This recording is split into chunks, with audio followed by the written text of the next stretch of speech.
Mr. Kavner, are you still with us? Yep, Mayor, I'm here. All right. You ready, Chris? Yeah. Council will call the meeting to order. For the record, it is June 28, 22 at 1:04 p.m. We'll begin the City Council Budget Workshop with roll call attendance. Thank you, Mr. Mayor. Councilwoman Strader. Here. Councilman Burnt. Here. Councilwoman Perot. Here. Councilman Cavanagh. Here. Councilman Borton. Here. Councilman Hoagland. Here. Mayor Simison. Here. Next item up is adoption of the agenda. Mr. Mayor, Councilman Hoagland. move adoption of the agenda as published. Second. Have a motion and a second to adopt the agenda as published. Is there any discussion? If not, all in favor signify by saying aye. Aye. Opposed, nay. The ayes have it, and the agenda is adopted. So council will go ahead and go into the budget discussion topics. First one is discussion topics. I'm going to go ahead and run this a little bit more regular order because I think that we're going to get into people actually making direction on individual items that may necessitate votes and whatnot. So my intention will be to have the staff member come up. Whoever has, I know some information has been provided to council on these items. So just have them come forward and maybe summarize the information that was provided on this item. Then engage either questions or motions to include or exclude from the budget. So first one up is a community risk reduction specialist. Chief, come up and just provide a brief overview about information that's been shared. Hey, thank you, Mr. Mayor and Council, and happy early afternoon.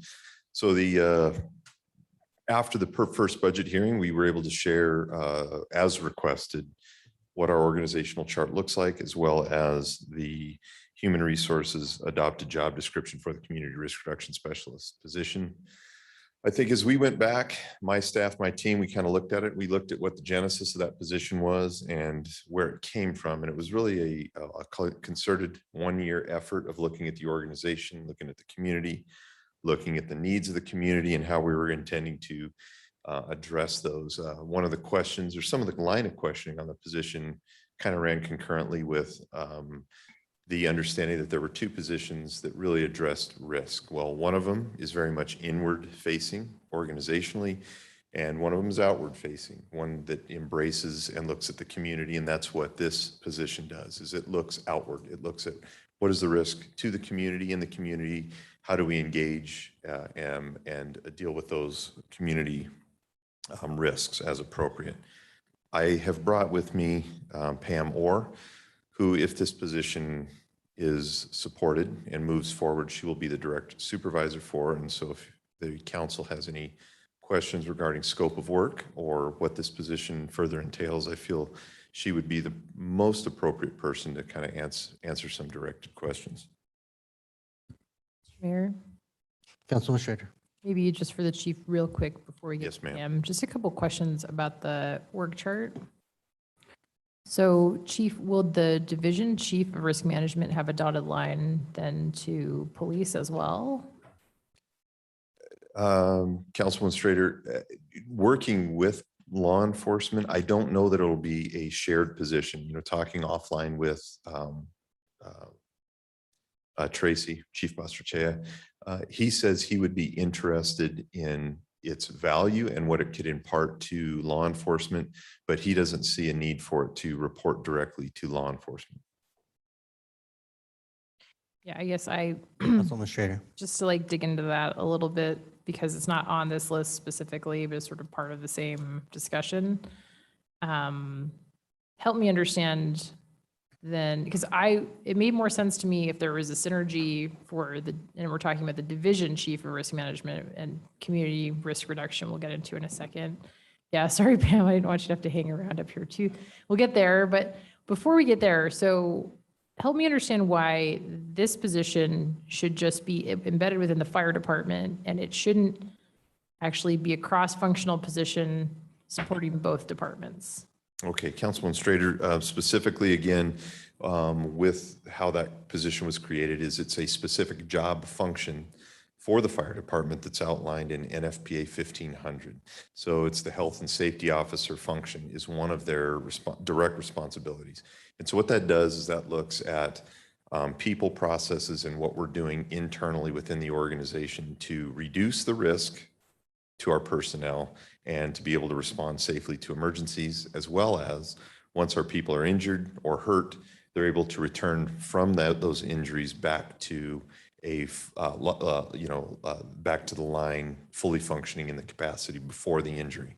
So there's a lot of function and pieces that are very specific to the fire department. However, as we discussed, and just, again, with law enforcement up here, a lot of the injuries that occur in public safety transcend the fire department and can be seen in law enforcement as well. So that cross collaboration, working with law enforcement, absolutely, it will be beneficial to both public safety partners. I get that it's beneficial to both, but just to be clear, like I view it that this person should cover both departments. And I'm struggling a little bit with the idea that there is enough work internally facing within the fire department for this to be a dedicated role within the fire department. I'm just not, maybe it's a growth oriented role. I get it that the fire department has a lot of injuries and specific issues that we need to try to be proactive on. I'm just not understanding why this position should not actually have a dotted line to law enforcement as well, or that this position shouldn't be within administration or something. It just occurs to me that it's a lot of resources to put in one position within the fire department. Fair point. So, Mr. Mayor, Councilman Cavanagh. thanks, Mayor. And I think maybe to dovetail a little bit on that, I think, Chief, you've done a really good job of shining a light as to the value this position could bring to the fire department. I think what I'm hearing from Councilmember Strader, and I think where I'm as well, is similarly, while the challenges are uniquely different to both trades or both industries, I do see that there is some potential benefit also being afforded to PD with this type of a role.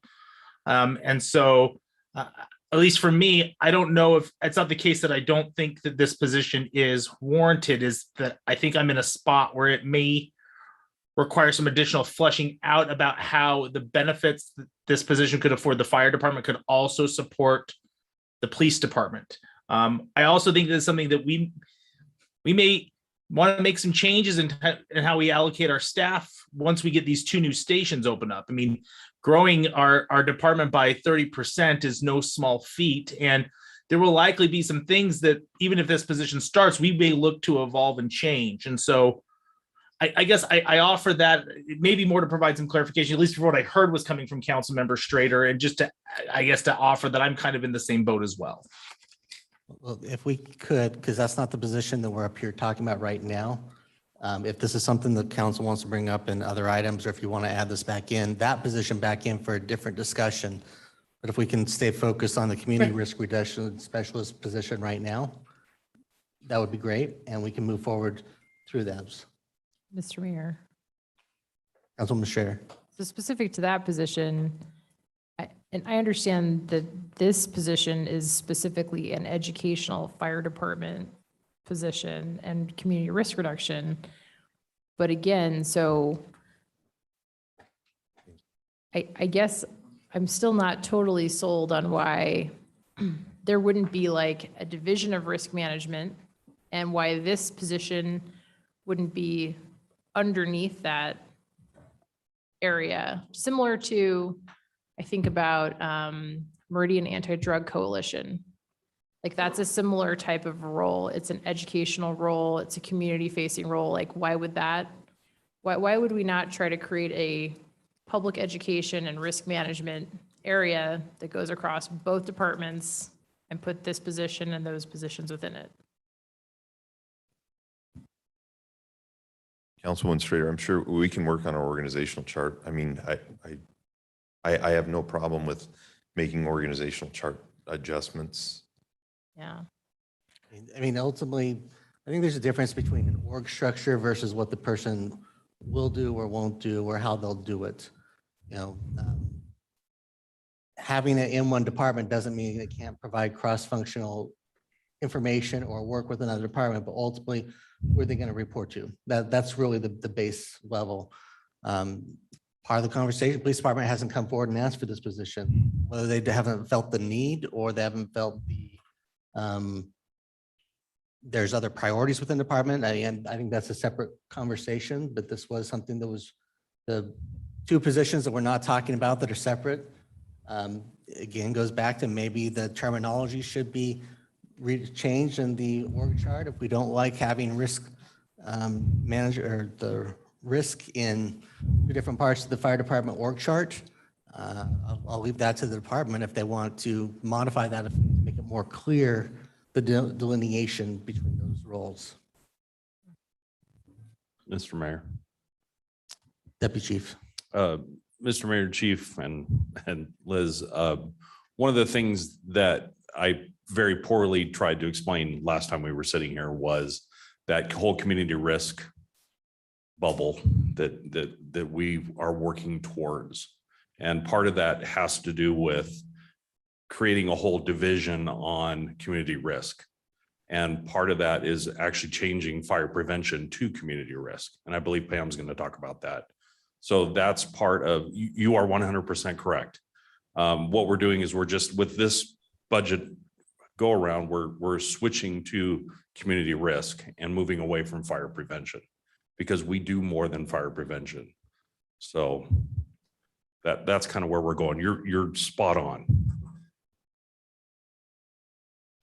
Pam, would you like to weigh in? Mr. Mayor, and members of the council, thank you so much for having me. I think that Councilwoman Strader, that you were just talking just a moment ago, again, about the community, about the risk, the division chief of risk management. Is that correct? So you were, yeah, okay. And I think that the chief clearly has hopefully made the point that these are two totally different roles, right? The community risk division chief is simply looking in, right, into our department, and the position that is up before us, the community risk reduction specialist, is looking out. I understand that the risk reduction can probably be a little bit confusing of the two. But I mean, as far as like having the two together, but they aren't going to work together necessarily in being able to identify the problems that we're seeing, if you will, right? But again, we don't work in a silo. And so I think that's what you're stating. Am I kind of right by that, that we don't work in a silo? Mr. Mayor. Councilwoman Schrader. Yeah, I actually have I understand they're totally separate positions, Okay. and you sent a great job description. It made sense. I understand. I have an issue, I think, with philosophically, I believe that we will get more synergy from centralizing certain functions within the city. So if there's an internal facing position to reduce our liability, whether it's from workplace injuries, et cetera, I believe that that should be a cross-functional position. I believe we should centralize maintenance of our car fleet. I believe we should consolidate all of our CBDG and other community, kind of social services programs. Like, I just have a philosophical thing that I think we should try to get as much synergy between departments when there's a function that's the same.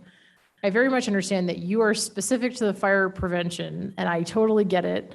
I'm not confused about it. I know they're two totally separate positions. Are you guys so overloaded that you really need this position this year, is my question for you. Okay, so you're talking now about the community risk reduction specialist, correct? Yes. Okay, so first of all, I'd like to be able to point to, there was a statement that was made that we do about 3,000 events a year. And so that was a question that we were asked to bring back to you. And that 3,000 a year is high. The largest year that we have for our events is 2019, and that was 23-22. And our events, how we identify events is, if you think about how the fire department identifies their incidents, they identify that through the National Fire Incident Reporting System.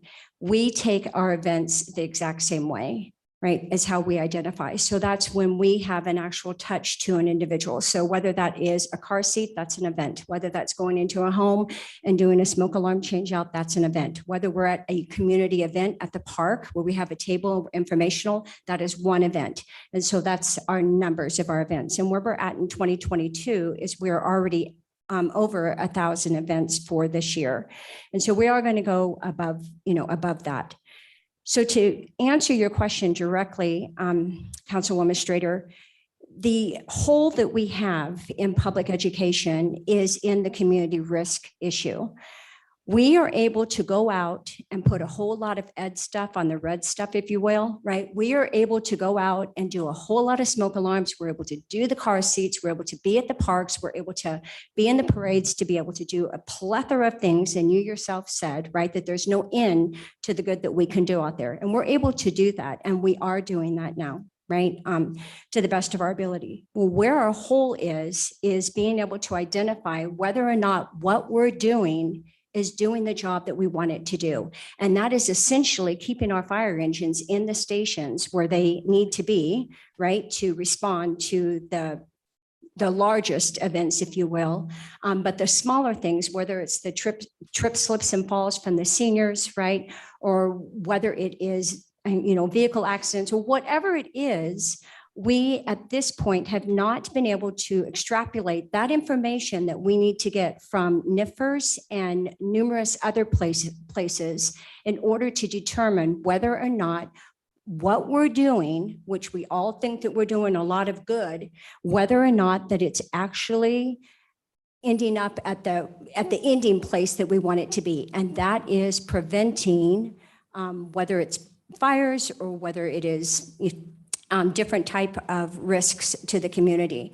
So it's identifying the risks from the responses that we make. And that's our big hole. And why do we have a big hole there? Because we're out in the community, right? We're out producing what it is that the community, asks us to produce.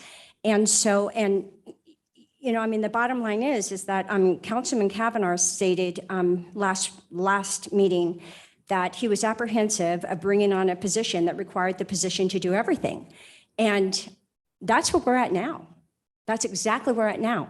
But what we can't do is to definitively tell you that what we're doing is the right thing. Why is it? Perhaps we don't need to do as many smoke alarms. Perhaps what we need to be focusing on is the trip, slips, and falls, because that's where our crews are spending a lot of time. And that's where our crews are possibly getting hurt out there, right? Well, how do we do that?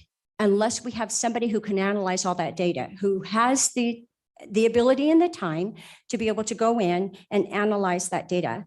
And so you yourself talked about the position over at the police department for the substance abuse prevention, right? So in their crime prevention window, if you will, right, they have 4 individuals in that position, and they have 2 different legs. One's crime prevention, and the other one is the substance abuse area prevention. And they also have an analytical services section as well, right, that is able to analyze what it is that they're responding on and helping the crime prevention people and the substance abuse prevention people be able to determine what it is that they're doing out there to educate the community. What do they need to do? And so we're essentially asking for a position that's going to assist us in being able to do that. Mr. Mayor. Councilwoman Schrader. So just to play devil's advocate, because I think it's important for the process. So I'm a little bit worried about scope creep, mission creep. And if there are more needs in the community, that's good. To me, there are endless amounts of prevention, hypothetically, that a city could do. So I think it's really making sure that the prevention we're focusing on is targeted, Correct. effective. But I guess my question would be, is this to support keeping our existing level of service in prevention, or is this expanding our scope of service and expanding our prevention? It's going to expand because we are going to be able to see that hole where it's at and be able to fill that hole with actual data, with facts. right? Mhm. And so when we do that, right, it is our hope that we'll be able to educate the community in a much thorough way, if you will. So I believe it's going to expand what it is that we are able to do. And the position does have in it, right, not only that, but they will, be out there teaching classes just as we are. I'm a working division manager, right? I mean, I am teaching classes and doing the exact same thing, if you will, that, my assistant does, if you will, plus a whole lot more. So they will be doing that as well, because we are an all hands department. I mean, that is the bottom line. We have firefighters and captains and deputy chiefs, right? That if we need them out there teaching or whatever, they teach. And so that will be part of the job as well. It's really interesting what you said. So the police Schrader. department, oh, sorry, Mr. Mayor, I keep forgetting that we're doing our formal meeting approach. Sorry. I apologize. So, okay, so what you said was really interesting. So within the police department's education division, they have a data analyst. Is that person a dedicated data analyst that just supports their crime prevention and drug prevention efforts? No, their data analyst supports many things. Okay. But one of the things that data analyst does is supporting that. Yeah. Mhm. They have a division, right? They have an analytical services section, I think is what they call. And I'm not 100% sure, but I believe that they have a manager and two people that, are in there doing the analytics for their department. So this person's kind of like part data analyst, part educator. it Correct. sounds Like, Correct. okay. Okay. Council, anyone else with questions or comments? Mr. Mayor. One more quick comment. Deputy Chief. Thank you. Councilwoman Schrader, I think Pam hit it on the head. What this position will do, yes, it will expand it, but it will also sharpen it.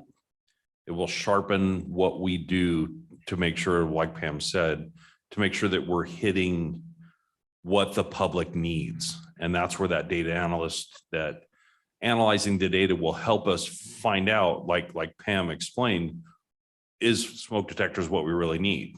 Maybe we only need it in certain sections of the city. As the city grows older, we have those areas where the smoke detectors are over 10 years old, but maybe we're missing something. And that's where we can take our public education.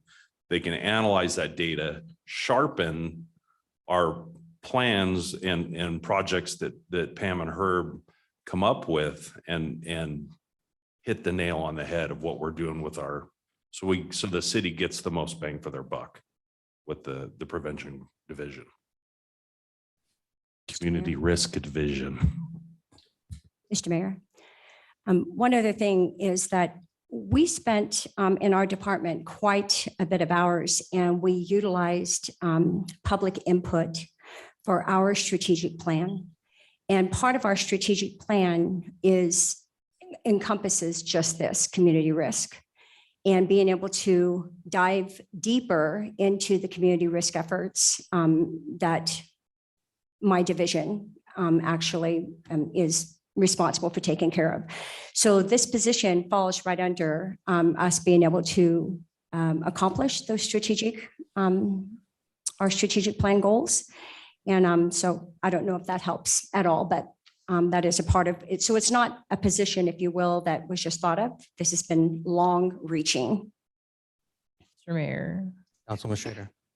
So how would you measure when you have adequately resourced the entirety of public education within the city? What are the KPIs that would be met that would tell us? Because I just want to, my fear is that there is a limit to what public education can do. There are always going to be some people that are negligent about changing the batteries in their smoke alarms. And we can educate and we can try to target populations within the city, but there could just be a limit to the people that you're going to be able to influence. There could be a limit to the number of people that want to take CPR classes. I guess I'm a little concerned. I almost think there could be an unlimited amount of resources put toward public education. So I'm leaning toward deferring to you and your expertise. You say that you need this position. I don't think it's frivolous. I don't think that I'm just concerned that without some key performance indicators or really narrowing down what this division needs to accomplish, that there's a lot of scope creep that could happen, and we could expand our services indefinitely in terms of public education. I think public education is a good thing, but each one of these positions has a lot of ongoing cost for the city. It's not a question. I guess that's just a comment. So I appreciate it, but it's just a concern that I have. Mr. Mayor, Councilwoman Pearl. given the significant number of multifamilies that are being built in the community, does the fire department work with property management companies and other on-site owners or members of management of these multifamilies to make sure they have appropriate plans to get residents out of buildings in the case of, an alarm goes off in one building, maybe way across the development, there's not, no one on that side of the development is hearing that. Are those relationships already being built? And I assume that's something that education already has a model or a plan for, but how is that working for the community, especially since we're going to have 2 ladder trucks and the city's getting, more challenging to get across from one end to the other. What can we do with be helping these multifamilies keep building, from one building to another building to another building, keep that containment? Mr. Mayor, Councilwoman Perot, that is a fantastic question. And I would say that we are growing in that direction. That is in our strategic plan, number one. And then the second, what we're currently doing right now is we have a education flyer that we give to landlords and apartment owners, right, for different type of education that they need to give everybody that is moving in. We are just, I would say that we're probably about 2.5 weeks away from completing a video that we are going to provide to all these property owners as well. And our hope is, and of course, we just respectfully, just as Councilwoman Strader stated, right? You can lead a horse basically to water, if you will, but you can't necessarily make them drink. And then as long as stupid people are doing stupid things in this world, we're still going to have fire. That's why we have a fire service, right? We're still going to have emergencies and accidents, but we're trying to do everything that we can in our power. And we are, like I said, currently finishing up a video that we are hoping, it is our intent that we're hoping that they will make that mandatory, that must be watched. Essentially, it talks about barbecue grills using on the, all the main fires that we're having in these homes, right? In these apartment complexes, trying to stop them from happening beforehand just by educating people. But again, we're just, it's the best we can, I guess, at this point. But this position, let me just go on one more time. This position will help us by doing that research, right? Not only being able to look at how what we're currently responding on and why we're responding on those, but to do the research nationally as to what else is going on out there, right? And then coming back with, this is the program that we need to write for this in order to identify that. Mr. Mayor. Councilwoman Pearl.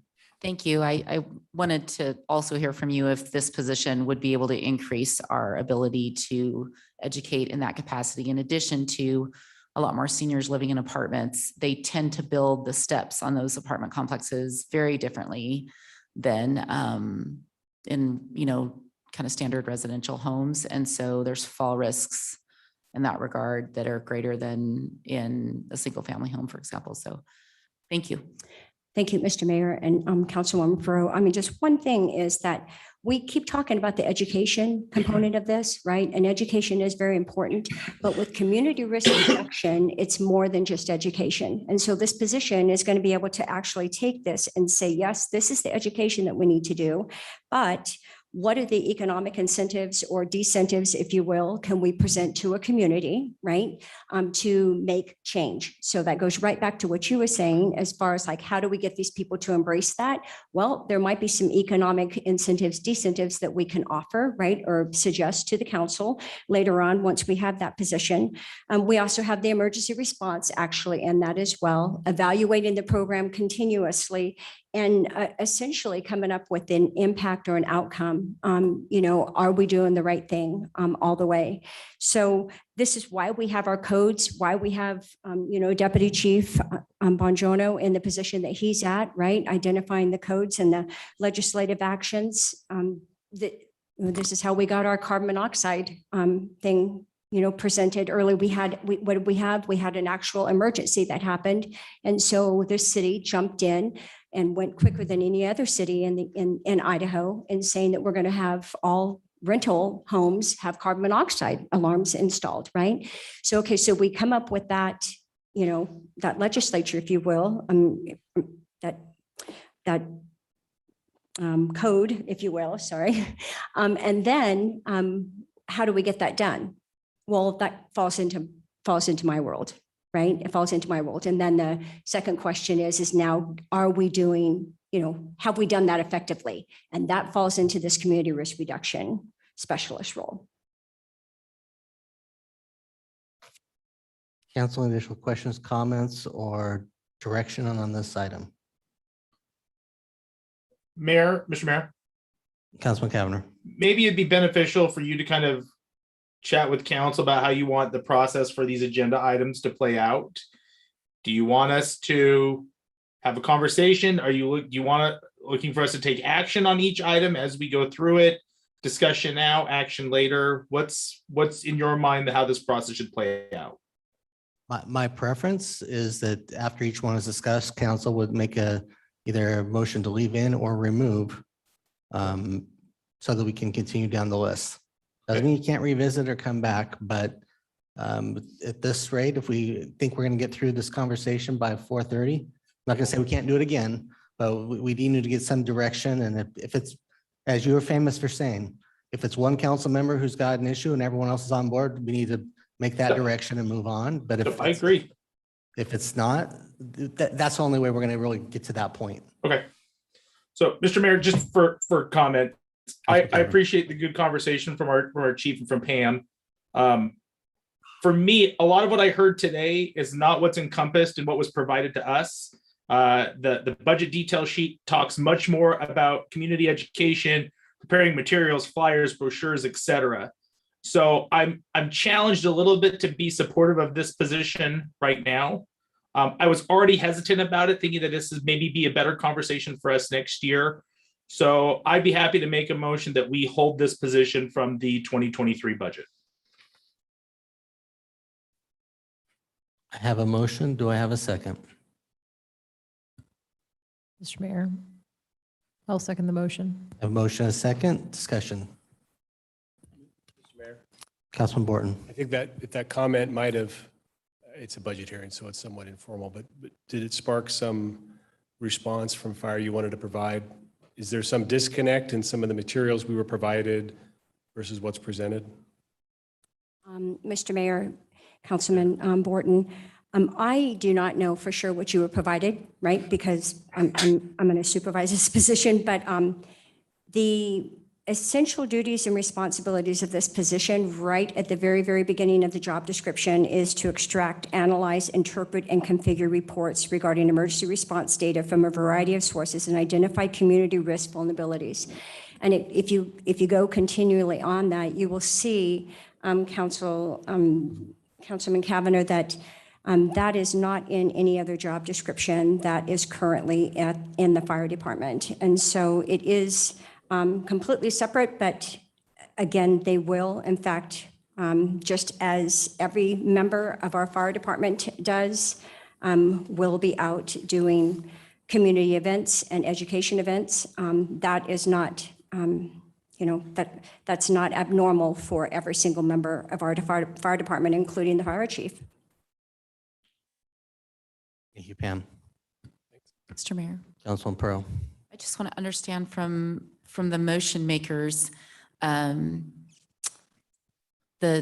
what benefit it gains to the city to delay by 1 year? Is it mostly concern that's financial, or is it more about the concern that the city doesn't need this position yet, but we might a year from now, or just some clarification on that?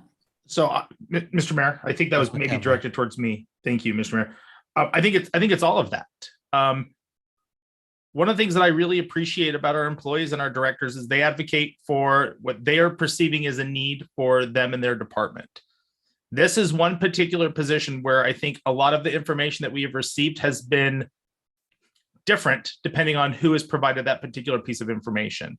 I will be fairly frank. I was a little frustrated that we were told 2 weeks ago that there had been 3,000 events, and we're counting checking a car seat as a particular event. While I understand that there is a national process that clarifies that, I would hope that our subject matter experts within the departments would do a better job of informing or educating the council about what an event actually is. When you read what was provided to us, the vast majority of the information focuses on public education and information, which is very important. In my job, I focus so much on public education and prevention, and you can't quantify the impact of public education and prevention. I do believe that maybe this position would be warranted at a later point in time, particularly as we bring on 2 other stations and our city continues to grow. But I just don't think that this is a position that is needed right now, particularly when we're not getting, in my opinion, a lot of clarity about the roles and responsibilities of this position. So based on what has been provided to me, I don't think it's necessary or needed at this time. Mr. Mayor, Councilman Schrader. just to provide some of my take on it. I agree that when the fire stations are open, then we're going to have an enhanced need for education in the community. I think it's a question of timing. Pam, I think you did a good job outlining the need. I just think it's a question of timing, right? And so to me, the biggest concern I have is that the scope of the role is kind of wearing 2 different hats. It's a public education role, but it's a data analysis role. I'd love to see something more cross-functional next year where there's a department that does data analysis for all of public safety, if that's possible, if that is synergistic across both departments. It may not be. Certainly there is a need for more public education once we get these 2 new fire stations open. I'm a little bit concerned that there is a scope creep and we're looking to enhance our level of service. And that's not a bad thing, but I think it has to be weighed with our competing priorities. And right now, to me, the highest priority is we need to completely staff and prepare our 2 new fire stations to be open. And so I look at this as not now, but maybe in a year, I think it would be a more appropriate time. Mr. Mayor. Councilman Hoagland. Yeah, I see it a little bit differently. I see this from Pam's description of the position and the data analysis as helping focus the work and activities of the fire department and the personnel that reside there to the highest priorities of what are needed in our community. And we have to operate more efficiently. I see it as an efficiency type of thing. Yes, they're going to be also providing public education, but the data analysis, I think, is going to be very important to understanding where should they be going, what should be established as the priorities. When they're doing car seats and smoke alarms and trips and falls and slips. There we go. Those are things that are important. Now, should we be doing more of one, less of another? I don't know, but that information will be very helpful. And we're growing at such a rapid rate. It is, to me, more critical that we have someone in that position to be doing that as we grow, to operate more efficiently and making sure that what is needed in our community is getting done, and through our fire department as well. So that's just how I take the position as I view it. Mr. Mayor, Councilman Borton. I had a similar perspective on it. I wasn't concerned or of a position that waiting necessarily made the right choice. I think the growth, this is one of the many byproducts of the growth that we've created and the ancillary services and support that we have to provide. So I think the sooner we can get some bandwidth to provide some data analysis and focus our resources most efficiently. Even before we have 7 and 8 on board, I think could help. That doesn't foreclose the ability for this position or this principal to morph into a more public safety as a whole. We don't know perhaps what we don't know yet with how this position could be successful, and its tools can help us be more efficient. So I thought Councilman Hoagland's perspective matched more with mine, that I was supportive of keeping it in. Mr. Mayor, Councilman Burr. I agree with Councilman Hoagland and Borton. I'm leaning towards supporting this position for the reasons stated. I feel like adding or keeping this position until the budget public hearing makes sense. And at that time, if there's definite blowback from the community or if other points of interest surface before then, we can take it out then. Just how the budget works, we can take out stuff, we can't add stuff at that time. So I'm in favor of keeping it in the budget this time. Mr. Mayor. Councilman Pearl. This is a great discussion and I'm very glad we're having it. And I very much see both perspectives, both sides. But I would have to say, I also agree with my fellow council members who just spoke. But the one thing I would have liked to have seen from the department to help make the decision is some actual information of these events that are done.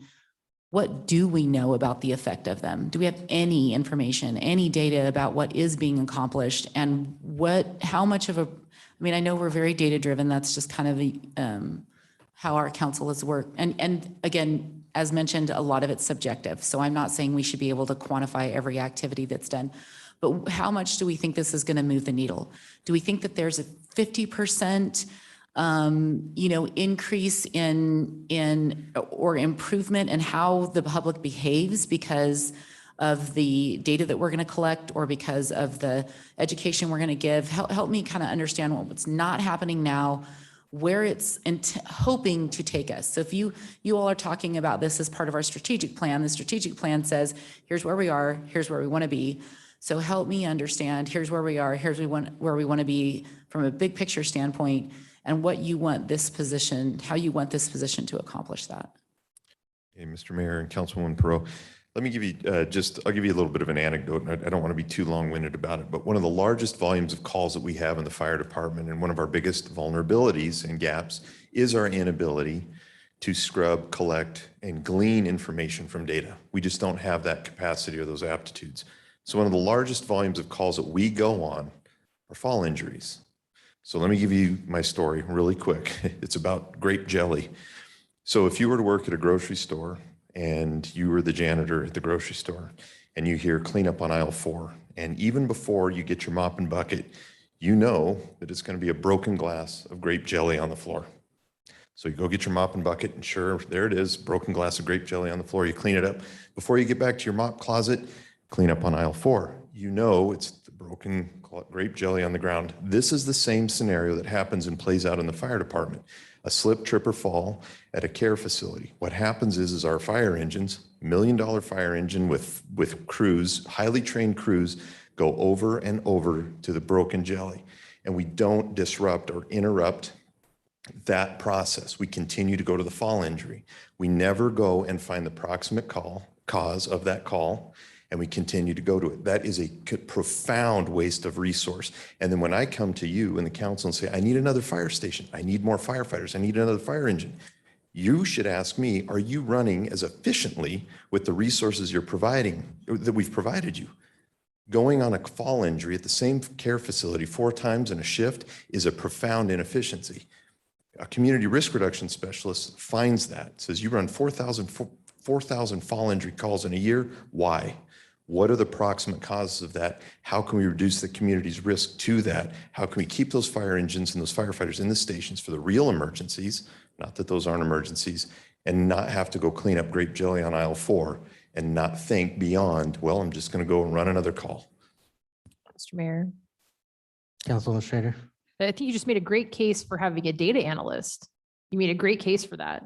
You sold me on the fact that you need a data analyst. My question is, why do you need a data analyst in your silo specific to the fire department?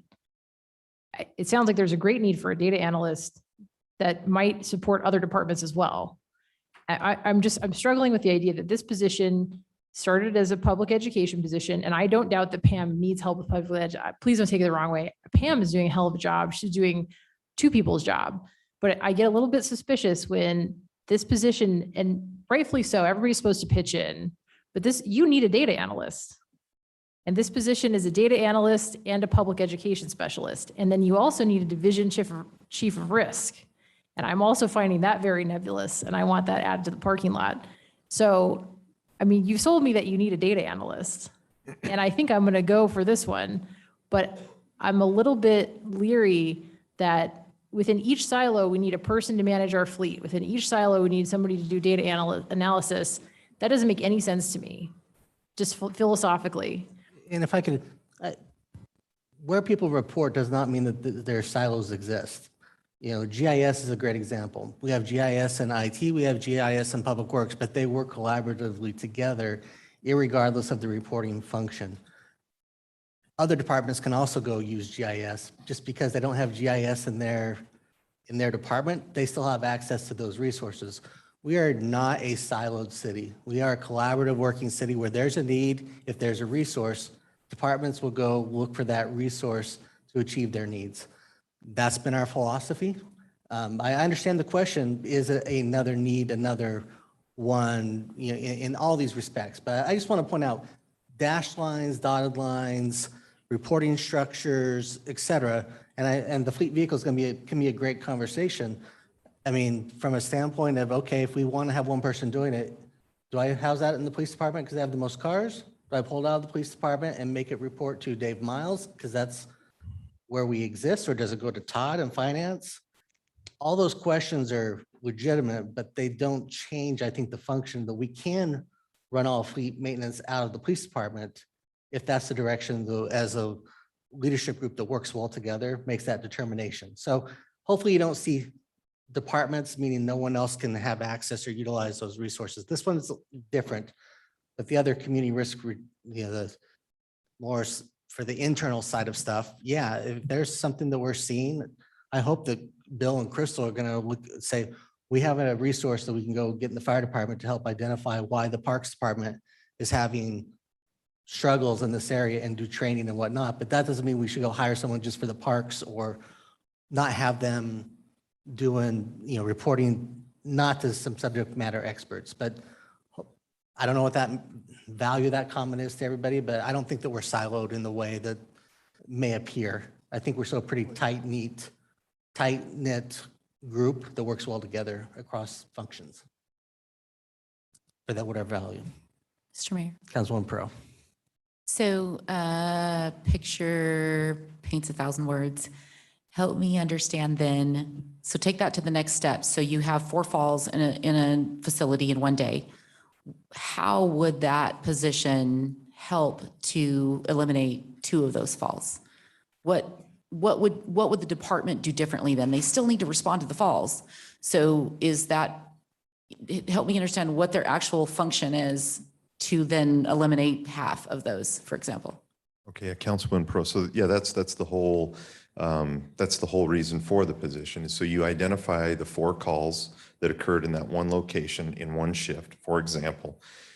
So they're all coded the same. So we're able to pull the information that says we had 4 people, here's their age demographic, they all had ground level falls. So then you go in and you send the risk reduction specialist in there and identify, oh, you know what? They didn't have a grab rail. They didn't have ADA compliant grab rails. They had a rug that wasn't. So what they do is they identify the proximate cause. Then they assist that resident with it. And then they branch out broader and say, hey, residents, be aware, or hey, residential manager, apartment manager or facility manager, you need ADA compliant railing in here. And so what we look for then are the trends. So are we able to make a difference? Did we reduce the number of calls, which means we reduce the number of falls? So that's how we're able to, again, try and find that information, that nexus, the delta, if you will, of where the change occurred in the value in the position. Thank you, council. Any further questions, comments, or recall the question? All the question. Yeah, well, Are we calling Councilman Cavanag's motion or, yes, okay. yes. All in favor signify by saying aye. Aye. Aye. Opposed, nay. No. Nay. Nays have it, and the item remains. While the chief is still here, we had a request to bring back something that's not, was approved in essence last time, but is now being asked to be brought back in on the list. Yep. Would council like to reconsider the other position while the chief is here? Mr. Mayor, Councilman Schrader. yeah, just a comment. I felt a lot more confident about this position when it was clear that this position would support multiple departments. I'm a little concerned that you made the comment that it may not. I'm in support of it if it's supporting public safety holistically. I am not in support of this if it is dedicated to the fire department and something that the police department won't use. Councilman Strader, I had the conversation with Tracy. He's more than willing to utilize whatever capacity this position could impart, whatever value it can impart to law enforcement. And I think to the mayor's point, I think that on a broader spectrum, you know, if Parks and Rec came in and said, hey, we're having a lot of issues with people cutting their fingers, their hands, and this person was able to provide support to another department within the city, I think that that's absolutely appropriate and would be done. There would be no intention for this position to operate in a silo and not support one city, one team effort. I don't see it as that. I see the body of their work being done in the fire department.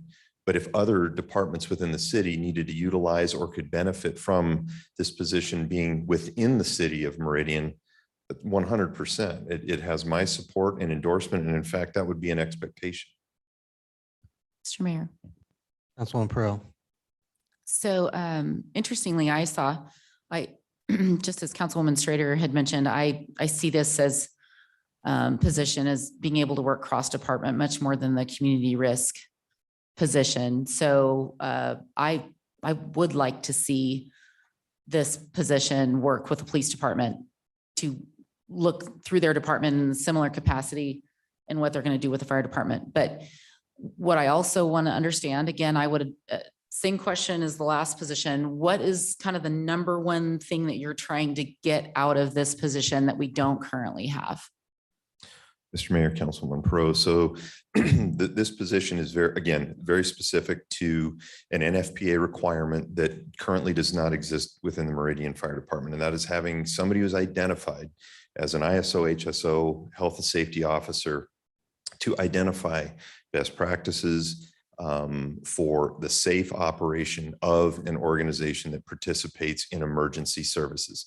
So it's fireground operation that's working on interstates and freeways safely. That's the movement of large apparatus that's safely getting on and off. I know it may sound like a joke, but people injure themselves, and we have a list of people who are on workman's comp and have had workman's comp claim for getting on and off of an apparatus. So there are safe ways to get on and off an apparatus, believe it or not. So when I look, as I came into the organization and I looked at what is our liability, how do we limit our injuries, and how do we reduce the number of lost hours that the city is paying for? And I brought it up last time and I'll bring it up again. The State Insurance Fund Office and ICRIMP, we have the largest loss of hours through workman's comp claims of all departments combined. We exceed that. What this position does is look at processes, procedures, and practices and tries to make sure that we're doing the best thing that we can do to prevent the injury in the first place. And then when and if somebody is injured, it's about following a procedure and a protocol to rehabilitate and get that person back. Now, this transcends physical, bone and tissue issues. It's also the mental health component and addressing those issues proximately before they become systemic issues within an organization. Mr. Mayor. Councilwoman Pro. I'm gonna try to keep us moving because I know we got the clock ticking. Councilwoman Pro's been recognized. Oh, I'm sorry. No worries, Bill. Just two more quick questions. One, forgive my ignorance on this, but this is a significant commitment financially. The salary is fairly high. So what is the special knowledge that this position has that requires such a significant amount of pay? And then, yeah, just go ahead and answer that if you wouldn't mind. Councilman Pro, yeah, so it does require very, very special training, specialized training in the health safety officer realm, FDSOA, Fire Department Safety Officer Association credentialing and membership. This is a foundation, a pillar of fire service organization culture when it comes to administration and operation capacity. It's certainly not something that anybody just off the street walks into this role. It is a very highly specialized position within the fire service. That's the first and foremost. And then I'm sorry, what was your second question? I didn't state my second question. Oh, I'm The second sorry. question is, no, you're fine. Second question is, who is currently fulfilling the responsibilities of this role? Yeah, Councilman Pro, that no one, we do not have anybody doing this. And in fact, this has been part of the issue. One of our internal issues is when we have somebody that's out on a long-term injury or something, their name's just on a whiteboard and maybe they get seen, maybe they don't get seen, maybe they're out for 6 weeks. Nobody knows where they are. Trying to find those processes to get people back into the organization, getting them from an injured state back to a online status. Just last week, we were just working with the local to formalize a procedure that once somebody has been gone from work for a period of time, how is it that they come back? Things change organizationally. They change with the way that the configuration of the apparatus. There may be city required training that they've missed.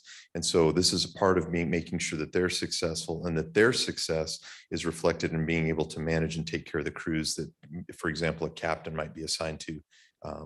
It doesn't exist. The function doesn't exist within our organization right now.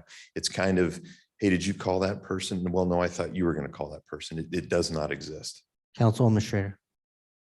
Mr. Mayor, just to try to keep things moving, I would, I guess, make a soft motion that we remove this from the budget for now with the direction to the fire department to come back later with an updated job description for a position of risk management that supports citywide public safety. That's where I'm at. I'll second. I have a motion, a second. Is there discussion on the motion? Mr. Mayor, Councilman Hoagland. just a comment. It is important that we look at finding ways to be efficient and to combine services where we can and working to make programs work across departments and whatnot. But that's a long process. That takes a lot of work on what that looks like, the job description, who's responsible. I also have had experience and currently have experience right now with managing someone who reports to two different entities, and it is difficult. And having one line of responsibility and is important to have. Even though it's incumbent upon any good employee to collaborate. And I hear the chief say this position will collaborate. It's incumbent upon any good manager to encourage collaboration. And I think at the top, and it starts with Mayor Simison, who also encourages collaboration. I mean, that is something that a good organization will do. They see something, they're proactive, they say, hey, this is something that will help you. I found this information. However that works, that collaborative process takes place.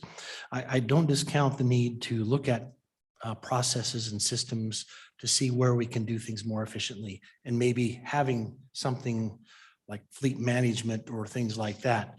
But in this situation, I think we have, as the chief pointed out, hours and numbers that bear looking at and in a very specific and deep way, and making sure that we are limiting the fire department from any responsibility or harm that could come by not paying attention to certain details.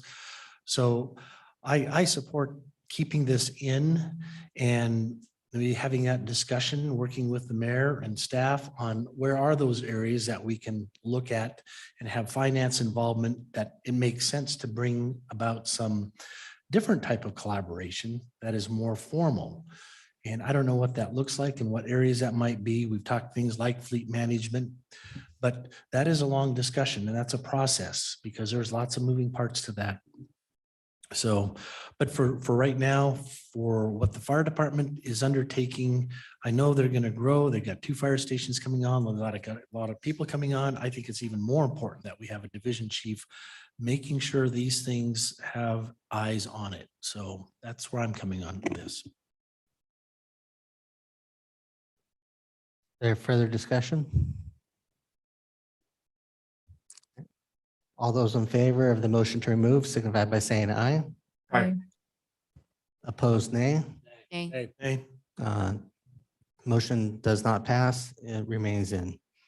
Okay, thank you, Chief. I think you're good on those things. And honestly, I know that it's hard to get to the point in time, but in theory, this position should showcase a reduction in overtime costs due to people being out. That is, you know, what the outcome is supposed to be if we do it correctly. Mr. Mayor, It's just never something you can guarantee. Councilman Cavanagh. to that point, I would love to get an update on that at next year's budget hearing on how this position has been impactful. I think that I agree with you that that is the intention, and I'm looking forward to being shown that that intention has been achieved. That may be FY25 by the time looking at how they plan to hire this position. I know this is not, I don't know where this position falls in their hiring timeline for the year. So there may or may not be someone onboarded with showcasing that because they'll be focusing on the firefighters first, but duly noted. Next up is item 2, Parks Crew Chief, Mr. Sidaway. Thank you, Mr. Mayor, members of council.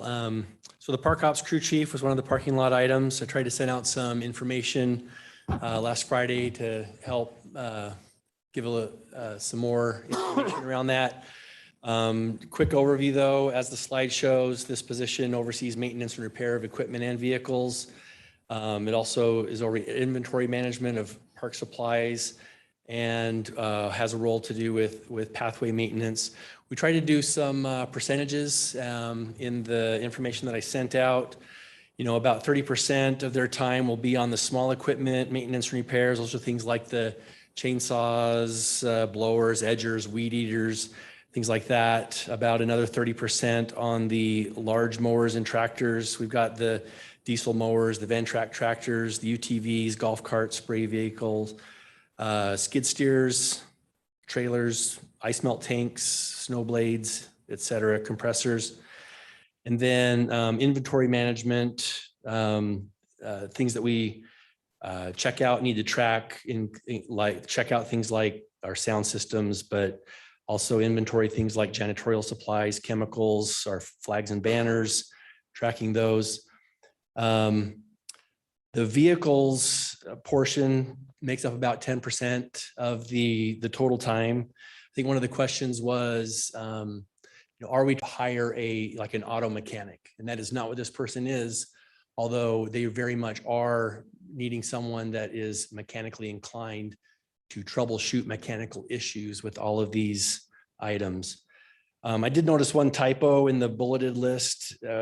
You'll notice the word pathways twice. Originally, we were putting pathways and water features together with a higher percentage and then decided to split pathways out and forgot to delete it on that 4th bullet. So water feature maintenance includes 5 different water features: Settlers Park, Kleiner, Generations Plaza, City Hall, and Hillsdale, and then pathways. So, and the pathways includes the striping, mowing, maintenance, not necessarily the mowing, sorry, but the, because we have mow crews for that. But anyway, it's the mechanical parts of all those things. So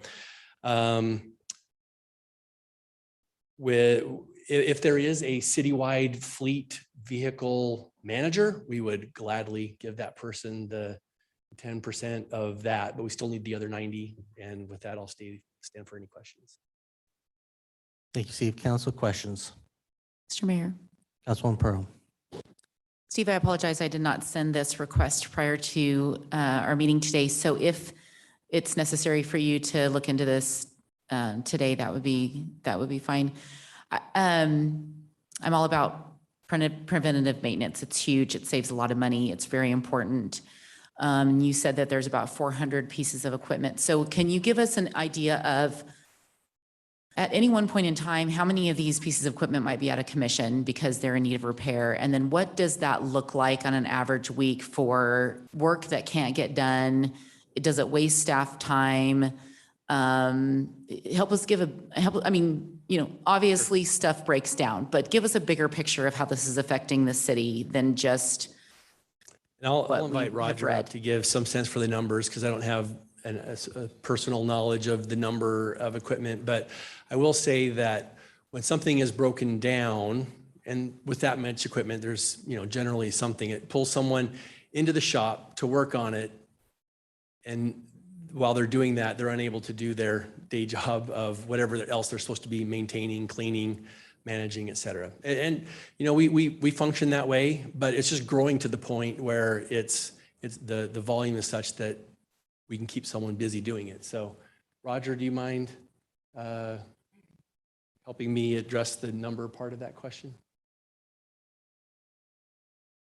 Mr. Mayor, really quickly, Councilwoman Pearl. while we're waiting for Roger, I'm wondering if finance can tell us the overall dollar value of these 400 pieces of equipment under the Parks Department. Just how much of an asset are we talking about financially? Well, Roger's speaking. No, Madam or Mr. Mayor, Councilman Pro, it's about $2.5 million is directly what we have right now. So to answer your question, maybe on a moor, we'll take a 14-foot wide moor, and it goes down, and that person starts working on it, and we have to mow that day, and he can't fix it. He gets like Dan White to come look at it for him. So now Dan is not doing like a planting job or something, and he's working on it more. He finds out, okay, it's above my head, I can't do it. And so he's going to call around to the mow crew, and they're going to determine at this point in time, which is the most important thing that we're going to try to mow right now. We may mow. And that's kind of our life right now is revolving around a piece of equipment that go down.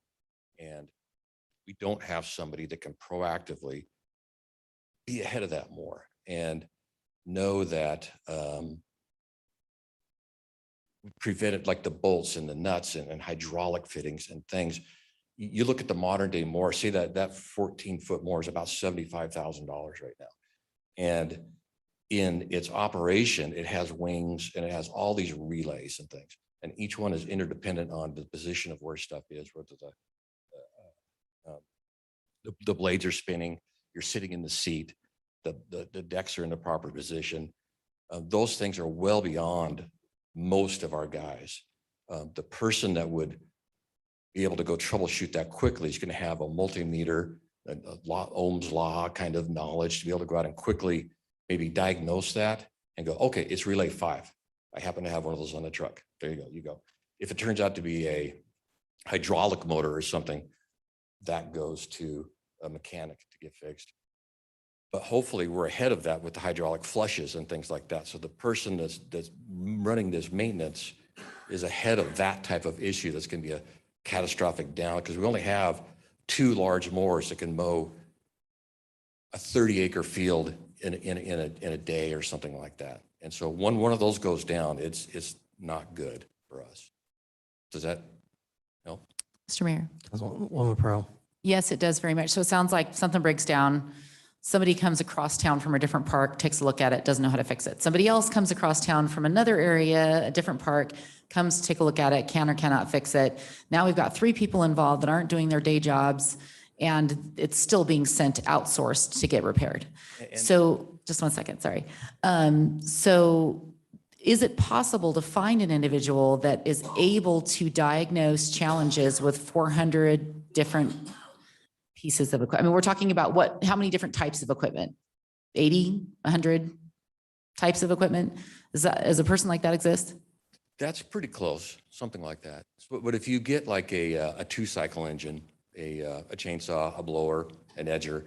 The principle's all the same. They all typically have like a Zuni carburetor, and it's very common across the industry. When you get into the mores, whether you go from John Deere to Toro to Ventrac or to all these others, the relay component of that is very similar to that. So that person can get very good at the lower level troubleshooting of that. And I think that person exists. That does exist. In fact, Kyle, who is now our city arborist, has that skill set, and he had obtained that through being in the parks his whole life. But his dad is in parks, and his dad is very mechanically inclined, and so that's how he got that skill set. Those guys do exist. And let me take it one more step with those three guys. All that stuff happened. Now they went back and finished those tasks, and they hit 40 hours sometime on Thursday, and now they're off on Friday. I'm either doing overtime with them or they're gone. And so out of all of our full-time guys, now I have been in a position where we've had maybe 4 full-time guys left over because of this happening. And that's not good on a Friday, like in this kind of heat. And so this will really help us balance out that ebb and flow and all that. Mayor? Councilwoman Schrader. Yeah, I think the case has been made. Yeah, I was skeptical about this. We pushed a lot on it. I feel like the case has been made for this position, and I'm in favor of it.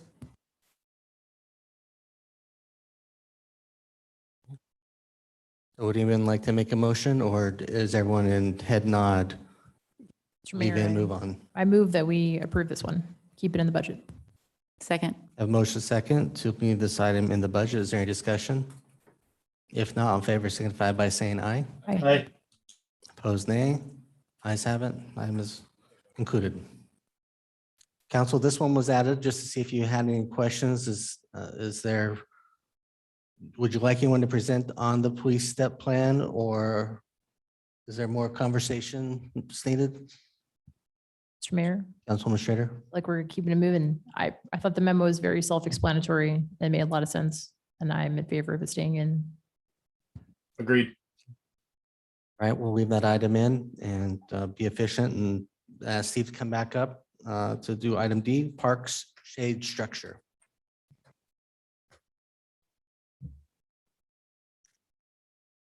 Okay, so discussion was on the shade structure and whether to do the shade structure or trees. The request was for what a planting plan could look like around it. Kim Warren in our office put together a sketch over an aerial photo that I sent out by email. And so I think we can do either. Obviously there's not going to be a perfect tree that's not messy, but we're fine with using trees if that's the direction. And I put out there for discussion, I don't know where the request for the community garden shade structure is going to fall yet within the neighborhood grant process, but just I put it out there for discussion that if we did go trees here and that one was not able to be done with the neighborhood grant process for the same budget, we could do both. So with that, I'll stand for any questions. Council, any questions? Mr. Mayor. Councilwoman Pro. I'd like to hear directly from our Parks liaison, his thoughts on this. I'm struggling with having conversations like we just had, talking really at length about taking out FTEs that have some, pretty significant roles to play. And I try to look at each one of these as on their own individual merit and not look at them across, multiple departments. But I just kind of struggle with having conversations about $80,000 shade structures when we're considering taking out, FTE positions that are so significant. So I just want to hear kind of more bigger picture thoughts about this if possible. Mr. Mayor, if Councilman Cavanagh. Councilmember Pro is asking for my thoughts on shade structures, I don't have much of an opinion on them, except for that I struggle with that. Are they needed? People go outside to be outdoors. And so I've always wondered why we spend such a significant amount of money to build shade for people to be outdoors. I've heard from our parks director that this is a highly requested item from the public. And so I don't think that he would bring a budget request for something that he didn't think was needed for the city. I think it was Councilmember Strader that suggested a more natural approach as opposed to something like that's being proposed in front of us that will require maintenance and replacements. But I think I don't recall that it was I who requested that this be pulled for conversation. So that's my opinion, is I'm looking at it just like any other budget item that's before us. Mr. Mayor, Councilwoman Schrader. Steve, how much would it be to do the trees instead of the $80,000 shade structure? Like what budget amount would cover? 10,000 would cover it. That's lovely. I move that we do the $10,000 tree option to provide shade instead of the park shade structure.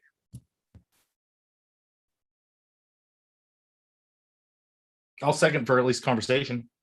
I have a motion, a second for conversation. Is there discussion? Mr. Mayor. Councilman Hoagland. Question for Councilwoman Strader. This would cover the 10,000 for the workout area. If that other is not the community garden, if that shade structure is not part of the community neighborhood grant fund, I would assume around a $10,000. Would you rather do a budget amendment, or do you want to include 20,000 to potentially cover that? And I don't know, Steve, if that's cost for that one, or if that would be more. I don't know. I was saying the 80 would cover, I'm sorry, Mr. Mayor. The 80 would cover both, but just to put an idea out there, we can go down after today, but not up. So just an idea, you could leave it at the 80 with the direction to do trees. And then depending the outcome of the neighborhood park grant, you can reduce it to 10 going into the final, but that's just an idea for discussion. Mr. Mayor. Councilwoman Pearl. I think Councilmember Hoagland brings up a very good question, at least one that I have, is about how the neighborhood grant process would have impacts on the budget. I think there's a handful of projects that are at least were proposed in the neighborhood grants that are worth at least a conversation. But I think that maybe we tackle those at a later council meeting. And if there's something that council's really excited about, then maybe we bring that back as a budget amendment this year or next year. And if you're comfortable with that being a budget amendment. Councilwoman Pearl. Thank you, Mr. Mayor. No problem at all. What's going to be the height of these trees? Now, you said there was a concern about getting trees that are too big because they don't root well. And then what is going to be, like, how long till full maturity that kind of represents this rendering? So reaching out to the nurseries, we can get 4-inch caliper trees that are 15 to 20 feet high. Their spread won't be, they're still fairly young. I mean, a 4-inch caliper tree is going to have, but it's going to be fairly tall, but it's not branched out near maturity. I mean, you usually figure, another 10, 20 years beyond that. I mean, if you look at Kleiner Park now, it's a good indication. It's been open for 10 years. Those were planted as 2.5 to 3-inch caliper trees. And while they're not mature yet, they're reaching the point where they're providing significant shade. So I would say in about 10 years, you would agree that, and then hopefully less by planting some larger 4-inch trees instead of 3-inch trees, but 4-inch trees would, they're going to mature a little bit faster, but I mean, might shave a year or two off. Mr. Mayor, one more question. Councilwoman Pearl. I also don't want to drag this out too long. Was there any consideration made for putting up, like, for example, with the senior center equipment, most of that hot sun's coming from south and the west, especially on the west side, right? So there's about 4 hours of the day where it's really excessive. Is there any consideration of putting up any kind of just like a wood lattice structure or something that really breaks up that south and western sun on just one side of it instead of something that's overhead because I mean, honestly, like, for example, the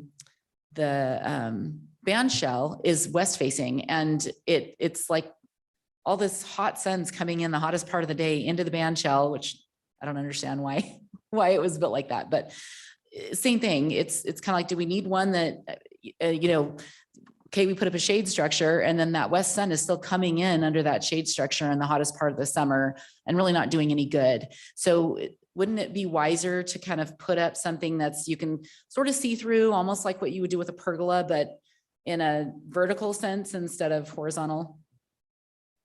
I understand what you're saying. The short answer is no, we haven't, but would it be wise to look at that? I mean, hard to picture something right now that's not cantilevered out over the sidewalk and parking area to do that. That would be, able to just do that. That wouldn't look like an afterthought. I mean, probably better not to do something. Mr. Mayor, Councilwoman Schrader. I wouldn't discount, a 15-foot tree. That's a tall tree. I mean, listen, people can strategize what time of day they go as well. This won't be as full as the. It won't be as full, but it's a sustainable option. It's much less expensive. It gets us ultimately to the same place with less maintenance. It doesn't require, putting up this huge thing with sails that have to be replaced all the time. I'd be in favor of amending my motion to, maybe put aside, $30,000 for up to 2 shade structures in the future comprised of trees, or not a structure, but enough trees to provide shade in 2 places. And if the community garden conversation, falls out differently, happy to talk about it. But I feel like trees are a great option to get us to the same place for a lower cost. Was that an official request to amend your motion? Sure. Yep. I officially amend my motion. Does the second- $30,000 for trees to cover shade in up to 2 locations. Second agree? Second agrees. Second agrees. So without objection, we'll go ahead and amend that motion. All I know is shade is tricky. I don't know how you get shade. I was right next to my house on Saturday at 10:30 in the morning, like 4 feet away from my 25-foot house with a 6-foot fence on both sides of me, and I was beaten by the sun. And you're never going to get shade right entirely for people in this. So it's a tricky thing. No matter what you do, it's going to be an inefficient use for a portion of the day for this. So it's great stuff. Councilman Borton. Oh, I just saw that you undid your stuff. So Mr. Mayor, Councilman Pro. we regularly talk about the benefit that's created on an individual basis with a lot of the financial decisions we make. How many people is this going to benefit? What's the cost per person and whatnot? And I don't know how we can evaluate that in this particular situation. Granted, we're not talking about a huge amount of money, but if that's kind of the approach that we take to a lot of the decisions that we're going to make, is that something that we need to also, I've only seen 2 people use that equipment ever since I've been at Kleiner, but then I'm only at Kleiner like a couple times a month, right? So I don't know. For me, it's not like a huge financial priority.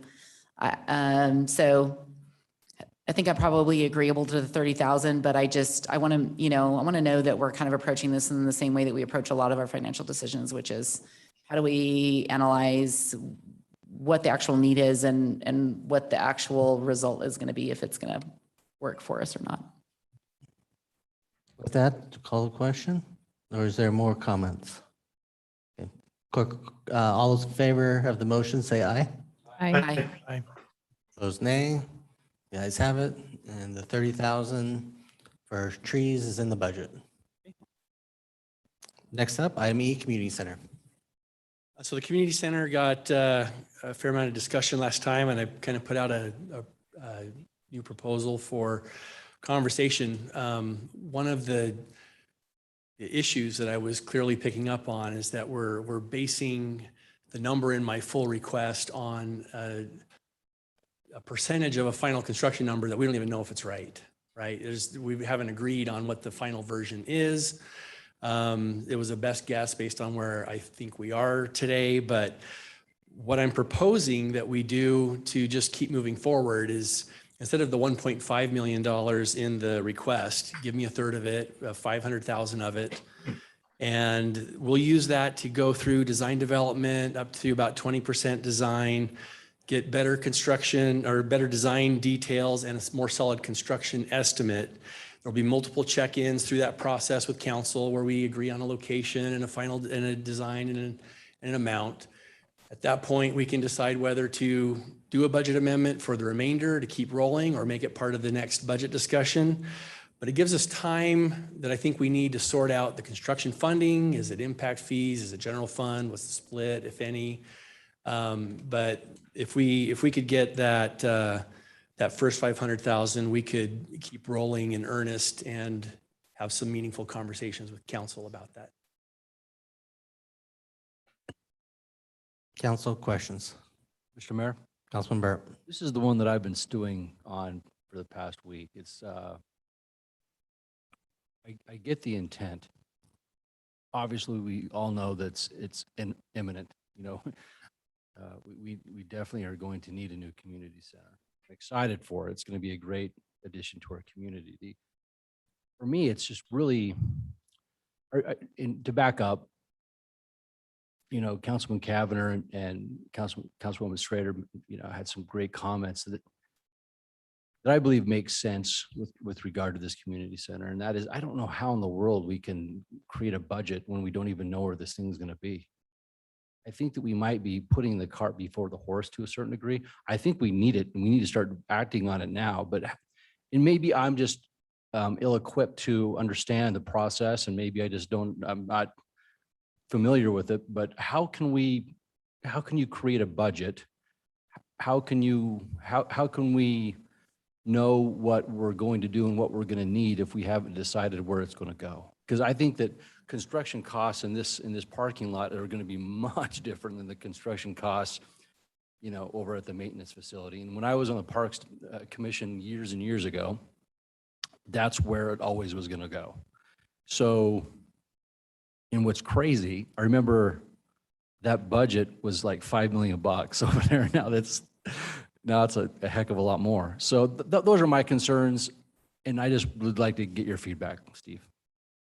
Mayor and Councilman Burnt, I agree with you. We need to get to a location, you know, settle on a location soon. That was part of the workshop that we just had last week. We had people weigh in on their thoughts about location and amenities and types of rooms and, you know, what was important to them. And got some good feedback.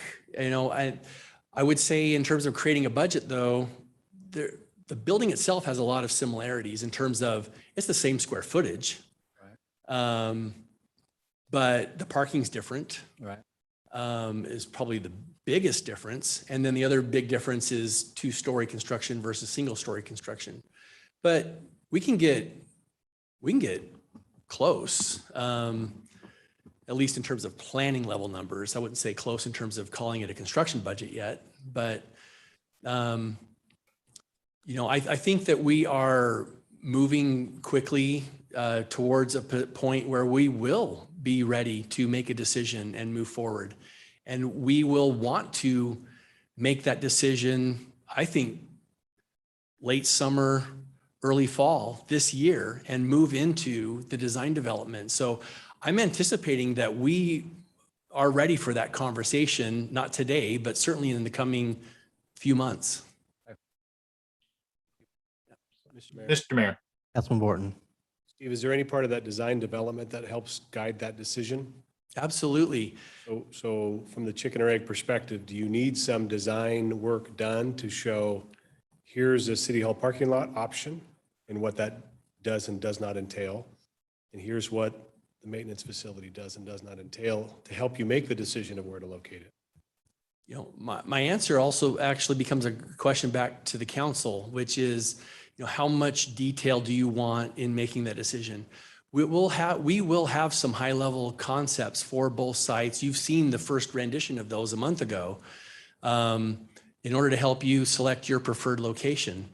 If it's enough, we can make that decision prior to moving into the more detailed design development. But if you're still debating based on the information you have coming out of this feasibility study and you're like, still seeing pros and cons, I want each of these developed a little further, then we can do that. Yeah, and just personally, my hope is that we do have a location, preferred location that we want to move forward on before we really engage someone in any meaningful work. Unless there's a fatal would be the flaw goal. with one and we got to switch at some point in time, but that would be my hope and desire. Right. My desire as well. Councilman Burr. I don't want to get in the weeds for sure. And I think it's a deep philosophical issue that we should Mhm.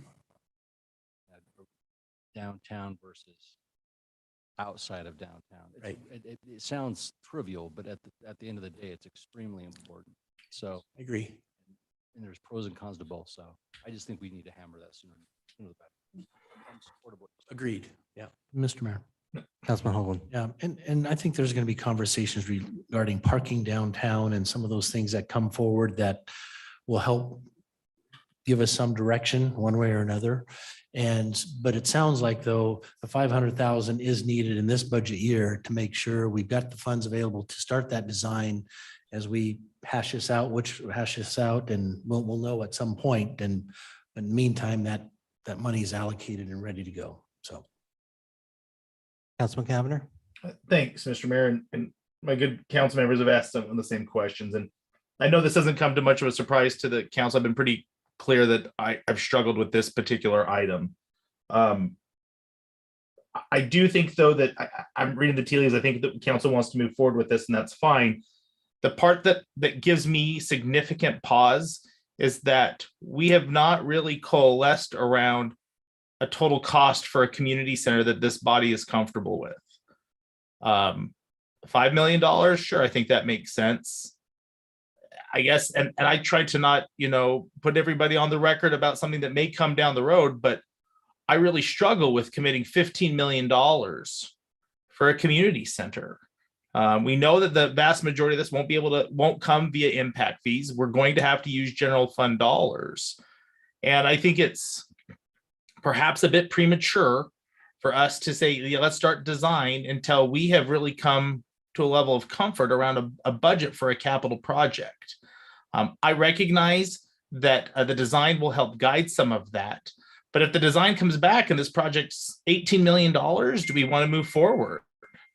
If it's 20, I mean, there has to be at least a point that we as a council say it's just not affordable for us to be able to do it. And I struggle with committing dollars to design a building that we're not quite sure that we're going to be able to support funding to have it ever built. So I just offer that flavor. And I worry that we create some premature expectations for our community about a project that we still don't have a lot of details answered on.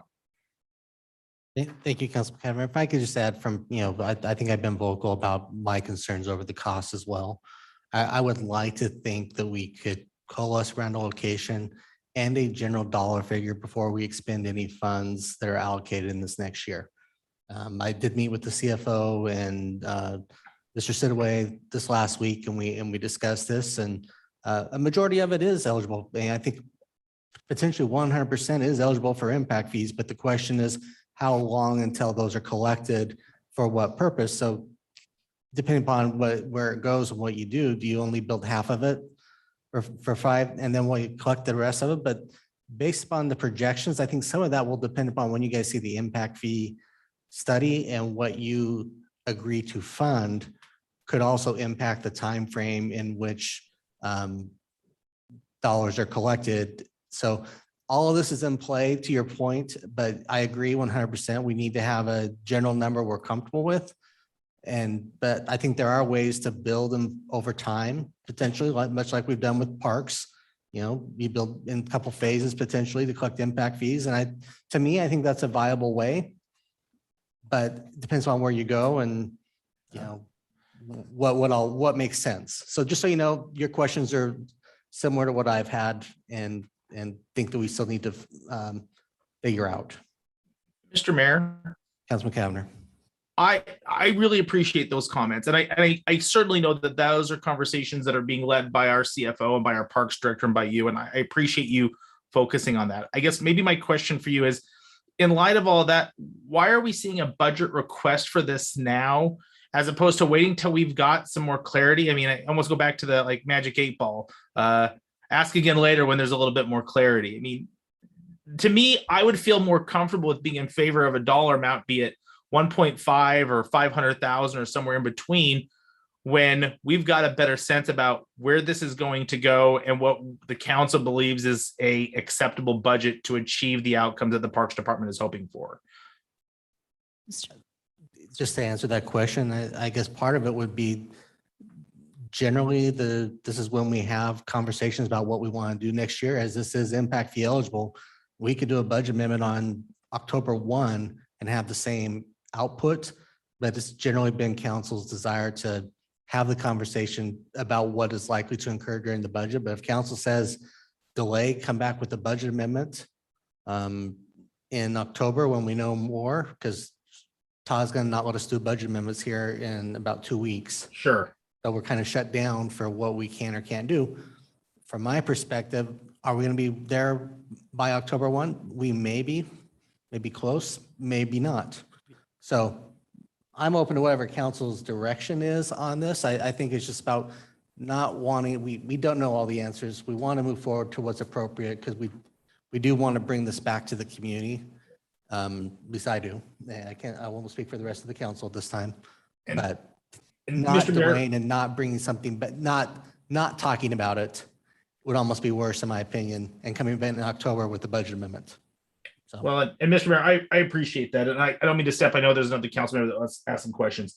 For me, where my biggest hang up is, I think we've got in the CFP, future parks, Discovery Phase 3, some, again, big commitments that we've already began. And I see as them as a greater priority than a community center at this point in time. So that's where I'm coming from. And I think those are already funded with the impact fees we currently have for parks.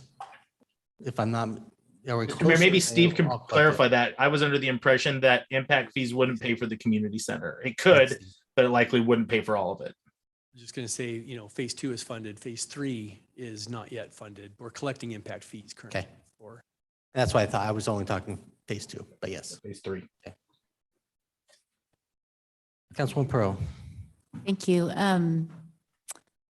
First, I just want to say, as we're going through this process today, I really appreciate our council liaisons speaking out actively for their departments and weighing their thoughts, because they know their departments better than anyone else. And so just wanted to put that out there.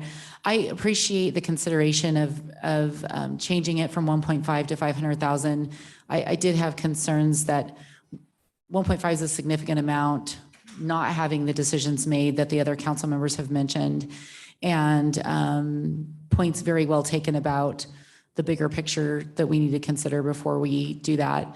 For me, the piece that I would like to have in order to specifically decide location is from the presentation that was given a month ago on the 2 different locations. I still didn't feel like that those renderings gave us enough information to decide on a location. For me, it didn't. I don't know what my fellow council members think, but those basic renderings had a lot of questions left unanswered. So I'm not yet at a place where I feel like I have enough information to decide on a location. I know the location affects the budget. I don't know by how much. I mean, if we're talking about $1 million difference if we go in one location or another, are we talking about 25% difference? So those are the 2 pieces of information that for me, I would still need to even make kind of the bigger picture decisions. Mr. Mayor, Councilwoman Perot, I agree. I don't think we're going to get a whole lot more detail in the current process with the current budget in terms of developing those concepts. And that's why I think that if we need more information to develop concepts further with greater detail, then that's where we would go first. But there is going to be additional conversations between now and then that I think will help shed some clarity on that, the feedback. We're going to get into operational numbers as well as high level construction numbers. And, I hope that we can come to a decision based on the feasibility study that's ongoing If at the end of that, you still want more information, we can, we'll tackle that first. I mean, I am acknowledging and agreeing that we need to seek agreement first on the scope and scale of what we're building and where before we go too far into construction documents. So 100% agree on that. Mr. Mayor, one more quick question. Councilwoman Pearl. 500,000 seems like a lot to collect just the few pieces of info that we are missing to answer those questions. Can you give some more detail about why that number? I mean, that just seems really high. Well, I was assuming that we have some clarity about where we're going. The intent would be to engage the architect and a construction manager about with their pre-construction services to help us really refine numbers before going too far. I don't know that we would spend the whole 500,000, but I don't know, whatever we didn't spend would go toward the full construction documents. And without reaching out to architects and construction managers to refine that, which I have not done in the last week, then I just know that that would be enough. And we would spend what's needed to get as far as you want to have that conversation as council as a whole. And then we'd move into the rest of them. I was just cutting it down by 2/3. Council, further questions, comments, direction? Mr. Mayor. Mr. Mayor. Councilwoman Schrader. Steve, I appreciate you kind of taking another approach here with 1/3 of the original request. I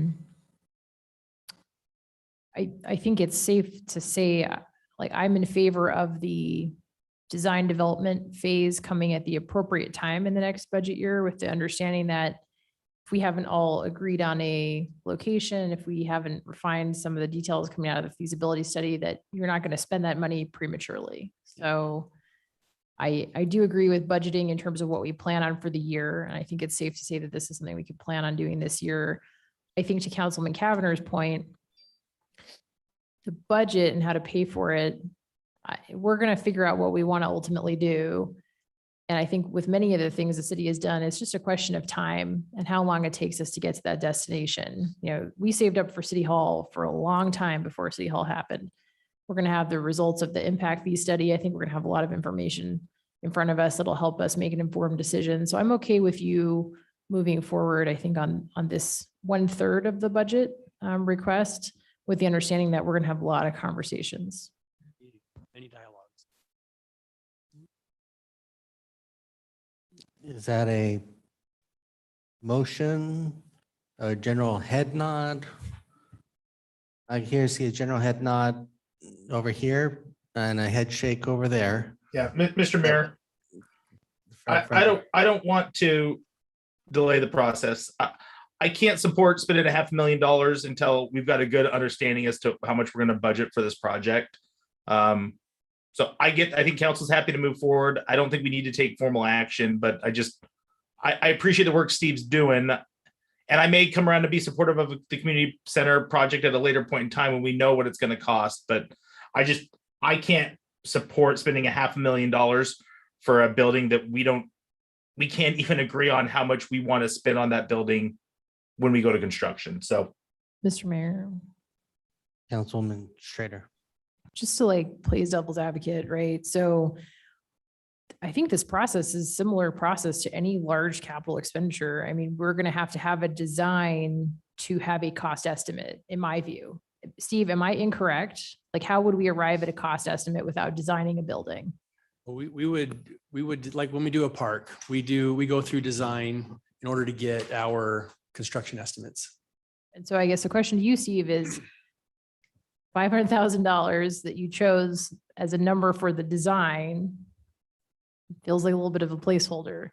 Is there any science behind how much a design costs? Is this, would it be better to come back with a budget amendment so you could provide something a little more accurate than kind of what was a placeholder number? Because we don't like doing placeholders. Just trying to have a little bit of a dialogue on that. How did the 500 get picked?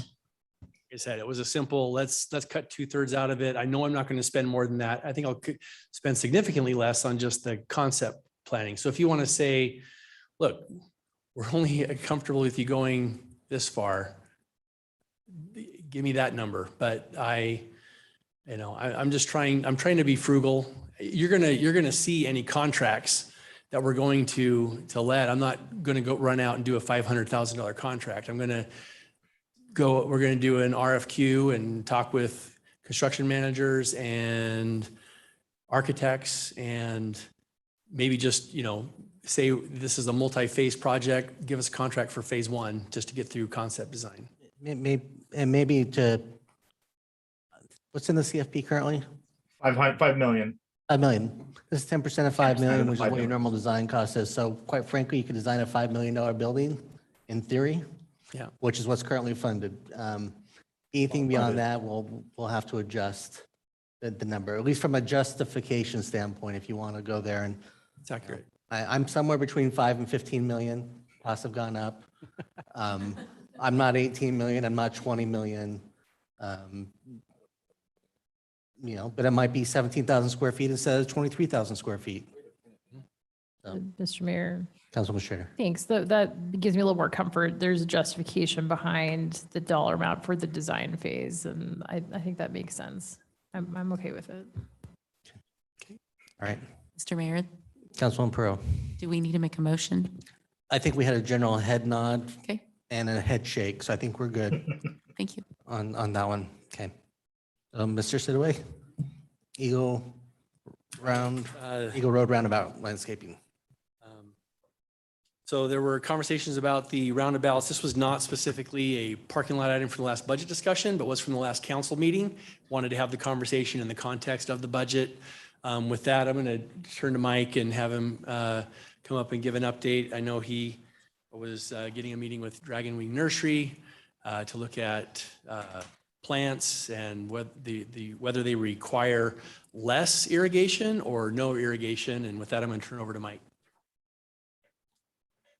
Thanks, Steve, Mayor and Council. So yeah, I was here a couple of weeks ago and we were talking about cost share and landscaping for roundabouts on Eagle Road. There's one at Zaldea and another one at Amity Road that currently are, well, one has a little bit of bark, the other one has rock that was inadvertently put down. And we talked about, showed you some plans and costs, and a couple of the homework assignments that came out of that council meeting was to explore the possibility of using plants that can survive with no water.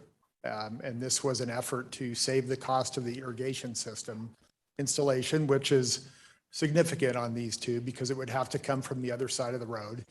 The other one was to talk about what it would cost to just install some large boulders. So I went and had got additional information from a local expert that owns a native plant nursery in Boise. And it turns out that there are plants that you can plant that can have a relatively decent chance of survival with no water. And I'm careful with my wording because people like, with landscaping, they want guarantees. And some of these materials don't come with guarantees. But there are significant cost savings if we choose that route. And what it would be is we would go in the fall and plant and probably water either by hand or with a water truck once or twice in the fall, depending on when the moisture came, and then hope for a good water year, and which would increase the chances of survival. And if so, we can get some things to grow out there. It requires a little bit of soil amending because what's there is more of a silty clay soil, and these materials like more of a sandy, well-drained soil. So we got to be thoughtful and careful. So I put some numbers to what it would take, and removing the irrigation component and some of that. We could do both of the roundabouts, including moving the gravel from the one to the other to repurpose it. Soil amendments, planting, we can do both roundabouts for a cost of $64,000, which is significantly less than the $150,000. If you think that this concept would look better with some larger boulders, the cost of the boulders is $12,000. So $6,000 each roundabout. And that roughly gets about 30 tons of boulders, and you can get a bunch of small ones, or you can get several, 4 to 5 ton boulders that are, they're big. And they have more of, I would probably lean on getting some bigger ones just because they have more of an impact. You're looking at it going by at 30 miles an hour, it'll look better. So all in, plants without water, soil improvements, mulch, placing boulders, $76,000 for both roundabouts. Thank you, Mike. And council, if I could, I had the opportunity to sit down with the Ada County Highway Director this week, and just some general information on roundabouts. So you're aware, apparently, we have signed agreements that any of the ones that are landscaped by private entities right now, if those private entities ever go under, we are responsible for the landscaping in those as well. So as we see the private ones go in, if the entity that is there is no longer there, those will become a responsibility of the city to maintain, is what I was informed. I don't. So one way or the other, we could be responsible for any landscaping in any roundabout in the city over time. Now, is it likelihood that the Oaks is going to fold as an HOA? Not really. I mean, I think that it's limited from that standpoint, but just so we are clear as we go through these conversations, whether they're private or they're public, there is a potential. One other thing in this area that was also done, and apparently we declined to landscape the area on Eagle near the intersections, where they've also placed river rock in small sections from that standpoint. I did talk with them generally about preferring not to just place river rock in random places. You either just go with a full-on hardscape approach. I mean, that's very common in most other areas. It's just cemented in as compared to putting in river rock. I don't know why. He's going to work on that component, so I don't know what this entire area will look like long-term, if they will want to go back and remove that river rock. But right now, we do have river rock in the corner where the roundabouts are and some of the other intersections, which frankly looks janky. This is the best way I can describe it. It's just little packets of rock in that regard. When there's a great family that lives in Tuscany, the last name Janky, so I don't want to disparage them. So from that standpoint, but it just plays out into this conversation for this area as well, the rock and other things. Mr. Mayor. Councilman Borden. Mike, do you think that option you just described will be successful? Guaranteed. Is your perspective attractive and successful? Successful, it'll be very attractive. Great non-answer. I think that there's more maintenance required, and I think that there's going to be plant materials that may not survive, and those will have to be replanted, and we'll have to try again, or we'll have to try something else. Because there's plants that are native to Idaho, and but roundabouts are a non-native environment. They're not the foothills, and they're not, this valley 150 years ago. So it's a pretty tough thing, but based on my conversations today, I'm comfortable going forward. And Mr. Mayor, That's important. I wasn't trying to be, it wasn't a trick question, just trying to rely on your professional judgment. I tend to agree with what you described. I think it's appropriate. I think it's a fair, balanced middle ground. I think it's true to the commitment we made in 2020 to do some cost share, to recognize that you might have one good chance to make these not look unsightly, full of weeds, boring rock, and then have generation of complaints as to why did we save 2 cents per household to not make something look attractive. So I think it's a cost-effective, fair middle ground. Mr. Mayor. Councilwoman Schrader. Mike, thank you so much for looking into this and doing something different because I think it could be great. And I feel like it's such a great middle path because and there's no guarantee. We know that. You've been clear about that. Hopefully it'll be beautiful, it'll work. And sounds like we may have like 20 more of these freaking roundabouts to test our various plants on, and I hope that they succeed. So I love it. I think it's great. And I appreciate that it's like half of the cost. And that's a huge savings, especially if we're going to have so many of these, but it'll still look beautiful, hopefully. And I like the idea of adding a boulder in the middle is kind of a try and drive through it and see what happens to your car. Wreck all our plants and we'll wreck you back. So thanks. Mr. Mayor, Councilman Burt. have you guys seen that roundabout out in Nampa at the intersection of Midland and Ustick where they have like a real like iron model of the Canyon County courthouse? Looks like legit. Maybe, Well, and that,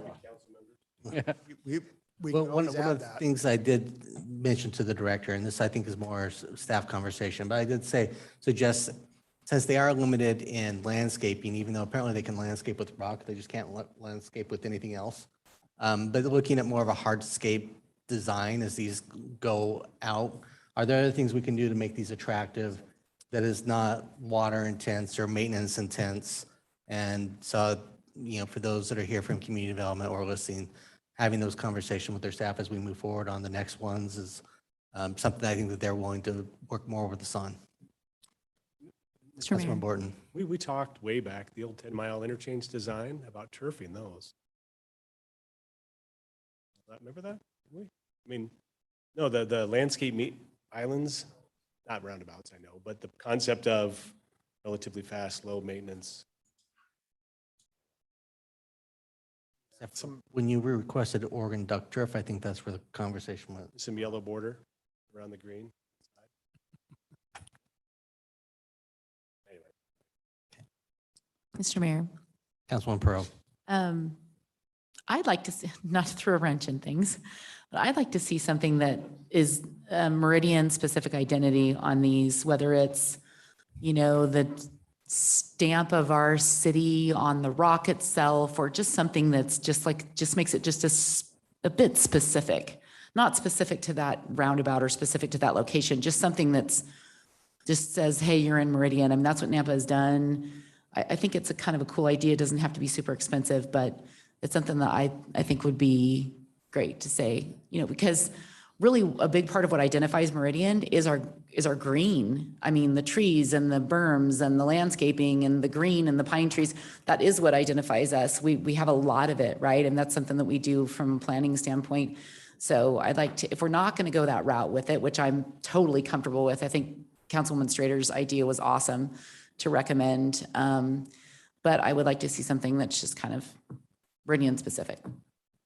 Just a thought. We'll put some thought into it. And Mr. Mayor, Councilman Hoagland. and yeah, I'm a fan of big rocks, Mike. I think it does look better. It gives it some identity, but just so we know, the decision we make now, I agree with it.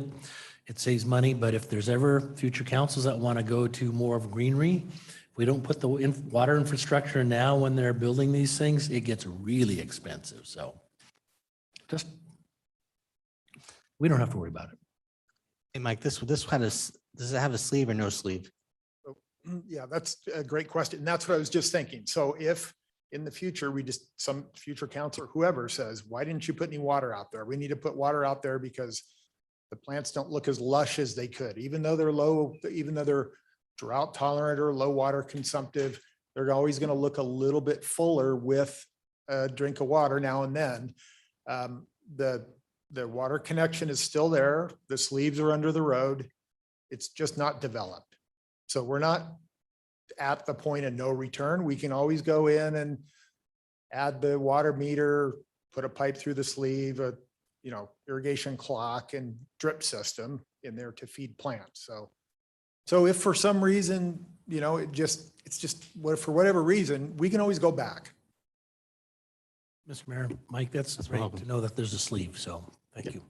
There's two 4-inch sleeves under the road because we thought you never know that somebody wants to put a piece of art in one of those, and we may want lights there. So we thought, like, conduits or sleeves are cheap, and let's put them in with the road, and that way we have flexibility going forward. And moving forward, I think that would still be the wise thing to do. To Councilman, in the future, we may create amazing tropical gardens on these things, or someone may want to do that. Mr. Mayor, I'm a big advocate of just theming every single one of them. Hawaiian one, Pioneer, maybe the Pioneers, maybe number 2. The Wild Wild West, number 3. Maybe it's a competition. We put it out to the high schools, and as they win state championships, we will put a statue in their honor in each roundabout. This is what local government's all about. This is the brainstorming that happens on the dais. I mean, it is absolutely amazing sometimes. What's nice about our budget hearings, Mr. Mayor, is there's no bad ideas. Mr. Mayor, Yes, Mr. just a point of clarification. Are we proposing adding 76,000 to the 23 budget, or is this something that would come as a 22 item? This was however this was this already in the, I got the impression that it was not. It is not. So it's adding a $76,000 budget item to the FY23 budget Was that with the rock or without the rock? with the rock. So That includes the rock. Thank you. And anyone want to make a motion officially, or is we feel good 76? Yes. Add it.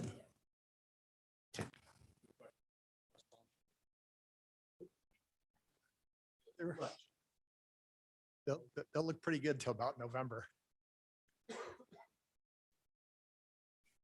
All right, next item up, replacement requests. Council, do you have some replacement request items that you would like to bring up for discussion? Mr. Mayor, Councilman Cavanagh. thanks. Maybe I don't know who the question is for, but on vehicle replacements, we had a handful of vehicles requested to be replaced that we didn't do I guess a diagnostic on, and just trying to get an understanding as to the reason why.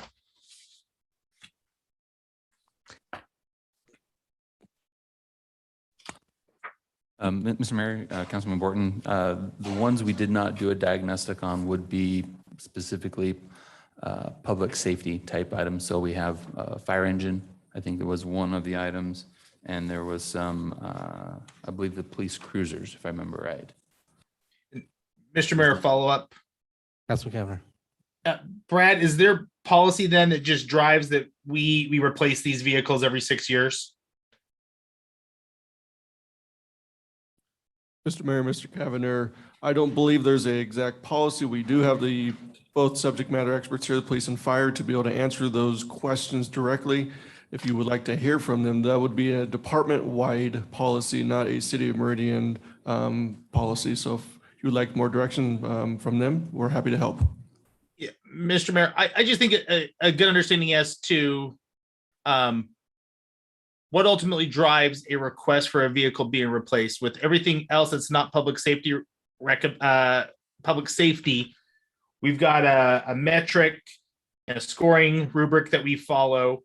Certainly, if PD thinks these vehicles need to be replaced, I'm happy to have that conversation. Just trying to understand where we're going to be consistent and when we're not, and kind of the basis for maybe deviating. Go ahead. Well, Stacey, do you want to come up and I have the general response, but I'll let you be a little bit more specific. Mr. Mayor, members of the council. To answer your question, the public safety vehicles, such as the patrol vehicles, if we take them in, we've learned from a couple years of experience to get inspected. If they do find something out of the ordinary, something that needs attention, we were just taking care of it immediately at that time, because we weren't going to let the vehicle stay in service for 10 more months and another 10,000 miles with the problem found during that inspection.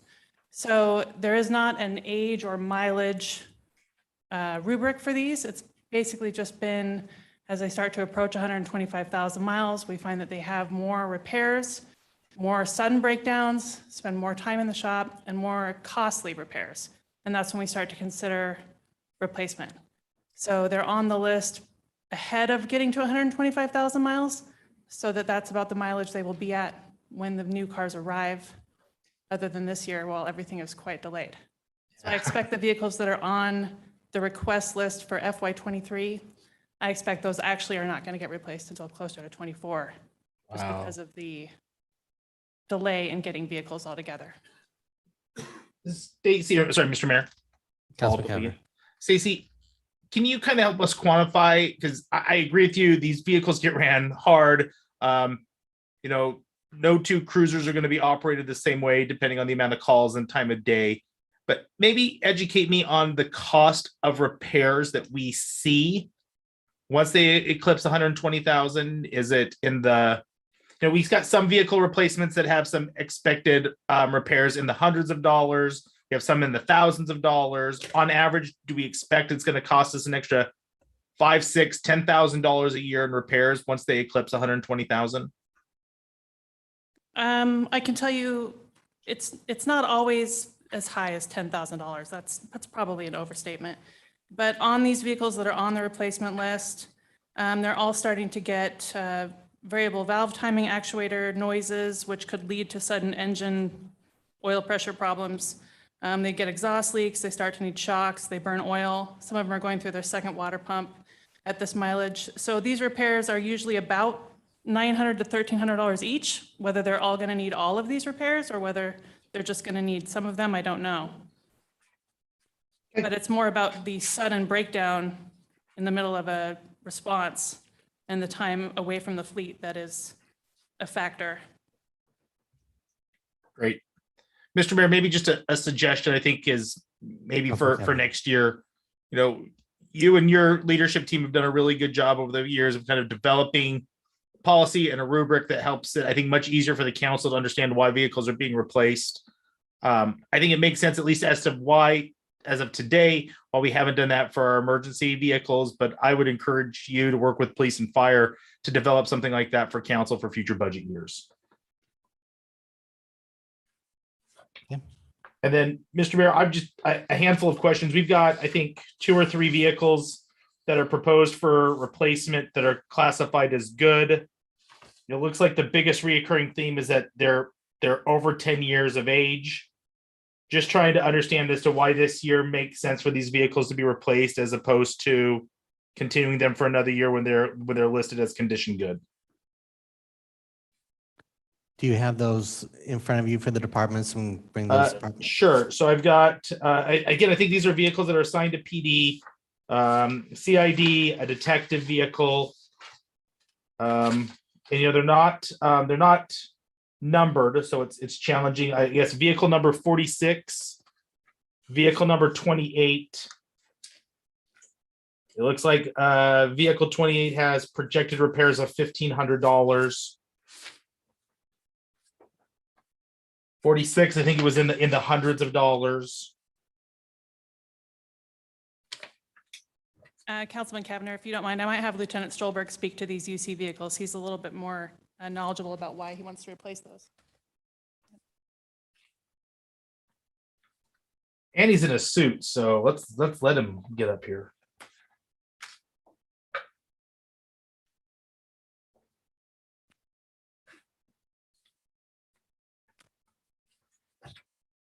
Councilman Cavanagh, on the vehicles you're speaking about, the 2010 Ford Ranger has been in our fleet in the detective division since 2010. It's been passed around. It's also reached 116,000 miles. It's a response vehicle. One of our on-call detectives utilizes it. And as Stacy mentioned earlier, we have a significant backlog in getting vehicles. So the anticipated mileage for that vehicle is going to be very high. It's also a vehicle that we need to keep rotated because we do use it for undercover operations. And it's going on 12 years. It's been used and rotated through that unit. Second vehicle is also an unfortunate circumstance. It is an old vehicle. The mileage is not as high, but again, the same thing operationally. We need those vehicles for surveillance and undercover operations, and it's become dated at that point. It's been in our fleet since 2008. So that's the main reason behind the 2 vehicle rotations with these 2. All right. Mr. Mayor, sorry. Thank you, Mr. Mayor. On average, I mean, how many miles have you put on each of these vehicles this year as opposed to last year?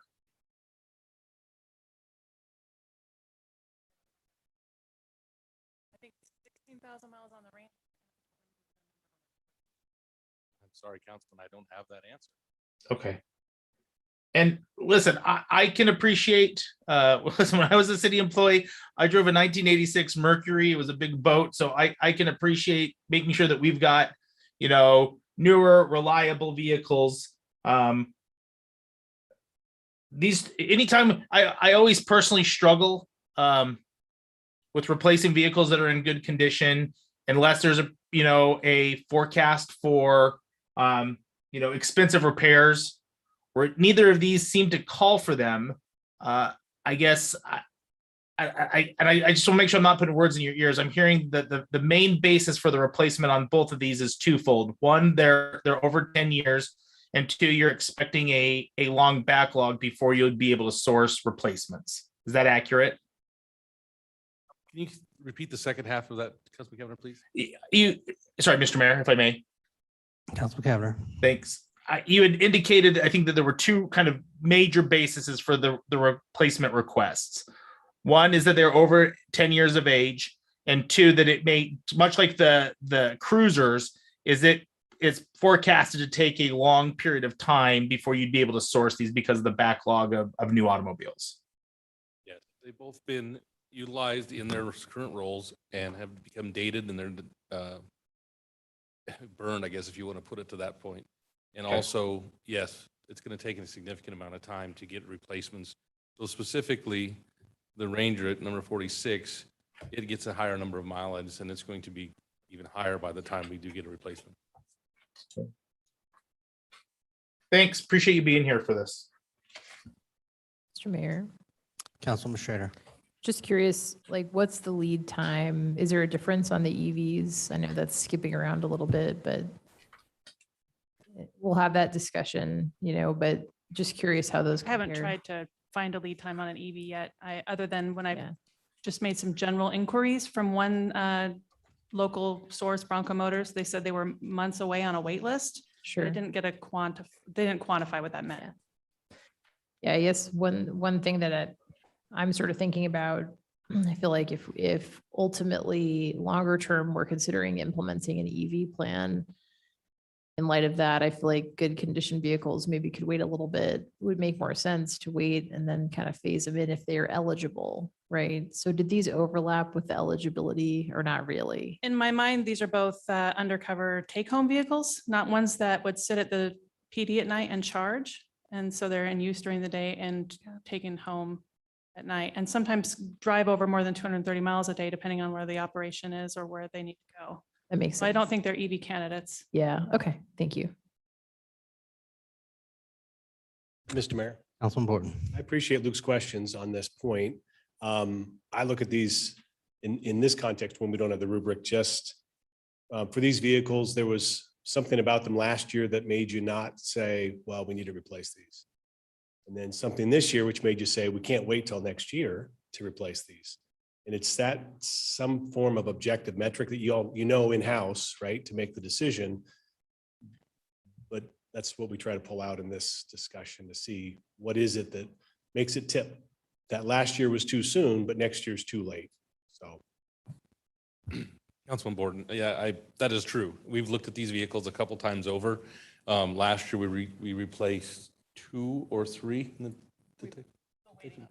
Well, that haven't, one of which still hasn't arrived yet. We've been loaning out cars. I'm driving the impact vehicle that was sitting there with the cage because that's all we have left right now. And these two were two that have been on the radar. We're waiting for that time. We've tried to spread them out to be the best fiscally conscious that we can.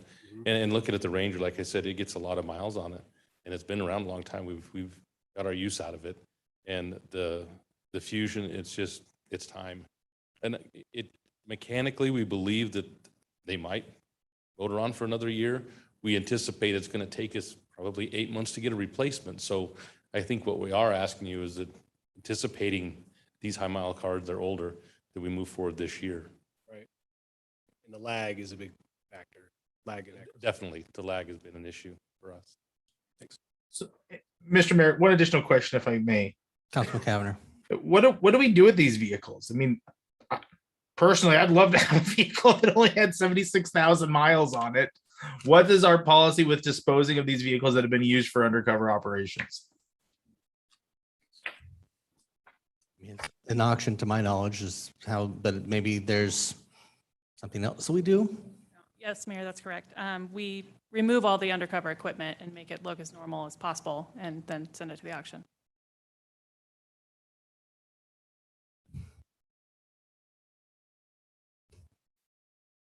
Council, any direction on these items or additional questions on other replacements?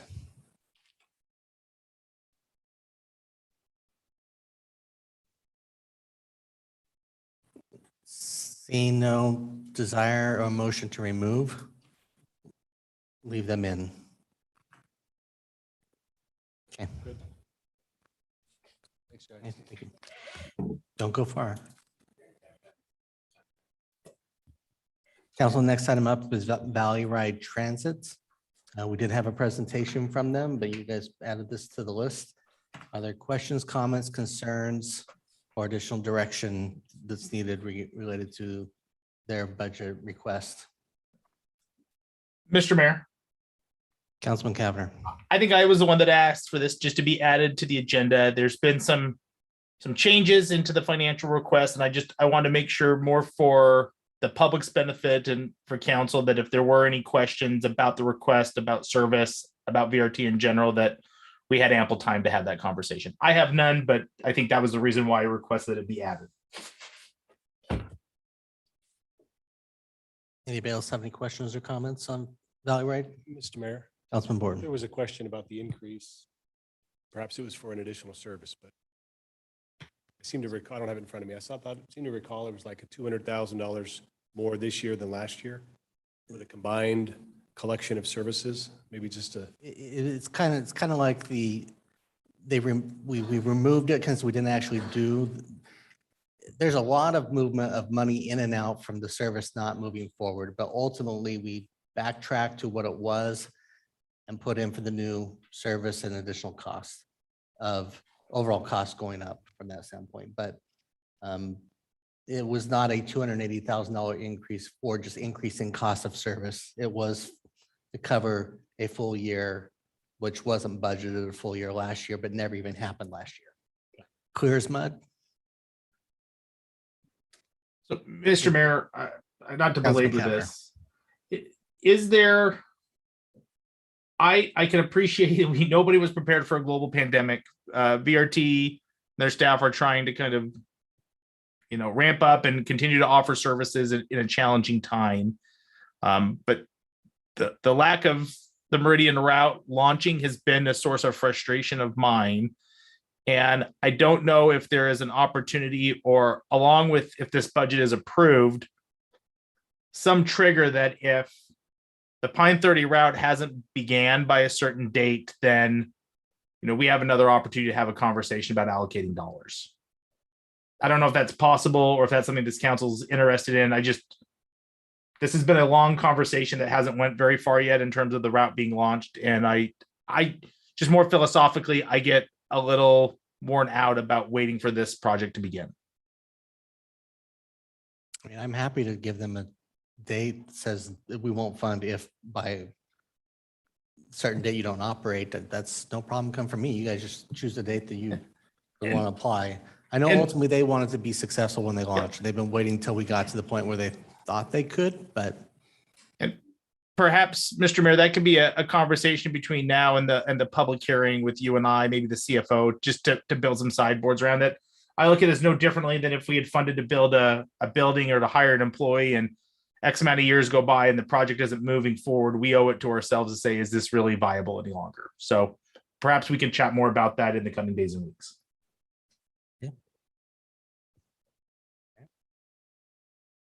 Anything else related to Valley Ride Transit? Okay, then we'll move on to electric vehicle conversation analysis. All right, thanks, Mayor and Council. Just a second while we switch staff over.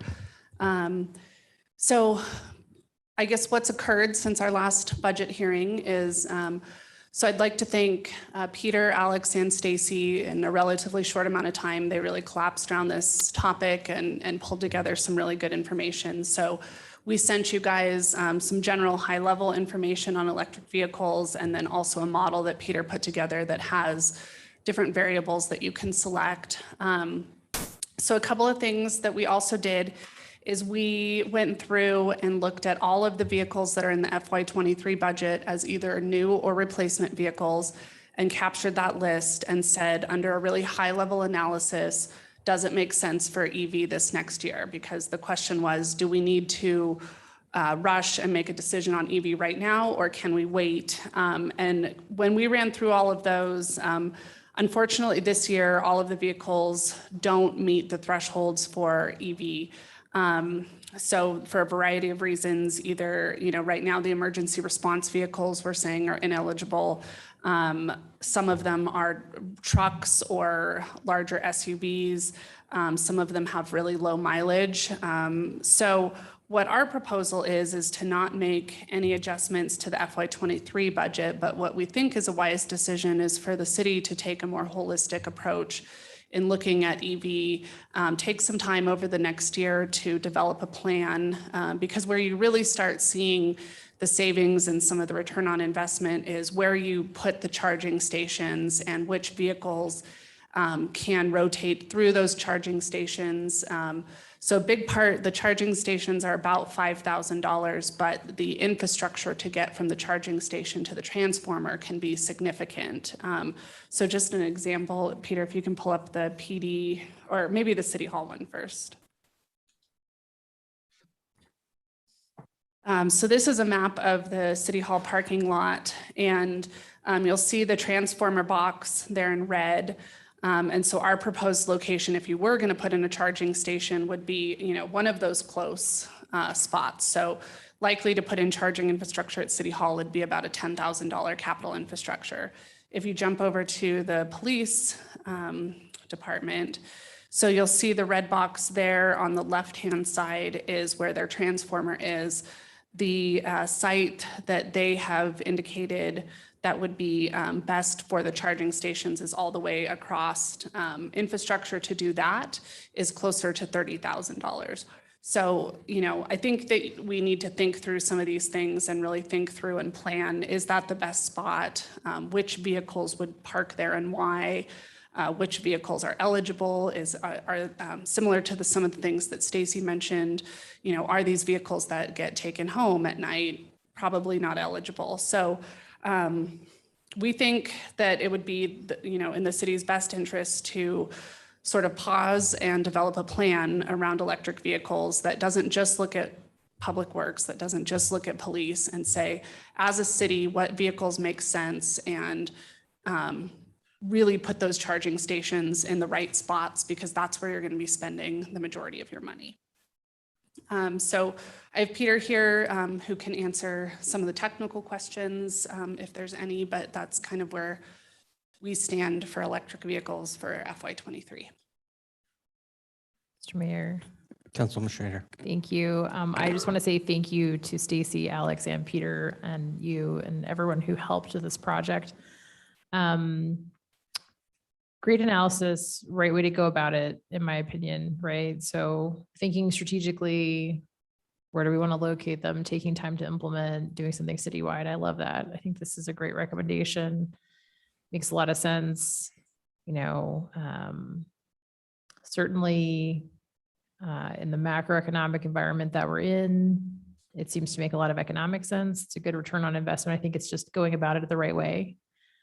So I'm totally happy to, I don't think we were actually putting this in the budget. I think it was just a request, but I don't think we need anything then, it sounds like, in this year's budget in order to move forward, right, on the implementation and study of this. So thank you. Mr. Mayor. Councilman Kavner. I just want to echo the appreciation of staff coming through this, and maybe a request. I think in our last budget hearing, we had talked about HR's efforts to maybe poll our employees about different benefit options that they may find rewarding and valuable.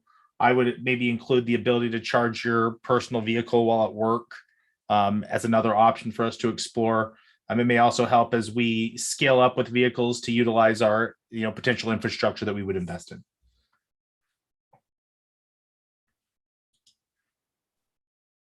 Anything else at this time, council?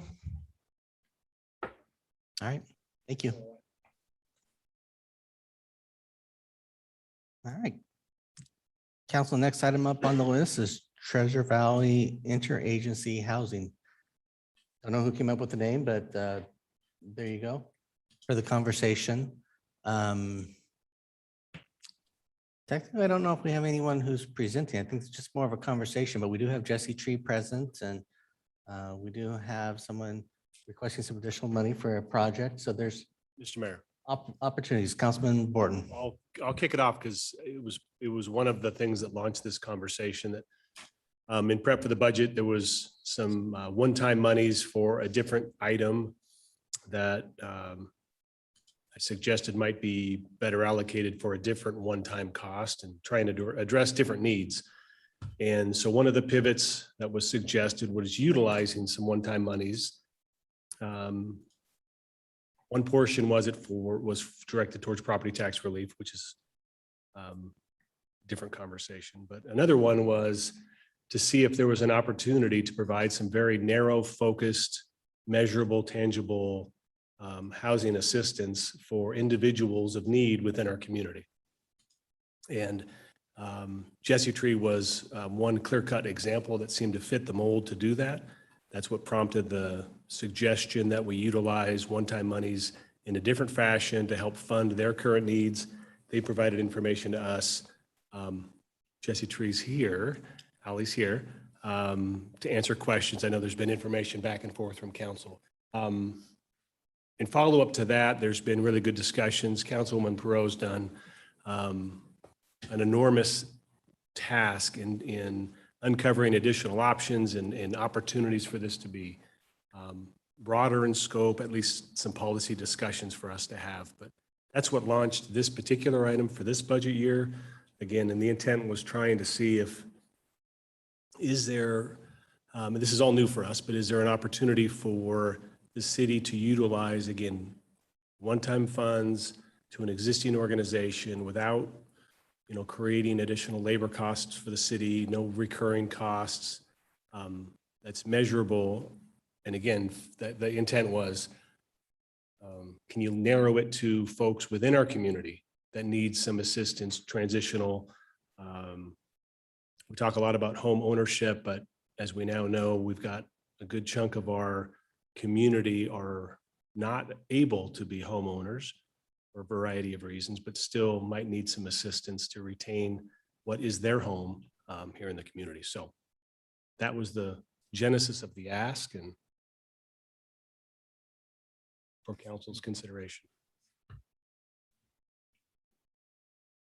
And if, I know because we have the director of Jesse Tree here, if there was follow-up questions from that, now is the time. Council, questions, comments, discussion?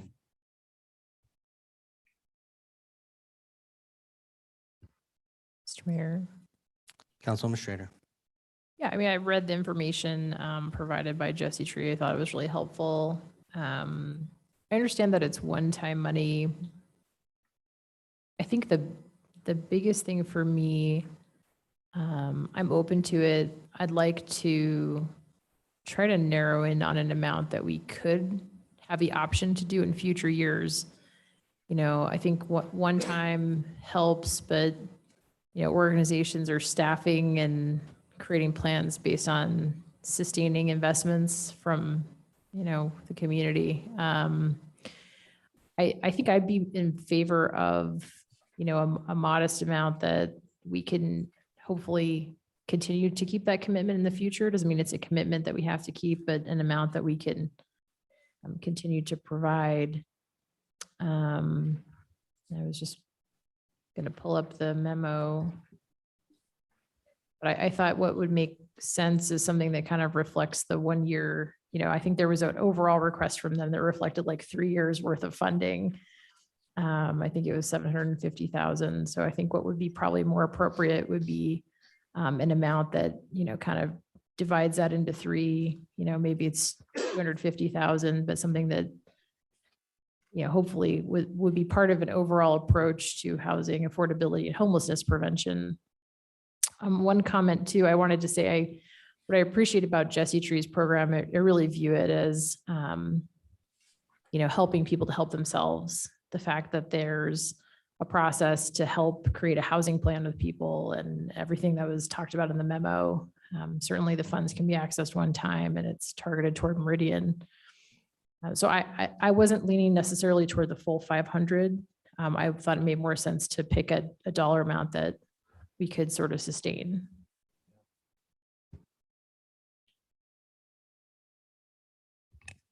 Mr. Mayor. Mr. Mayor. Councilman Cavanagh. Yep. Thanks, Mr. Mayor. I appreciate that. And first, an appreciation to Councilmember Borton and Councilmember Perot. I think Councilmember Perot's been working on this. It sounds like for a long time, and I appreciate Councilmember Borton kind of at least getting a conversation started on this. I think Jesse Tree is a great organization with a strong track record. I've had the opportunity to tour and meet with them, and feel really privileged that we're lucky to have them in our community and helping our residents. My issue is not with the dollar amount or with the agency receiving it, is that kind of similar to the community centers. I feel that an allocation like this is just a skosh premature. I'm supportive of at least leaving it in the budget for now, but I would really like, I think, our council to formalize what our approach to housing is going to be between now and the public hearing on this, if that's doable. And if we're able to do that, then keeping the money in. If we're not, maybe pull it out, but bring it for a budget amendment at a later point in time. I worry, I think, a little bit to Councilmember Strader's comments about, is this dollar amount sustainable? Is this step one, or is this where we would want to be 5 years from now? And I don't know, because I don't know where all of us kind of feel about housing and the way we would want to go after it. I've talked at multiple council meetings that I prefer more of a focus on home ownership. I think that's also important. And so where does our approach to housing relate to home ownership in conjunction with renters? I still just think there's a lot of questions that, for me to be fully on board for this, still need to be answered. But I'm more than supportive of leaving it in the budget to continue the conversation.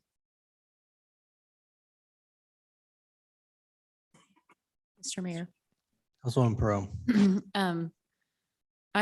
That's very well said, Councilman Kavner. I agree with Councilman Kavner, as I have done a lot of investigation into our housing needs as a community. And I apologize, I have something going on with my face here. Our housing needs as a community, and what the different nonprofits and quasi-governmental organizations are doing to meet those needs, and how we have contributed to those needs in the past. I do feel like there's a bigger picture conversation that I'd like to have. And my preference would be to hold off on this particular budget line item and this particular amount, and just do a further assessment of what that may look like, and potentially have, I apologize, I'm bleeding really bad and I don't know why. Mr. Mayor, maybe we could take a recess then? What's that? Maybe, sorry, Mr. Mayor, if Would you maybe like to take a recess. Yes, please. Thank you. Okay, let's go and take a 5-ish minute recess.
It's happened before.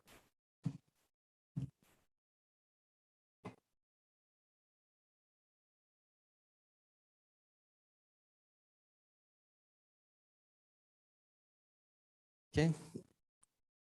Where's, he's coming. Oh, wait. And again, pickleball.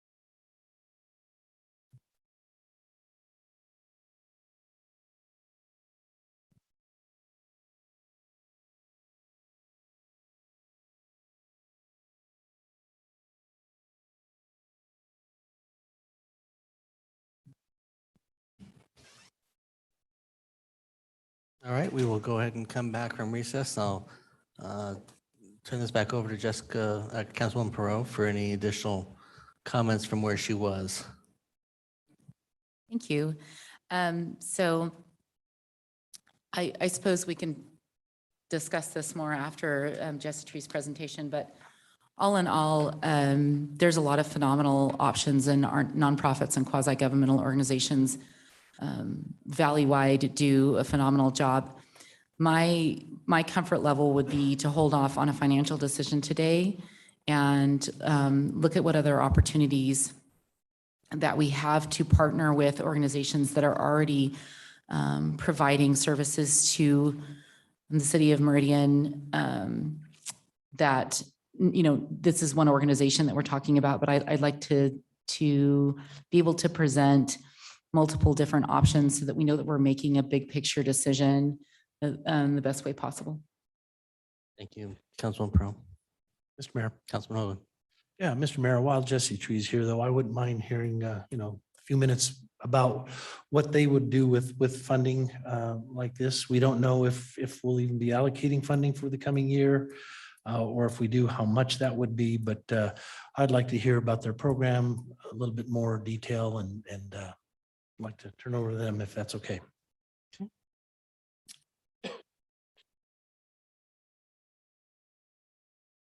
Mr. Mayor, council members, my name is Allie Robbie, and this is Evan Stewart, Jessie Tree's program director. So thanks for having me. I know you read already our memo that we sent out, as well as our budget and some questions that were circulated, but just really wanted to hit home that we are asking for your support to help us sustain our current programs. We received a significant amount of COVID funding that allowed us to support more Meridian residents that needed our assistance. And we're hitting a huge fiscal cliff on September 30th.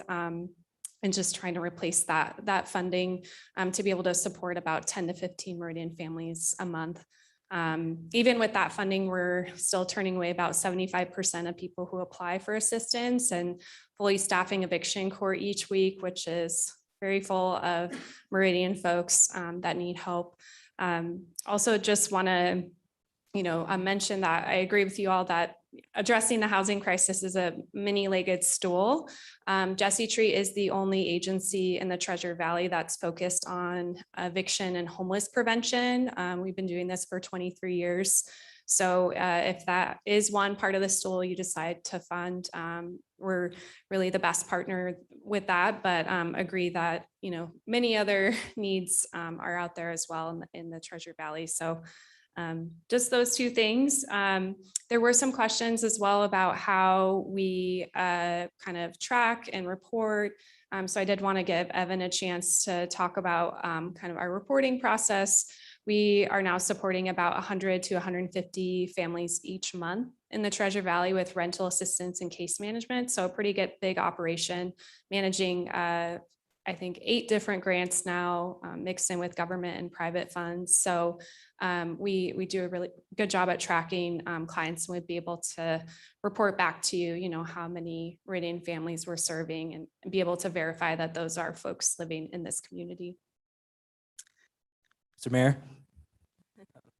I don't know the forum City very well. Council. City Council. My name is Evan Stewart. I'm the program director. So I'm also in charge of our rental assistance budget and our grant compliance with other funders.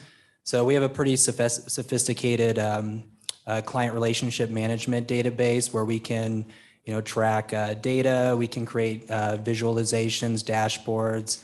Oftentimes I have to report to different funders, demographics, zip codes, different city locations, household size, children in the household. So we're very sophisticated in the data that we track. We use Tableau. We disseminate that information to the community as well. So we're very transparent, open with sharing data, and pretty efficient with reporting with other funders as well. Council, any questions? Councilman Burnt. Mr. Mayor, I just have a, thank you for coming. I appreciate you being here. I just have one question. There's a lot of money that's came in just from different municipalities and government agencies, a lot of private money as well from different nonprofits and foundations.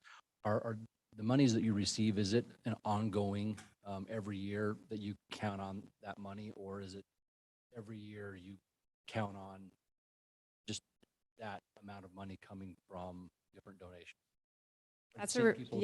That's a really great question. So our private funders are a more dependable source of funding right now, just individuals in the community, foundations and corporations. So we do a lot of work there to sustain those donors year to year, and we're doing a lot of work to grow our fundraising.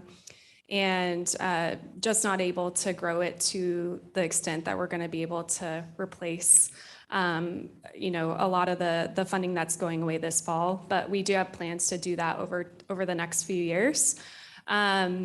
With government funds, those have been a little more unpredictable, particularly because we received COVID funding that allowed us to really grow our programs to meet more of the needs that were out there. It was really great timing because with the pandemic and pandemic funding came a much more serious housing crisis and a 40% increase in rent just here in Ada County. So it was well timed to help us meet the needs, but those are the funds that are going away this fall. It was called the ESG-CV grant. So anyway, those have been a lot more predictable coming from the feds. So now we're going to our local government partners to ask you guys to help us replace some of that so that we can sustain and while we plan to grow some of those other private sources of funding. Mr. Mayor, do you guys have a specific amount, an X amount of dollars per year that you look to raise to replace funds or operate? Yeah, so the last couple of years, we have sought to raise $600,000 from individuals, about $200,000 from corporations, $250,000 from foundations, and then we do, you know, a fundraising event every year, get as much as we can from that. So, you know, we do Idaho Gives. There's a big giving campaign in December, Avenues for Hope, but usually it's about between $1 and $1.5 million in private funding that we're seeking to raise. So we're doing as much as we can, but even with that and our government grant, like I said, we're still seeing huge needs in eviction court, hundreds of families going to shelter every month. And we're also turning away about 75% of people who apply to Jesse Tree for assistance. So yeah, that's where we're at. Mr. Mayor. Councilwoman Strader. Sally, and appreciate you being here.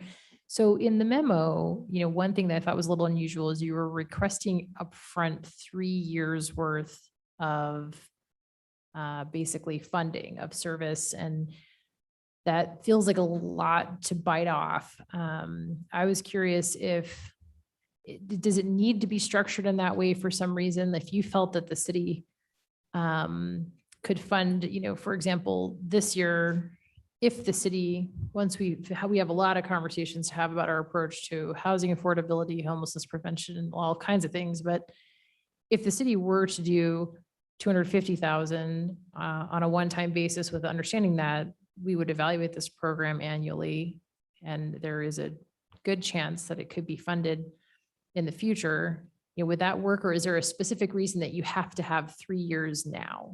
No, a one-year basis would definitely work for us, and I apologize for the irregularity, but was just, know that our local governments have an unusual amount of funding with the American Rescue Plan Act, so was kind of tailoring our request to that funding with the 3 years, because that funding can be used for rental assistance. And we're part of a national cohort of organizations like ours across the country, and other localities are using ARPA funds to replace ESGCV and ERA. So that's kind of where we got the idea. But a one-year grant would completely work for us, and we can, partner throughout the year and evaluate at the end and see how it goes from there. Okay, and then maybe one more, Mr. Mayor. Councilwoman Schrader. So if hopefully not the case, but if Meridian were to not fund your organization and you have this funding cliff, it sounds like if we couldn't help with the funding, then Meridian residents would not be served. Yes, that is correct. We would anticipate still receiving 40 to 50, even more applications per month as the cost of rent increases. And we would have to turn away a majority of those folks instead of being able to support 10 to 15 at our current levels per month. So yeah, and those are really tough conversations to have. We have a phone line where we field requests from people every day, and getting about 2,000 calls a month from around the Treasure Valley, and our phone line's completely volunteer staffed. But with having to turn away so many folks, those are really tough conversations, but and those would get tougher if we had to turn even more folks away. So and I would anticipate higher levels of evictions in court and higher levels of homelessness as well. That would result from that. Mr. Mayor, one more question. Councilwoman Schrader. Is the funding request net of anticipated CBDG funding as well, or do you view that as a different source of funding and this is a request outside of that? Yeah, the CDBG, we view it as a separate request, it's a much smaller request, and it will support some of our case management staff salaries. Our case managers are the ones facilitating this funding. So, yeah, and I know CDBG is a little more limited in some ways and has more requirements. We use a lot of our current funding in eviction court, for example, and when we're administering that funding in court, we have to make really quick decisions, and we can't always get every piece of paper or check every box that CDBG requires. So we're not able to use it as fast as hopefully this funding would allow for. Maybe one more, Mr. Mayor. Councilwoman Schrader. I just think it's also helpful to describe how your clients have skin in the game as well in terms of their own success. If you wouldn't mind going through, I know you had some of that in your previous memos and your newsletter, but if you wouldn't mind going through, it's not a handout, it's helping people help themselves. I think it's important to kind of go through that. Yeah, absolutely. So every client we serve, they get assigned a case manager, and a case manager creates a realistic budget. We talk about concepts such as the 50-30-20 rule with clients. Every time we utilize a budget, we go over income, expenses. We use that budget to also investigate different community resources for utility assistance. We look into employment, other things that can help with food, lower costs for childcare. So our case managers are always having, real in-depth conversations, and we're really tailoring housing stability plans toward, short-term, long-term goals for staying sustainable, staying in their place. And, we also, help usually with, coupled with rental assistance, additional supportive service such as healthcare resources. We also do have a community health worker on staff, helps get connected, low-income residents who may not afford medication. They have not seen a doctor in a couple years, other healthcare resources that we can get them connected with through a pretty broad network of partners we have throughout Ada County. So, we really try to get people connected to exactly what they need to show that sustainability moving forward. Yeah, and Evan and his team do a really great job of that. Our current team of 10 case managers. We do share data with our partners at the shelters and homeless service providers. And we know that 95% of the people that Jesse Tree has served over the last few years have not gone to the shelter and have not come back. We think in large part, even though they're in a really serious situation when they come to us, and often in eviction court, we think that's because of the work that our case managers do. So yeah, just to clarify, this funding request is not for case management. So Jesse Tree is committed to separately funding staff salaries with other funding sources. So this entire funding request would go right to paying folks rent that they owe and keeping them in their homes. And we would, no overhead, no admin, we'll cover all that separately. If I may, we also get the landlords involved with every client that we're working with. So we don't just pay tenants directly. So we, of course, would make those checks payable to the property managers, landlords. So they're also a part of the case management process. So they're always, clued in exactly what's going on. We request documentation from property managers. We've already built that rapport and relationship with, hundreds of different property managers, private landlords in Ada County. So they know how our process works, and usually they're very satisfied with the service provided. And they actually send people our way. So they enjoy working with us, and, they get paid, can pay their mortgage and avoid the cost of eviction for themselves as well. So. Mr. Mayor. Councilman Pro. Thank you very much for being here. I have a couple questions. One related to your work with other organizations in the community, and then one related to the information that you've sent regarding your budget and your request. So the first one, I know that Ada County Housing Authority also has homelessness and emergency rental assistance relief. Do they send individuals your way? Do you work collaboratively with them and the other organizations that are involved in emergency housing specifically? Yes, so they also have temporary government funding that is also cycling off within the next several months or so. So right now that's a good resource where we can cross-refer folks, but they do send people our way if they're in the legal eviction process, because our process is a lot more fast. And we have, they'll also send people our way if they need some supportive services, because they don't have that either. So and then we'll send people their way if it's they can pay for rent going forward, which we can't do. So if it's somebody that we're serving that needs more assistance in the future, then we can send them over there. But yeah, that is also a temporary resource, kind of like our ESGCV, and it's cycling off kind of potentially around the same time that our funds are. So will cause even more need, I think, when that happens. Mr. Mayor. Councilman Pro. Thank you very much. That's helpful. In the request that you sent, if I understood correctly, you have approximately 10 caseworkers, but then the budget you had shown 8. So I didn't know if that had changed, and you had kindly sent us some responses to some questions about how many cases each worker manages. And it sounds like in your request, it was somewhere between 10 and 15, but in the email response, it was around 25. So I just wanted to get some clarity on those numbers from you. Yeah, so sorry for the confusion.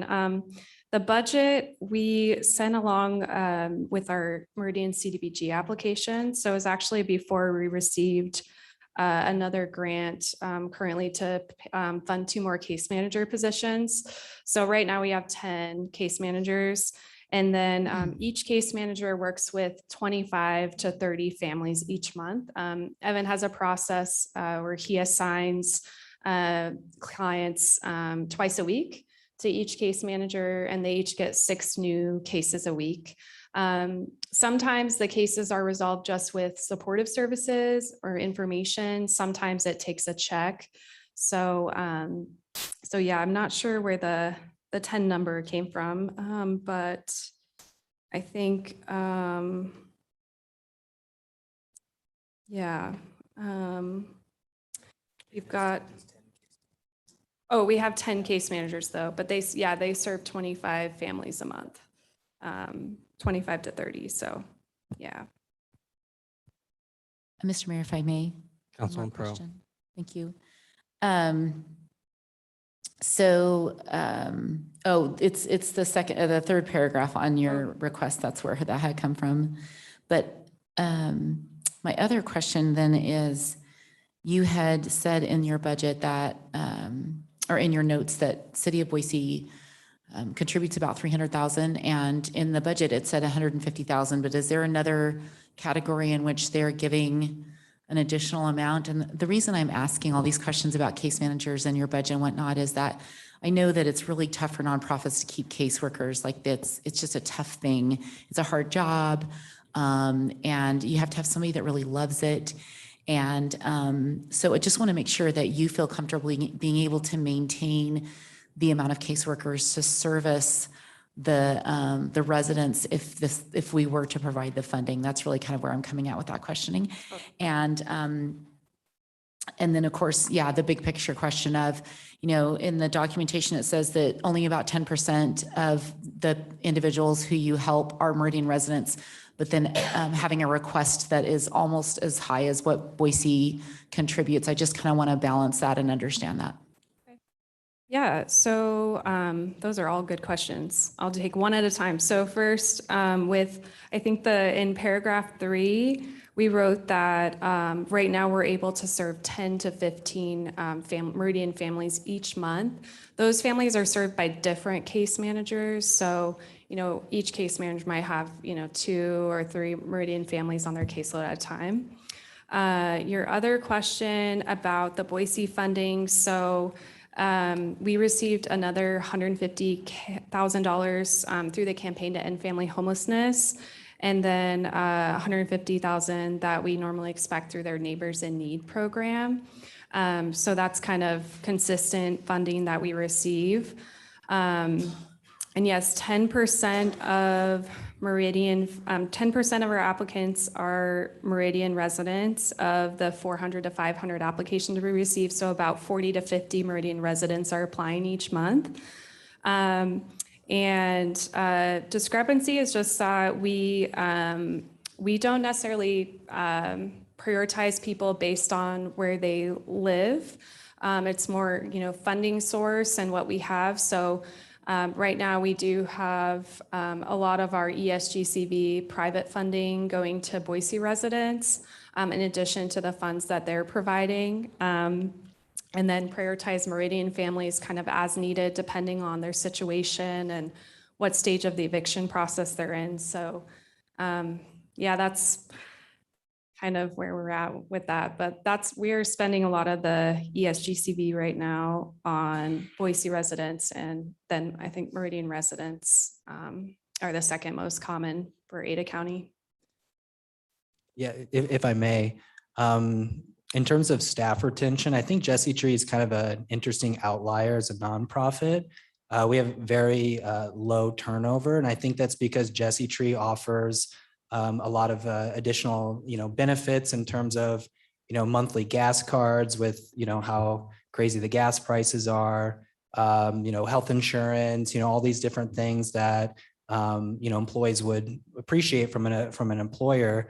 And I've been with Jesse Tree over 2 years. And, during that time, we've had 2 case managers who've left Jesse Tree for other, employment. And so we have a pretty strong culture, teamwork.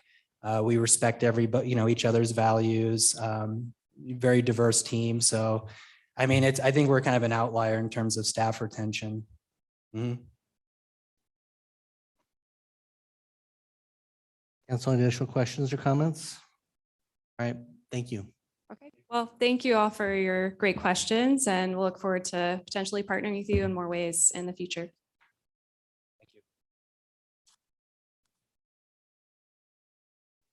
So council, we've got about 15 minutes. I think the priority is to get a number for finance to publish around the regular budget. I know that ARPA is on the list, but it's not required for the budget portion. I want to make sure we get that, because we have 2 weeks of no council meetings. Otherwise, we're gonna have to come back with, not all of you, just enough to get a quorum, and set a budget number for publication. So we can focus on whether or not this should or should not stay in the budget, so we can at least get that element for publication. Mr. Mayor, Councilman Wharton. I really appreciate the context provided by the presentation. Ollie and Evan provided in writing in here today as well. So what I think would be appropriate that might cover two bases, if council's willing, is perhaps adjust the figure that's in the draft budget to $250,000. Councilwoman Strader made that reference, which I think made sense. In parallel to that, there's continuing work, what Councilwoman Perot is talking about, a more in-depth analysis and discussion amongst us on broader policy considerations. I think we have to give each other, have some good dialogue on what we are and are not comfortable with in light of the different tools. So I personally wouldn't want to hold off on this. We heard some urgency coupled with opportunity for serving Meridian residents. So my motion would be to retain $250,000 in this year's budget. I'm supportive of that. I'll second that. Second. I have a motion and a second to leave $250,000 into the budget. Is there a discussion? Mr. Mayor. Councilwoman Perot. I am so thankful for organizations like Jesse Tree and all the work that they do. And they just do it better, so much better than governments can do. And however, given how we as a council have typically made decisions on dollars this large, we ask a lot of questions from our staff about a variety of options that there are. And so this is nothing specific to Jesse Tree. I just would feel more comfortable myself making sure that we're talking about and looking at all the different possible contribution options, even if it's just for one budget year. So for me, I would prefer to hold off and do a budget amendment. That's just my preference. It's not specific to Jesse Tree. It's just such a significant amount of money that I just want to know that, that the decision is taking everything into account. Like, for example, Ada County Housing Authority is also going to have a large amount of ARPA dollars fall off this fall. And should we also have them come present and share, because they also serve a pretty significant amount of Meridian's community as well. So it's not specific to Jesse Tree. It's just that there's other information I personally would like to have more in depth. I do have quite a bit of it already. I am definitely able to do a presentation in a very short amount of time if council would like me to. But in my conversations with the mayor and council president, we just didn't feel like there'd be enough time for that in this particular budget session. Mr. Mayor. Councilman Borden. I guess at that point, this is to retain the dollar figure within the published budget. Final budget's in August, so I don't necessarily see one foreclosing the door of the other. There very well may be an additional organization that our discussion fleshes out a desire to provide some assistance, and that may or may not be something we want to address with a budget amendment, but I wouldn't want to personally close the door on this now and lose the chance to be able to fund this come this fall. Mr. Mayor. Councilman Burt. I would agree with that. I think that, as I stated earlier, we can always take stuff out of the budget. We can add on to it. So I think it'd be smart to leave it in. I'd also really like to entertain this discussion with ARPA as well. One time, that's money that we can use it at our discretion. It won't affect our budget. So that's long story short, I'd be for leaving it in the budget just so that we can have further discussion about it. Mr. Mayor, Councilwoman Schrader. yes, a question for Council Member or Councilwoman Pro. Would you prefer to leave $500,000 in the budget for discussion purposes to try to have additional discussions before August? And with understanding there's a lot of support for Jesse Tree's proposal, would that make you more comfortable in terms of having optionality if additional opportunities present themselves? Mr. Mayor, Councilwoman Pearl. I would love that. If council is amicable to leaving the full base budget amount in there, I would absolutely appreciate the opportunity to present a multiplicity of options for us to consider. Absolutely. I didn't know what council's thoughts were on any amount or some amount, but if council's amicable to leaving the full request in, I would be absolutely happy and thrilled.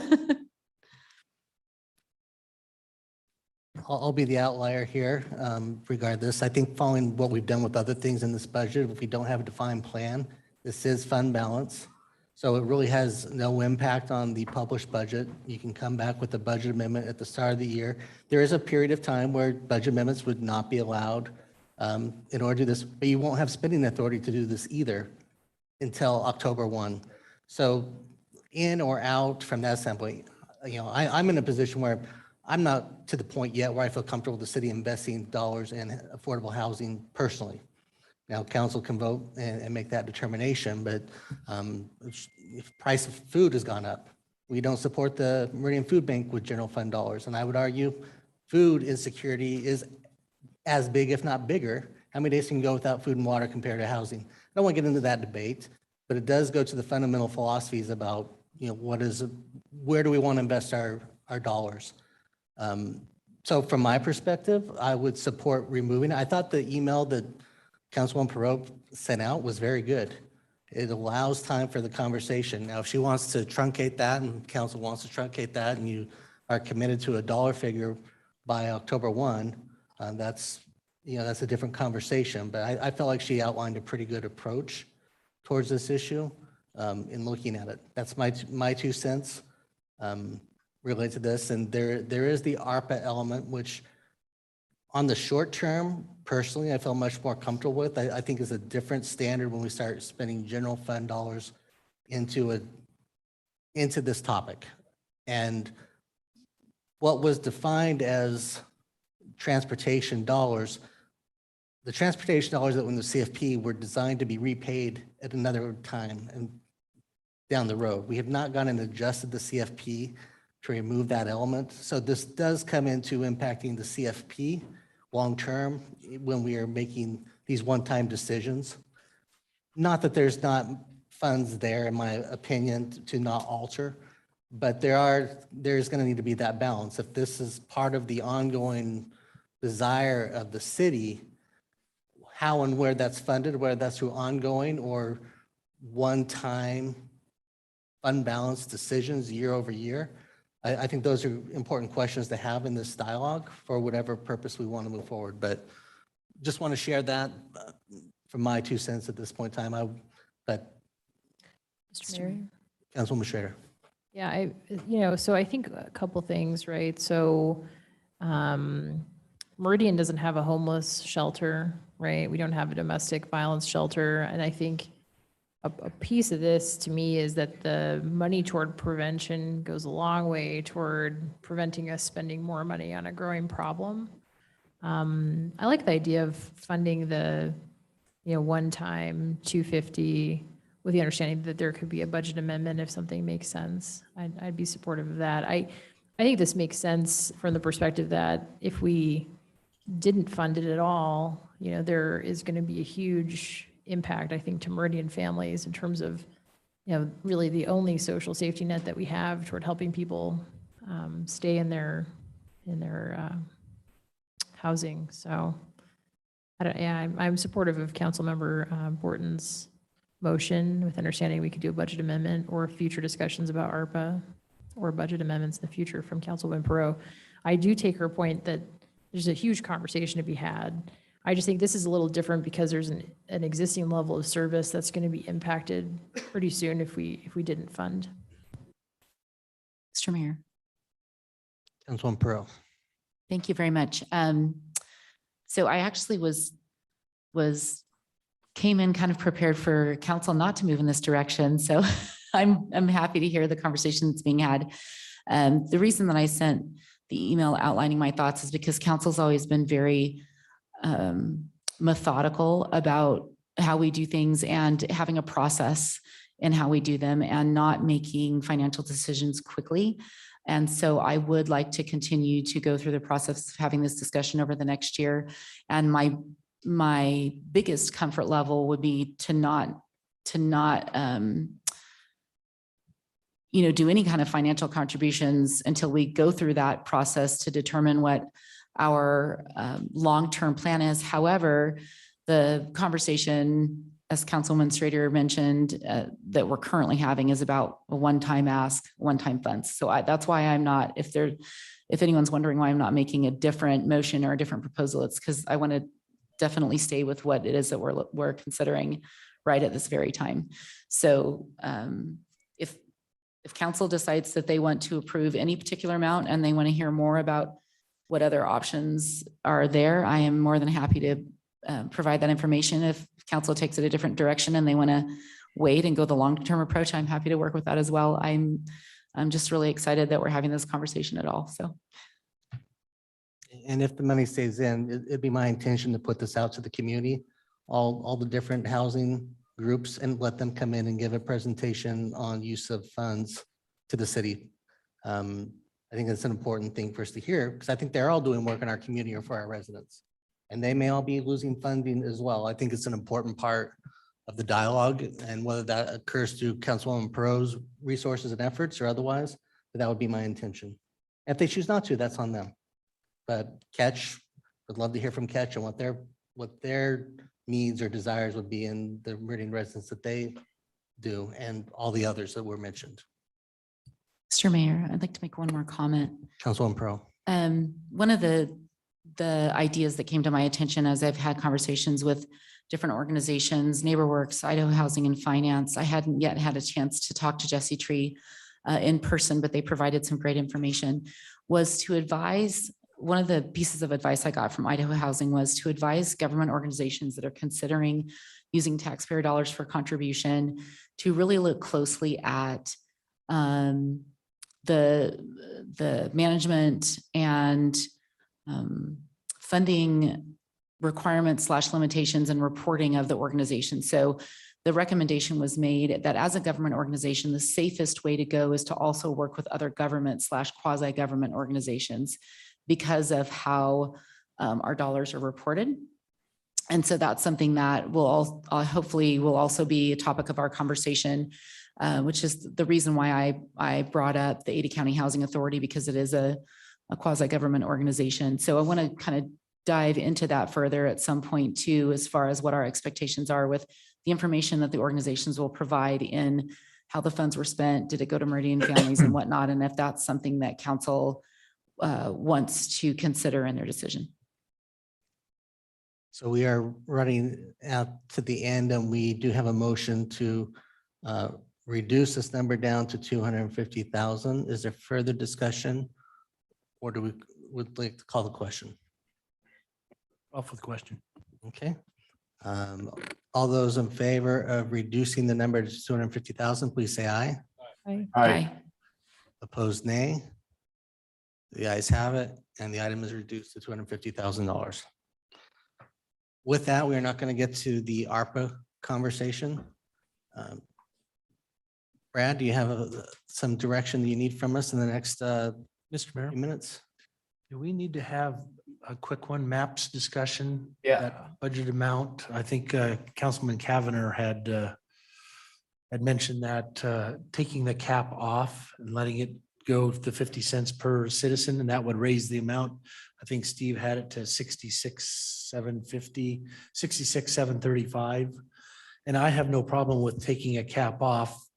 Costs have risen, so if you want artwork, it's And whatever else it's used for, it's going to cost more. So going from a cap of 50,000 to where it would be today, 66 doesn't seem too drastic, but If you want to give direction to put that in the budget for now, it will require an ordinance change, a modification Yes. that will dictate whether that stays up or down. it does require an ordinance change, Mr. Mayor. And Mr. Mayor, maybe a request that we work towards at least having that ordinance on a future agenda before the public hearing on the budget. Yeah, these will be July. That will have to come before you in a July workshop for an ordinance change. Mr. Mayor, Councilman Borton. as to the previous motion, the intent was that $250,000 would be allocated to Jesse Tree.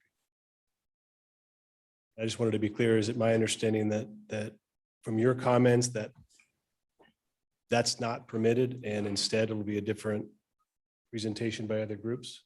I think it's important that I did not take it that this was a Jesse Tree specific item at this point in time. I'm happy to talk more about it, but I think it's important. I don't know that we did any outreach to ask anybody else if they would be interested in this. This was meant more as a placeholder for various conversations. There was 3 that were mentioned through this process. I can talk to Council President. We can have that conversation about what makes sense. But it is in the budget of 250,000. I don't know this. Mr. Mayor, Councilman Kavner. maybe for some clarity on that, that is the place so that because the dollar amount would be published, council would still have the ability before we approve the budget, if council says we want these dollars to go to Jesse Tree or the Meridian Food Bank or another organization, we could make that modification at that point in time, correct? Because we're not adjusting the dollar amount? Yes, I mean, Okay. who and where it goes to, just like when we do anything in the budget, you're not approving a specific car is purchased from someplace. It's a dollar figure for a purpose.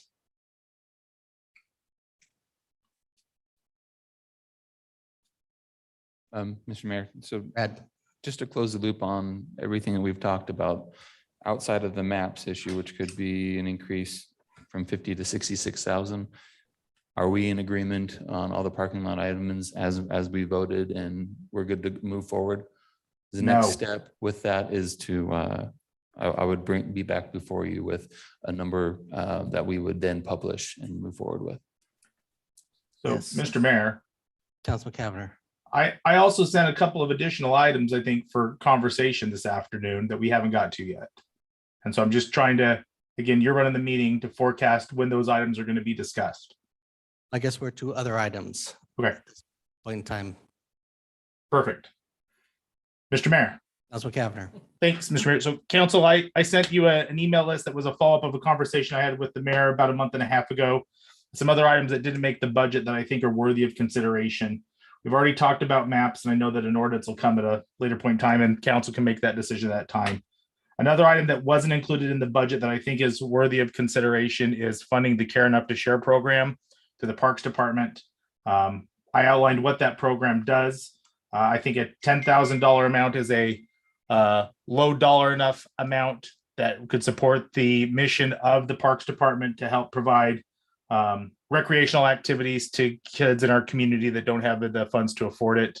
I don't know if Steve is still in the room, but he can also ask any question, answer any questions that you may have. I recognize that we're trying to be rushed to get to our workshop meeting, but I do think these next 2 items are at least worthy of consideration. Thank you. Steve is in the room. I know that there's $8,000 in the account currently, and that's more than the last 5 years of expenditures combined, if I'm not mistaken. It does get published in when we put out our guides from that standpoint.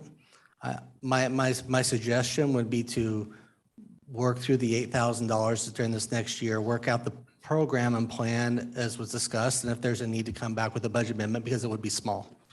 But I think that there's adequate funding currently there to meet the needs of the program. But that's been my conversation with Mr. Sedway, but I'll let Mr. Sedway speak to that. So yes, we have $8,000 currently in the fund. Pre-COVID, we were spending about just under $2,000 in a year, and since COVID, it has gone down. We have not, we were running out of funds in earlier years based on the amount that was coming in. So we've held back the percentage that we've been covering, and we can re-up that to the previous policy. We've been talking internally, and probably most importantly, we can just advertise it more heavily because we haven't done a strong push because we didn't want to run out of funds. But we do have funds in our budget today that do carry forward. So whether you want to use the 8 and then bring back a budget amendment if we run out, or fund the 10 as Councilman Cavanagh proposed and use that, I guess I'm open to either one, but that is the situation we're in today. Yeah. So, Mr. Mayor, if I may, I think Councilman Cavanagh. there's twofold issues here. One, I think, is funding it at probably an appropriate level that could meet what I think is probably a real demand within our community. And two is shifting the funding source off employees' backs that pay to wear jeans, and more say have the city be more involved in the long-term planning of that. So that's where my recommendations are coming from. Is I recognize we've got $8,000 in there, and on average we spend $2,000. I think that if we had a more permanent and predictable funding source, I think the department would feel more empowered to be able to connect with our citizens who may not know about the recreation guide or may not have the technical ability like internet in their home to be able to view the digital rec guide to see that this program is available to our citizens. And just so council's aware, I agree with Councilman Cavanagh in the context that if we're going to continue to do this, having a different funding source, not just on employees wearing jeans, is the most appropriate way to do it. Whether that's general fund dollars or whether that should be built into the cost recovery model related to the classes we do. I think those are some questions to answer. It's a small dollar figure. I'm not going to live or die on this, but I just feel like there's adequate dollars currently to exist to pay down in our current scenario while we work out what the parameters are moving forward. But whatever council wishes or desires. I'll take a motion.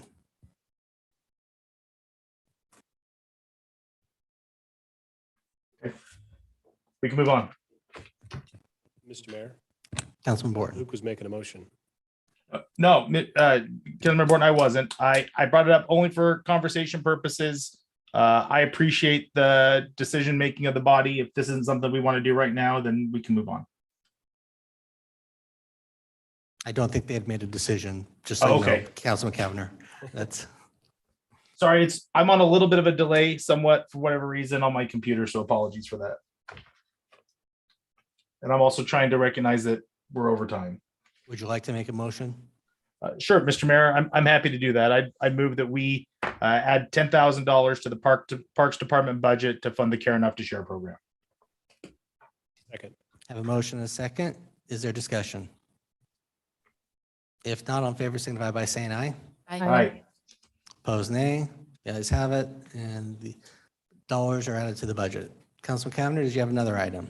I did, Mr. Mayor. Thank you. I know last year during our budget workshops, I had suggested using some of our fund balance to pay for the cost increase as opposed to taking a property tax increase. I know that didn't come as a surprise to many of you, nor has it come to a surprise to you that I'm reluctant about this budget because, again, of the property tax increase that we've requested. Although over these past two budget hearings, I think that the mayor, various members of the council, and our department directors have made a compelling case as to the needs that our city requires at this time, given related to growth. And I can actually wrap my head around the necessity for a property tax increase, which is why I suggested to council, though, as we continue to accumulate significant amount of money of undesignated dollars in our fund balance, that maybe now is a good opportunity to return some of that money back to the taxpayers. I know that we've all had good conversations with our CFO that while that money is unallocated, it's designed for us to save before we spend, which I think is a really prudent model. And the mayor has touched today on multiple occasions, rightfully so, about the CFP and what is called within the CFP. But again, we all know that that is a resource or a tool that's used by the executive branch, and items that are in there, such as, I think it's $8 million for a parking garage, is not something that our city council has discussed or approved yet. And so because we don't necessarily have I think a strong plan for what we're going to do with that unallocated dollars, I suggested in my email to you, and I suggest here today, that let's take a portion of those dollars and return them back to the taxpayers. And I make that suggestion because when you look at the amount of revenue that we bring in from a property tax increase, which we hear time and time again is needed for the cost of doing business or the cost of growth, that we return to our fund balance every year exceeds that amount. And so I always find myself at a crossroads of saying, I really believe what we're hearing from our department directors about the needs, but that we continue to return more money to our general fund without a plan for it, than we bring in with our property tax increase. So I know that this is a weighty subject, and as I understand, is not one that is necessarily required to be a part of this particular budget, but it is a topic that I would encourage all of you to explore over the next few weeks and months, as I think it's a good opportunity for us to return some of the taxpayers' dollars back to them. Mr. Mayor. Councilwoman Schrader.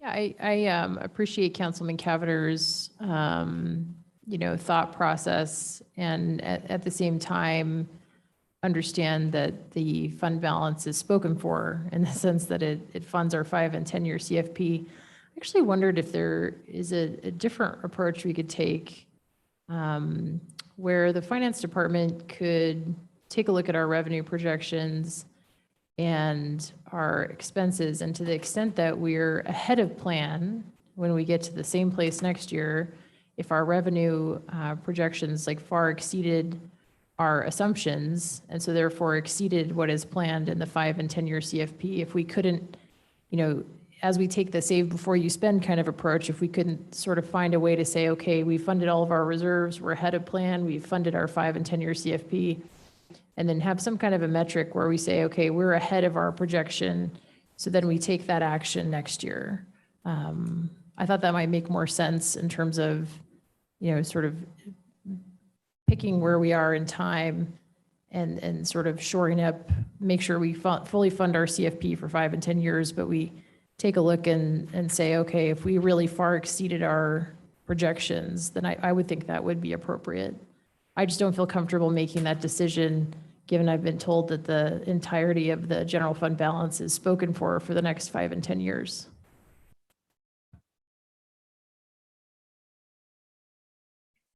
Council, any additional comments, questions, motions, or actions from Brad that is not needed? Mayor, Council, I appreciate the discussion. I just wanted to close the loop, make sure that we have everything discussed. There's nothing further outstanding. If that's the case, then we'll be before you again with a number here on the 19th of July, with that number for the FY22 and 23 budget. And we'll publish that number, and the public hearing would then be in August on the 16th.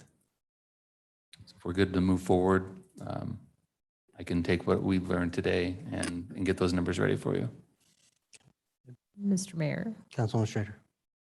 Do we have the ability to add this to the end of our agenda tonight, to the extent that we want to discuss a couple of items? I know we have the ARP funding, and I don't think we've gone through all of that. I don't know. I mean, honestly, does the ARPA, I don't think there's anything in the ARPA that's necessitating in this year's budget. I'll leave it to you and the city attorney if we want to add it on to the conversation later this evening. Otherwise, we can move it to the next meeting in July. But whatever your case is, I don't think there's anything that was removed from this year's budget with the intention of putting in, or one was contingent upon other that I'm aware of. But your call. Mr. Mayor. Councilwoman Schrader. Yeah, and then the only other thing, so for the, I guess it's the 250,000 for the Jesse Tree and or other programs. I guess I'm trying to think through, do we want to put that number in the budget, or do we want to put something higher to give ourselves a little bit of flexibility to the extent that, we decide to change the direction we're going on that with other organizations presenting. I'm concerned tactically that we've given ourselves very little maneuvering room in terms of The only restriction you have is if you plan on spending the money by September 30th.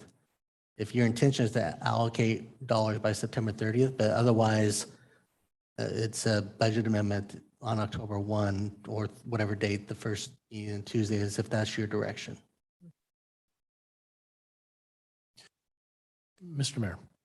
Councilman Hoagland. I think ARPA discussions, other components, one-time funding issues were going to be part of that discussion as what we could do for requests that we've received. So that would be part of July. So. Mr. Miles, I know you're out. Is it in July? Will you be here for the 19th, 26th? Okay, just want to make sure that was the case. Mr. Mayor. Councilman Schrader. Yeah, the only other sort of closing on the budget discussion, I would appreciate if finance wants to take a look a little bit creatively around Councilman Kavaner's idea, but with a different view of, how do we know we're so far ahead of plan in terms of our general fund balance that it's appropriate to either provide some sort of a property tax rebate or an adjustment to the next year's property tax amount. I know it's something that's come up in the past, but I do think it's worthy of discussion. And I'm happy to take it offline as well, but just, we know where we're at, we know what our plan is, but to the extent that we find ourselves well ahead of the plan, it might be appropriate at that time. Thanks. And Mr. Mayor, maybe to dovetail along that, figuring out a way where council has maybe a little bit greater oversight on the CFP, because where that is always a liquid document that shifts and changes. Where we are in our planning process is always going to be a bouncing ball. And typically that ball gets bounced without necessarily any involvement from the city council.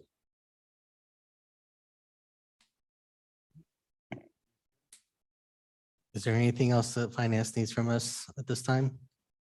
All right, then do I have a motion to adjourn? Mr. Mayor, I move we adjourn the budget workshop.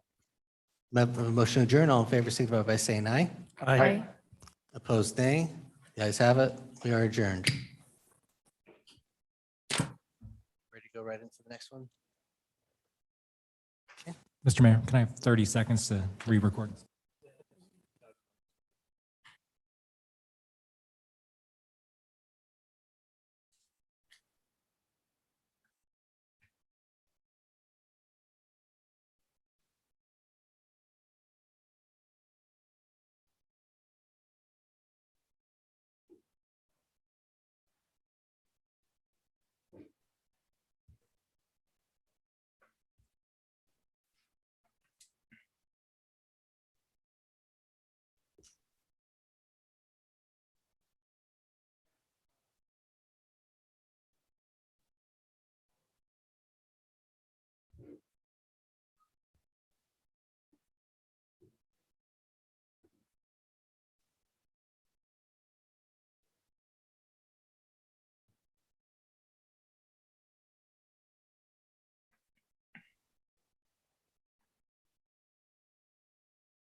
Council, call the meeting to order. For the record, it is June 28, 2022 at 4:50 PM.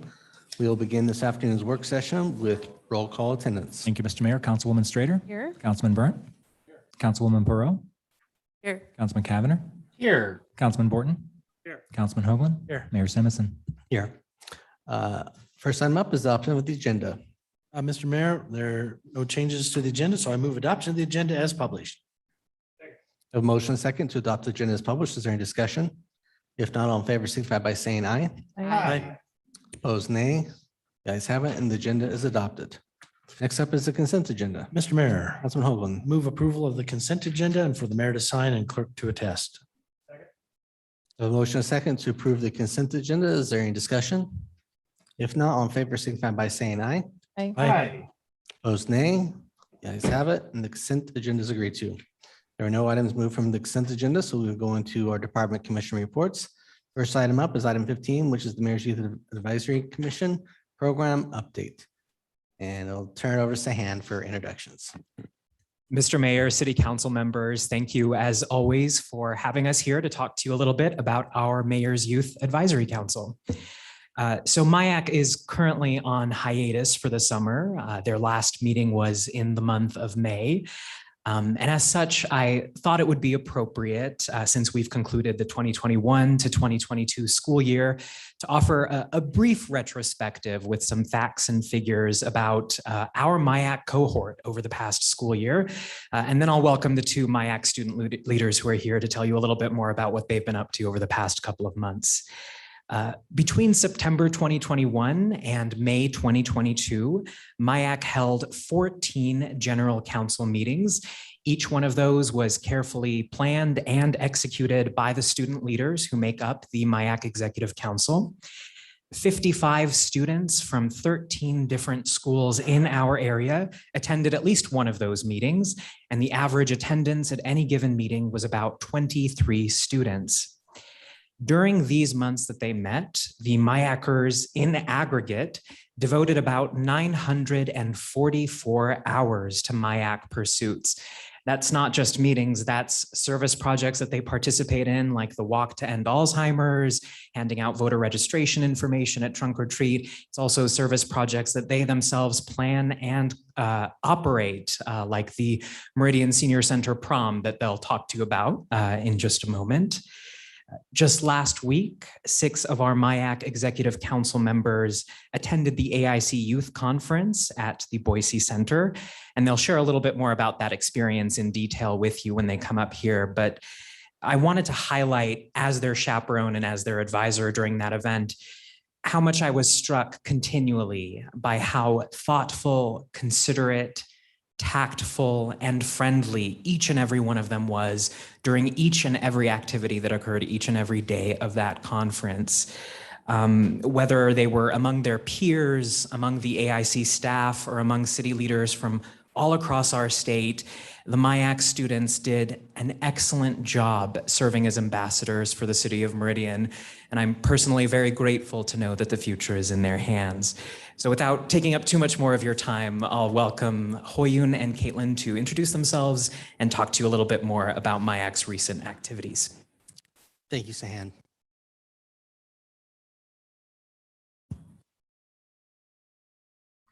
Hello, I am Caitlin Holdeman. I am going into 11th grade next year, and I will be the vice chair of MIAC next year. And yeah, your turn. My name is Hoyun Song. I'm also a rising junior going into Bishop Kelly High School, and I am the vice chair of government affairs. All right, and I will be going into Compass. Sorry to not mention that. Anyway, so we will be going over the months of May and June. First off is community service. We helped plan a senior prom that took place May 21st. Here are a few photos. As you can see, we helped plan, decorate for it, and volunteered at the senior prom, which was red carpet themed. And this gave our general council members an opportunity to gain event planning and leadership skills as we interacted with the seniors and made sure the event ran really smooth. And then we had the Meridian Mindset event on May 23rd. We participated in chalk art, and we hosted it alongside the Meridian Senior Advisory Board. And we featured 5 speakers to talk about mental health and kind of how that works with the city of Meridian. And City Hall was filled with booths of mental health oriented groups. And after listening to the speakers, we spearheaded an outdoor chalk event to write uplifting messages, and then took a group photo and just really tried to promote the idea of mental health and care in the city. So after one of our general council meetings, we had Audrey Draper, who is a music therapist, come over and really talk about mental health, as Caitlin mentioned before. And it was a very interactive and fun way to really highlight the things you could do for mental health in our community. As for other events, we had the MIAC end of year party. Yeah, so the MIAC end of the year party was in place for our last general council meeting. And it was just a great way for us to take a look back at all of the significant things that we did. And one of the highlights of that end of the year party was our MIAC superlatives, where we decided to note some exemplary members of our council, not just on the executive council, but also in the general council as well. Categories included most likely to be the next mayor of Meridian, most interactive with guest speakers, and most engaged in government affairs, et cetera, et cetera. And then going on to AIC, which Sahan mentioned before as he introduced us. It ran from the 21st to the 24th of this month. And as he said, 6 of our executive council members stayed at the BSU dorms to attend the AIC conference at the Boise Center. So while they were there, they participated in leadership development seminars, interacted with local government, and completed a community service project. Just really, as we said, like we bonded as MIAC members ourselves, and got to see how our efforts were similar and different, and see how we could improve upon our own MIAC endeavors. So on our first day of AIC, the 2 days were actually separated into different, I guess you could call highlight skills. So for example, the first day was mainly focused on the revitalization of a fictional town of Yorktown. And we were actually able to learn a lot about how much work goes into city planning and city revitalization. And 5 of our members actually won 3rd place overall compared to all the groups. So even though it was a challenge, it was a very well-earned, well worth award. On our second day, we worked with the Boise Rescue Mission with many opportunities. I myself was part of helping sort out and put items for the Ukrainian refugees for a shelter that the Boise Rescue Mission has. And just really, it was a terrific experience through AIC, followed by Mad City Money, which is kind of like a budget planning thing. Like I mentioned, if the first day was about city revitalization, the second day was about budgeting. And it was, those 2 events were just such a interactive and fun way for us to learn about some of these topics. At the end, we were at the AIC Gala event where we were able to hear about other cities' achievements as well. And the whole AIC experience was such a great way for us to learn about what other MIAC was doing, but also what we ourselves were pretty good at. So it was just a tremendous experience to interact with different MIACers in the state. Okay, so as for upcoming events, we have in July, undetermined so far, but we have a get together with the executive council to discuss our roles, leadership, and what the upcoming year will look like. Usually we put together a calendar of some sort, go over everyone's new roles for especially the new members. So that will be held in July. And then the 29th of August, we will have our MIAC kickoff to bring everything back and start the new year. And so we'll have prospective MIACers, high school students, and their parents invited to learn more about MIAC and get involved. And then finally in September for our upcoming events, we have the Treasure Valley Youth Safety Summit, which is an annual event that we put on where we, as MIAC, help plan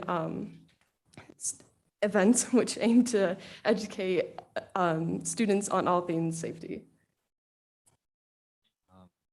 In conclusion, that's our upcoming events and everything we did in May and June. Thank you. Thank you so much for your time.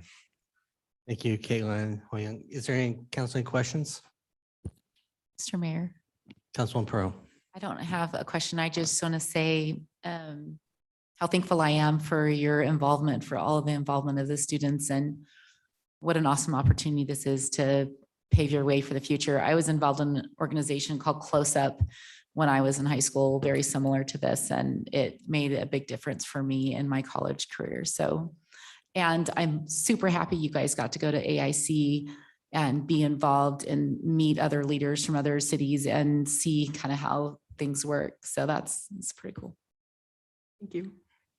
Thank Mr. Mayor. Councilman Borden. So two things. One, we do a lot of work at the senior center, and I cannot overstate how big of a deal that senior prom is. That is fun. And you probably already got that sense. It's such a magical, wonderful thing you do. So bless you for that. Yeah. All the other work, it's fantastic. The question is, which of the two of you got voted most likely to be mayor? It was neither of us. What?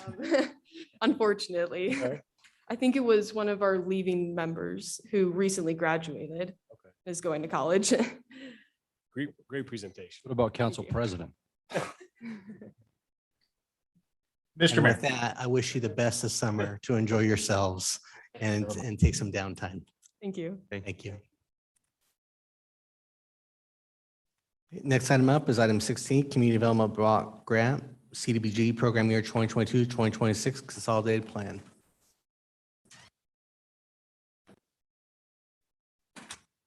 Good evening, Crystal. Thank you, Mr. Mayor, members of the council. I have a presentation that's coming up. I'm here to talk to you today about our consolidated plan. It's out for public comment, so we just wanted to give you guys an update on where we're at with it.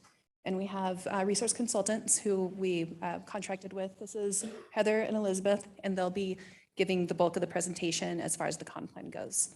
So we're going to go through the purpose of the con plan and then some assessments and analyses that help them get to the decisions of what the priorities and 5-year goals were. And then they are also going to be discussing some recommendations for our citizen participation plan. And then I'm going to come back up to present our action plan for the upcoming year. So with that, I will turn it over to them. Great, thank you, Crystal. I am Elizabeth McNanny with Resource Consultants, and Heather Laird is here with me. I'm actually doing this portion of our presentation, and Heather will answer all of your questions.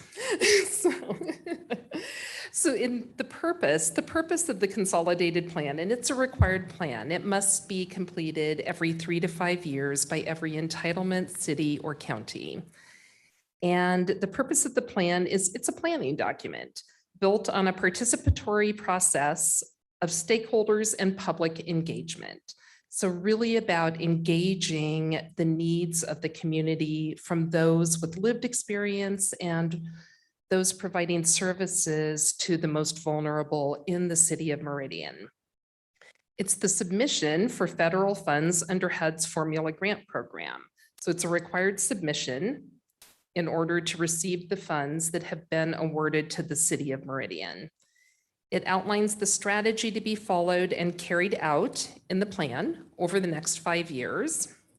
And it's a management tool. It allows you to assess performance, measure success, and to set the course for future plans, because you learn from each plan along the way what works and what doesn't. And parts of the consolidated plan are the housing needs assessment and housing market analysis. I don't think this will come as a surprise to any of you, but one of the biggest challenges in Meridian is housing affordability, and especially for those at the low end of the wage scale. In 2016 to 2020, and I apologize, we don't have better data, but this is how it works. In 2016 to 2020, 6.5% of people in Meridian lived in poverty. 6.8% of the population under 18 lived in poverty, and 4.9% of the population over 65 lived in poverty. Percent of people had an annual household annual income of $10,000 or less, 3.7%. 9% had a household income above $200,000. This also will likely come as no surprise to any of you. In 2021, the housing market, the cost increased by 26%. This was preceded by 15% in 2020 and 13% in each of 2018 and 2019 years. So a significant amount of cost pressure is in the housing market right now. Who does this affect primarily? It affects low and moderate income residents of Meridian. The good news, I guess, is that, and the good news is that 25% of all new home construction between 2015 and 2021 in the Treasure Valley, in the metropolitan housing market, was built in Meridian. 33% of apartment construction in that same time frame was in Meridian. More units does help those at the low end of the market. And when we're talking about folks who are eligible for these programs, if we're looking at a family of 4, the household income is $67,350. A single person qualifies for benefit under the HUD programs with CDBG if they make about $47,150. So we're really talking about our workforce. One of the other issues in Meridian that we know is that wages have not kept up with the increase in rent. And who does that affect primarily? And that is the low and moderate income renters in the community. And they are the most likely segment of the Meridian population to experience or be in danger of becoming homeless. If you make minimum wage, and this is not in today's dollars, it's a couple of years ago, so it's probably a little bit worse. If you make minimum wage or just slightly above, and you're a single person, you have to work 85 hours a week to afford a modest 1-bedroom home.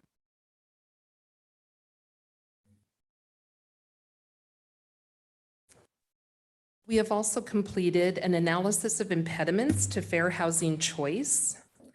And what an analysis of impediments is it looks at protected classes, and that the protected classes are protected by way of race, color, national origin, religion, sex, which includes orientation and gender identity, familial status, and disability.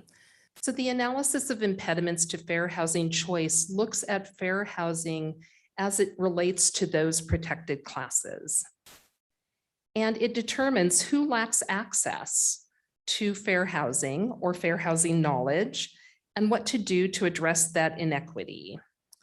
It promotes integration and reduction in segregation, and it can help transform racially and ethnically concentrated areas of poverty into areas of opportunity. And you're required to address these concerns in the annual action plan and report on progress every year. That's a HUD requirement. You have to talk about what you're doing for fair housing and report on it in your annual report to HUD. And if we're looking at these impediments, we'll just start with impediment 1, lack of data on fair housing violations. So you can't measure if you don't measure. It may be an annual look at the fair housing complaints with Intermountain Fair Housing Council, IHFA, and HUD. And really looking at where those are coming from within this jurisdiction. Gathering data about the challenges that low and moderate income residents primarily who are in those protected classes, what they face. Impediment 2 is lack of complaints out of sync with community feedback. So it's people are saying they have experienced fair housing issues. So when we're taking surveys and talking to community members, they're saying they have experienced fair housing issues and they don't know they have specific rights or where to go to get help. And also, landlords, property managers, and owners aren't always aware of fair housing issues and fair housing requirements. Number 3 is that concern with rental market and fair housing violations. And renters are the most impacted. Direct outreach to renters can help them understand their rights. Renters in protected classes are very impacted. So it really is about education. And this also goes back to property managers, agents, rental agencies, property owners, about education on that side also. And so with these will be some of the things that are able to be addressed. You wouldn't have an impediment that you can't do something about, because that's not helpful. So these are things that the community and Crystal and other folks within the city can actually work on. One of the other items that we completed, and I will just skim through this because we covered this the last time I was here in front of you, is the analysis of built environments. And it's some recommendations about how health, stable housing, community amenities connect to make vibrant, vital communities. And already the city is undertaking a homeowner rehabilitation assistance program that is vital for low and moderate income residents to be able to stay in their homes and age in place. Sidewalks and urban trails connecting spaces for eligible block groups and areas in the city that don't have that at this point. Street lighting, safety, green spaces, parks, pocket parks even, things like that in eligible areas. You have a beautiful senior center. We were there today and it is absolutely stunning. And community centers they really help a community maintain its vitality and vibrancy. And future considerations could be community gardens and additional food access opportunities. In the strategic plan portion of the consolidated plan, there are 3 priorities, sorry, not 5, that's too many. There are 3 priorities that are outlined. One is provide decent housing. And these follow along with HUD's priorities, and decent housing is preserve affordable housing stock, increase available, affordable, and permanent supportive housing, reduce discrimination, and assist with the transition of those who are homeless in the community into stable housing. Priority 2, create a suitable living environment it really includes safe, livable neighborhoods, primarily as it relates to your LMI residents, and more integration. Priority 3, expand opportunities for low moderate income persons.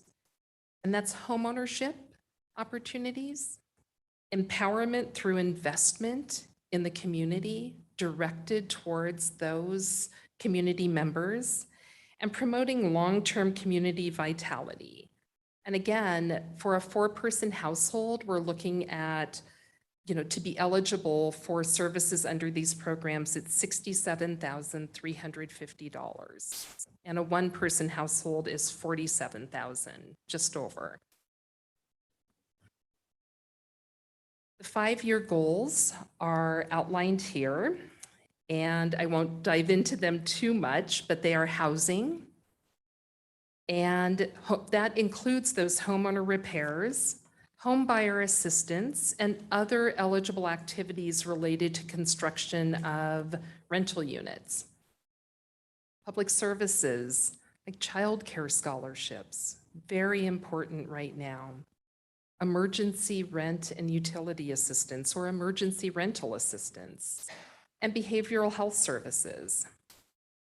Funding for the street lights, sidewalks, ADA upgrades. ADA upgrades have a significant impact on people who are very impacted when they don't have that access. And neighborhood facilities. And then, of course, administering the program, which Crystal does an amazing job at, and that includes fair housing activities. The Citizen Participation Plan, which I think you also have, there have been some changes to allow for easier availability to access for any waivers that HUD offers if there are opportunities for those, if there's an emergency like COVID, and also allow the flexibilities within the constraints of what HUD allows, and make sure that there is some targeted, very specific targeted outreach to the communities who are most impacted by these plans. It outlines that kind of planning process. And with that, I will turn it back over to Crystal.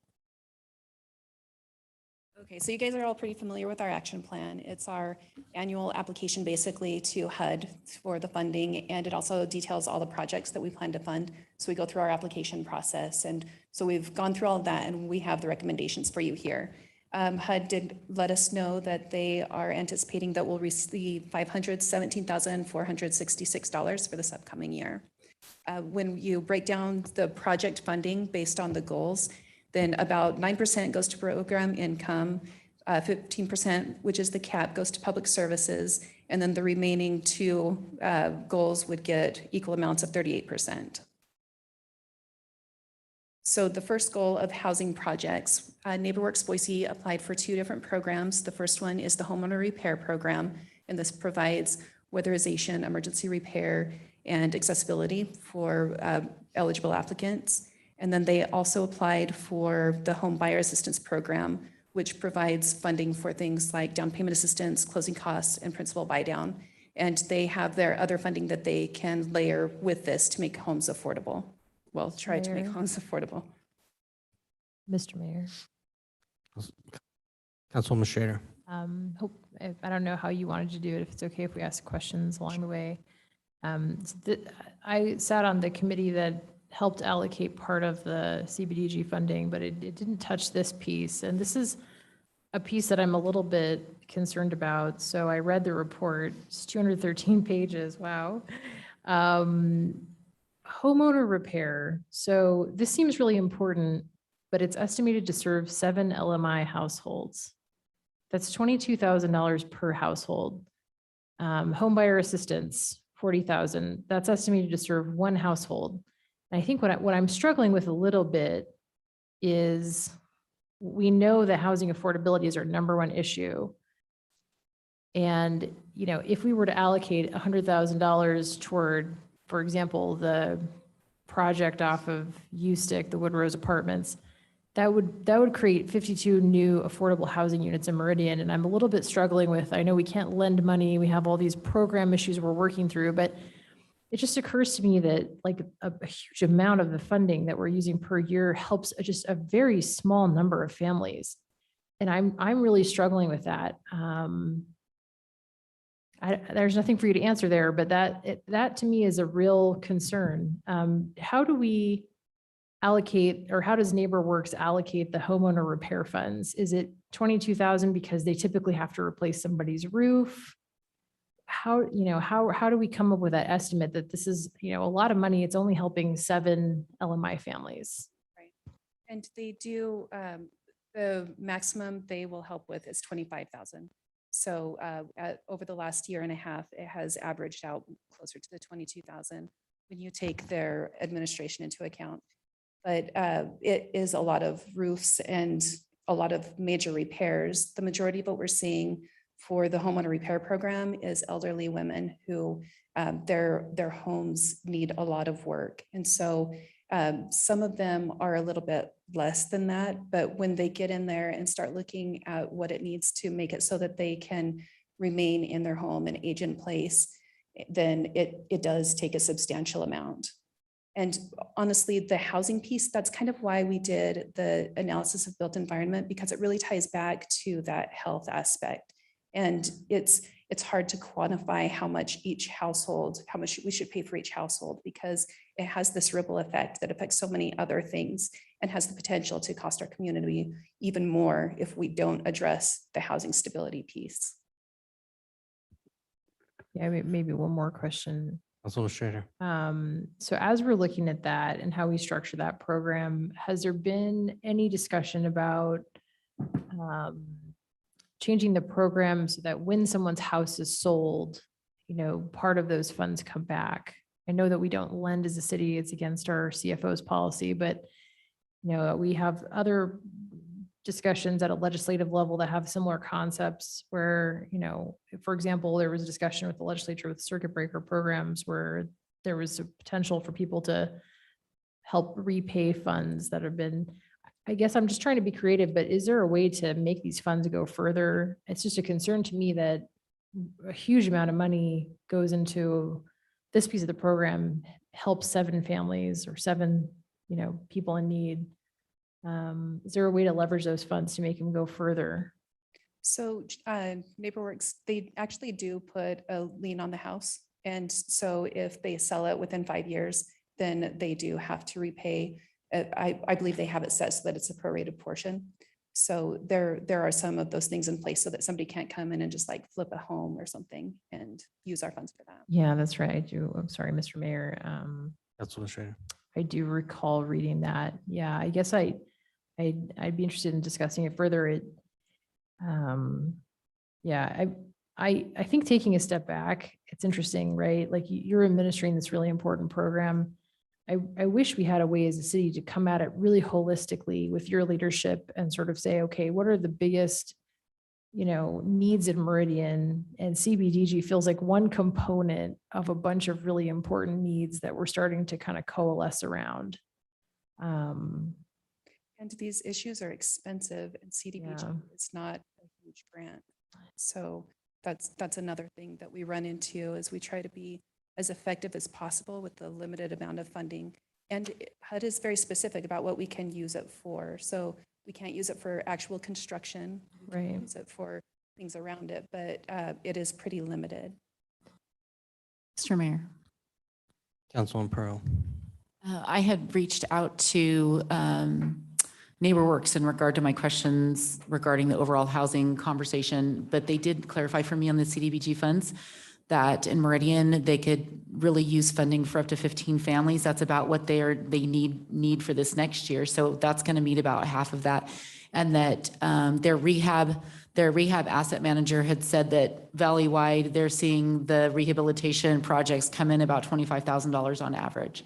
So that 22,000 estimate is pretty consistent with what they're seeing across the board. And I think there is limitations to, it can't only be for certain kind of safety related or significant damage related things to the home. So like if they're, if there's plumbing leaks and electrical problems that are safety related, I think they do kind of clarify that the uses have to be for very specific things. So it's not I think it's a pretty narrow limitation on it, but I have no doubt that there's more than 15 families in Meridian. It's just those are the ones that know to call NeighborWorks and ask. So. And you are right. They are specific for these 3 items that are on here. They have to qualify with either weatherization, accessibility, or an emergency repair. So good point. Thank you. Okay, so our next section is public services. And we had 3 applicants for this one. Jesse Tree, emergency rental assistance, and then the Meridian Senior Center. This is the first time that they've applied with us, but they, for this anyway, they applied for transportation to help seniors get to and from their lunches and different activities, medical appointments, the pharmacy, shopping, things like that. And then the Boys and Girls Club Youth Scholarships Program, which provides access to extended care and summer programs. For public facility and infrastructure improvements, we have 2 streetlight projects. One is Franklin Road and 5th Street. This one will add street lighting where there isn't any currently, and the Landing subdivision streetlights will provide new and modernized streetlights to fix some inadequate street lighting. We did have an application for Meridian Food Bank that you guys probably remember seeing for the roof repair, and they ended up withdrawing that one. They don't feel like they need the roof done at this time. Mr. Mayor. Councilwoman Pearl. Thank you. Crystal, in our conversation through the budget process and as the Public Works liaison, it's my understanding that while the funding may be there, the ability to implement the streetlights and streetlight conversions has been really slow because of labor market issues. So was that conversation had with public? I mean, I'm assuming since Public Works applied for it that they know that it's possible for it to be done. But can you just give us some clarification on that? Yeah, we've actually been consistently doing streetlight projects in the LMI areas, and they've been really successful. We've been trying to plan ahead and know that we have to get into a contract by a certain time so that they can get the streetlights ordered, so it can be done to meet our timeliness standards. But they've been successful for the past several years in getting these projects done on time. And with those projects, they can also, it can extend over into the next year. It's not like public services where it absolutely has to end at the end of the program year. So if it goes a little bit longer, it's not an issue as long as we have to spend a certain amount by August in order to meet our timeliness requirements. So for program administration, this is our 4th goal. We have general admin. With this, then we would put it toward program planning, public information, general management, oversight, and coordination. And we could actually use these funds to work out some sort of a strategy as far as if you guys give us some direction on what direction you want to go with housing, then we could do some research on this and come up with some potential solutions. So that's one area that we can use the funds for. And then we also set some aside for fair housing. We do an annual campaign with the other entitlements in the Treasure Valley, and then coordinating and outreach. So those are all the projects that we've identified. Some important dates are Complan opened on June 24th for public comment. And there's actually a typo. The public comment period goes through the next meeting on July 26th, which is when we'll ask you guys to close it. So then we'll have that public hearing at the council meeting on the 26th, and then we'll take all of the changes into consideration, update the plan as necessary, and then I'll have it on your consent agenda on August 2nd for you to approve. So as I mentioned, our con plan and all of those other documents, they are out for public comment. They're all listed on our website. And we put together a survey so that it would be really easy for people to provide feedback. So if anybody wants to scan this QR code, they can access it really easy, or they can call me, email me, view anything on our website. But I'm definitely accessible to take any comments there are. And with that, we'll stand for questions. Thank you, Crystal. Council questions. Mr. Mayor. Councilwoman Pearl. So in regard to the funding amounts and the applicants, I know there's 2 things we're talking about. It's this year's funding, and then we're talking about our consolidated plan. In regard to this year's funding, if council wanted to make some changes, ask some questions, make some recommendations, get some more information, how long do we have? And then what's the process? So let's say that, Councilwoman Strader, this, for example, wanted to look into the Boise homeowner repair program and get some more information. And then what comes out of that is a change to, can council make a recommendation to change what the applicant has requested? And what does that look like in as far as republishing and public hearings and timing and all that? As long as it was an application that we already received, we could definitely work with the applicant if council was recommending something different. And obviously, we would talk to you about our recommendations as well. So yeah, it's definitely possible. So if you guys do have thoughts around that, we should absolutely have that discussion. Mr. Mayor. Councilman Pro.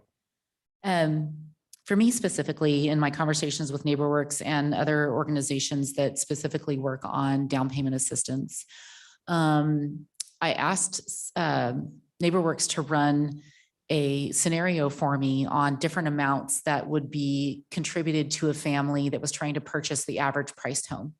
And they ran those scenarios for me. And from what I'm understanding, it's taking approximately $100,000 to actually get someone into a home that's a family of four under HUD income limits. So the $40,000, I'm not convinced that that's even going to be usable right now. I mean, I don't know how housing prices are going to potentially adjust in the next year and a half. But I'd like to have a further conversation around that number and whether that's, if they can really make any difference with even one family with that amount, because I'm hearing different, or if they would want to potentially just contribute that towards their repair program or whatnot. So that's one piece I definitely want to have some more conversation about. And I completely agree with you. In the past, we've funded that activity consistently. And then over the last couple of years, then we just had several providers that were not able to find housing that people could afford. And so then we ended up having to reallocate those funds. So last year we used it as an alternate project because we just didn't know if we would be able to do that and make it work.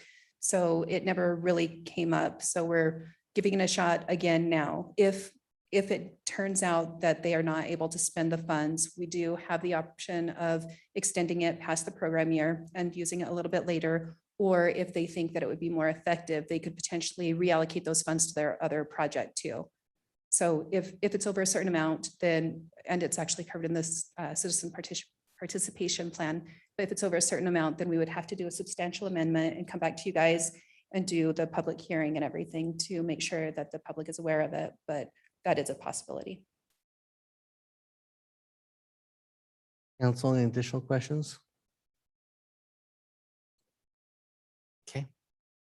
Thank you very much. So council, we're going to skip over item 17. I think item 18 has a little bit more timeliness to it for a lot of different reasons. So I'll invite Mr. Miles up, and this may be our last item of the evening. We'll either reschedule the strategic plan presentation or let Vincent do a video presentation and mail that around because I know he likes to practice in front of his computer. Good evening, council. So neighborhood grants, I'm seeing 6 people all aligned, ready to make decisions. Yes, let's go. This is kind of one of those fun challenges to solve, I think is the way I'll say it. We have had some delays due to staffing challenges, so I apologize for that, but I think we're in a good spot. A few highlights, I think. First, with this program, as you recall, council allocated $50,000 for project applicants. In the memo I provided, you see we have 12 applicants. So I think we had good application flow, which was a great sign. If you look in the memo, roughly nearly $300,000 in project submittals. So there's a demand for these types of projects. I think it's, want to say thank you to council for reviewing the packets and reviewing the applications. You were the scoring committee. The applications ranged from a variety of applicants, whether independent people, youth, whether HOAs, whether nonprofits, and the types of projects also ranged as well, from beautification to amenities to new products in parks. So a good wide range of applications. If you recall, one of the things that we did talk about with the program rollout was originally to award up to 2 projects, up to $25,000 each. Again, as I described in the memo, those were the starting guidelines really for us when considering project management and managing funding, managing projects once they're awarded. along with just not knowing what we don't know with a new project, new program. So I did give you the final scoring that was accumulated from council members in the scoring of the applications. You can see the top 3 projects that came out on the top scoring were from Meridian Co-op Gardeners for the pollinator garden plants in Heroes Park. You had a project submitted by Anita Burgess for installation of a universal play system in Bear Creek Park. And then you had a project categorized as a cleanup from the American Legion for installing flag collection boxes and then being able to take those collection boxes and properly disposing of flags. So those were the top 3. As it pertains to the Bear Creek Park Universal Play System, there has been price differences as everything else in the world has gone up. So the Parks Department actually talked to the applicants. They actually talked to the suppliers as well. You'll see in the memo, the updated project costs are roughly $47,100. So a couple of decision points, I think, for council and some direction to staff. Originally, before there was a cost update to the second project, the Bear Creek project, the top 3 projects fit really nicely. They came in right about $49,000 in funding or thereabouts and fit underneath the budget. We've gotten the project update costs, as I said, from Bear Creek Park. We also had the Parks Department. They reached back out to all 3 of these projects and just talked about logistics, talked about partnerships and how things actually had to work. And so I appreciate the Parks Department taking that extra effort. With that, though, the top 3 projects do exceed the $50,000 budget amount. So a couple of suggestions or things to talk about with you all is, 1, do you want to just award the top 2 projects at a total approximate cost of $34,800? Do you want to consider awarding other projects which don't hit that $50,000 cap threshold? Or do you want to consider awarding the top 3 projects with the consideration for a budget amendment to cover the additional approximately $10,500 in cost because of the added cost to Bear Creek Park? A couple things to go along with that. In particular to the Bear Creek Park project, the applicant is willing and able to, according to them, provide additional funding. So they'll work with their partnerships to try and find the additional funding. That funding increase not only came from the cost of the actual installation, but things like flat work and work for the gravel and the play area around the product. And they said, well, we've got friends and partners that are graders, so we can help in that cost recovery. So they're willing to find that solution. So maybe I'll stop there just in the interest of time. I know it's been a busy afternoon. If you have any questions about the memo, if you have any questions about the program, happy to take those on. Also looking for a little bit of direction from you and trying to award some projects so that these folks can get notified and we can actually move the process forward. Thank you, Dave. Council questions, comments, or direction? Mr. Mayor. Councilman Cavanagh. Thanks, Mr. Mayor. Dave, first, kudos to you. I think you kind of buried the lead a little bit. I think we've been through a couple of staff members since this project was first originated, and you've done a good job of kind of keeping us moving forward, and that's really appreciated. My question is either for maybe you or I see Mike's there in the room about project number 10. If my memory serves correctly, we are doing some equipment replacement already at Bear Creek right now. How would this particular project coincide with some of the replacement work that we're already doing? Thanks. If we were to fund it. And Councilmember Cavanagh, I'll defer to Mike on how that pertains to what they're actively working on as well. Let him provide that insight. Mr. Mayor and council members, so we do have an active project at Bear Creek Park to replace the playground. The applicant got the pricing for their grant application from the same contractor supplier.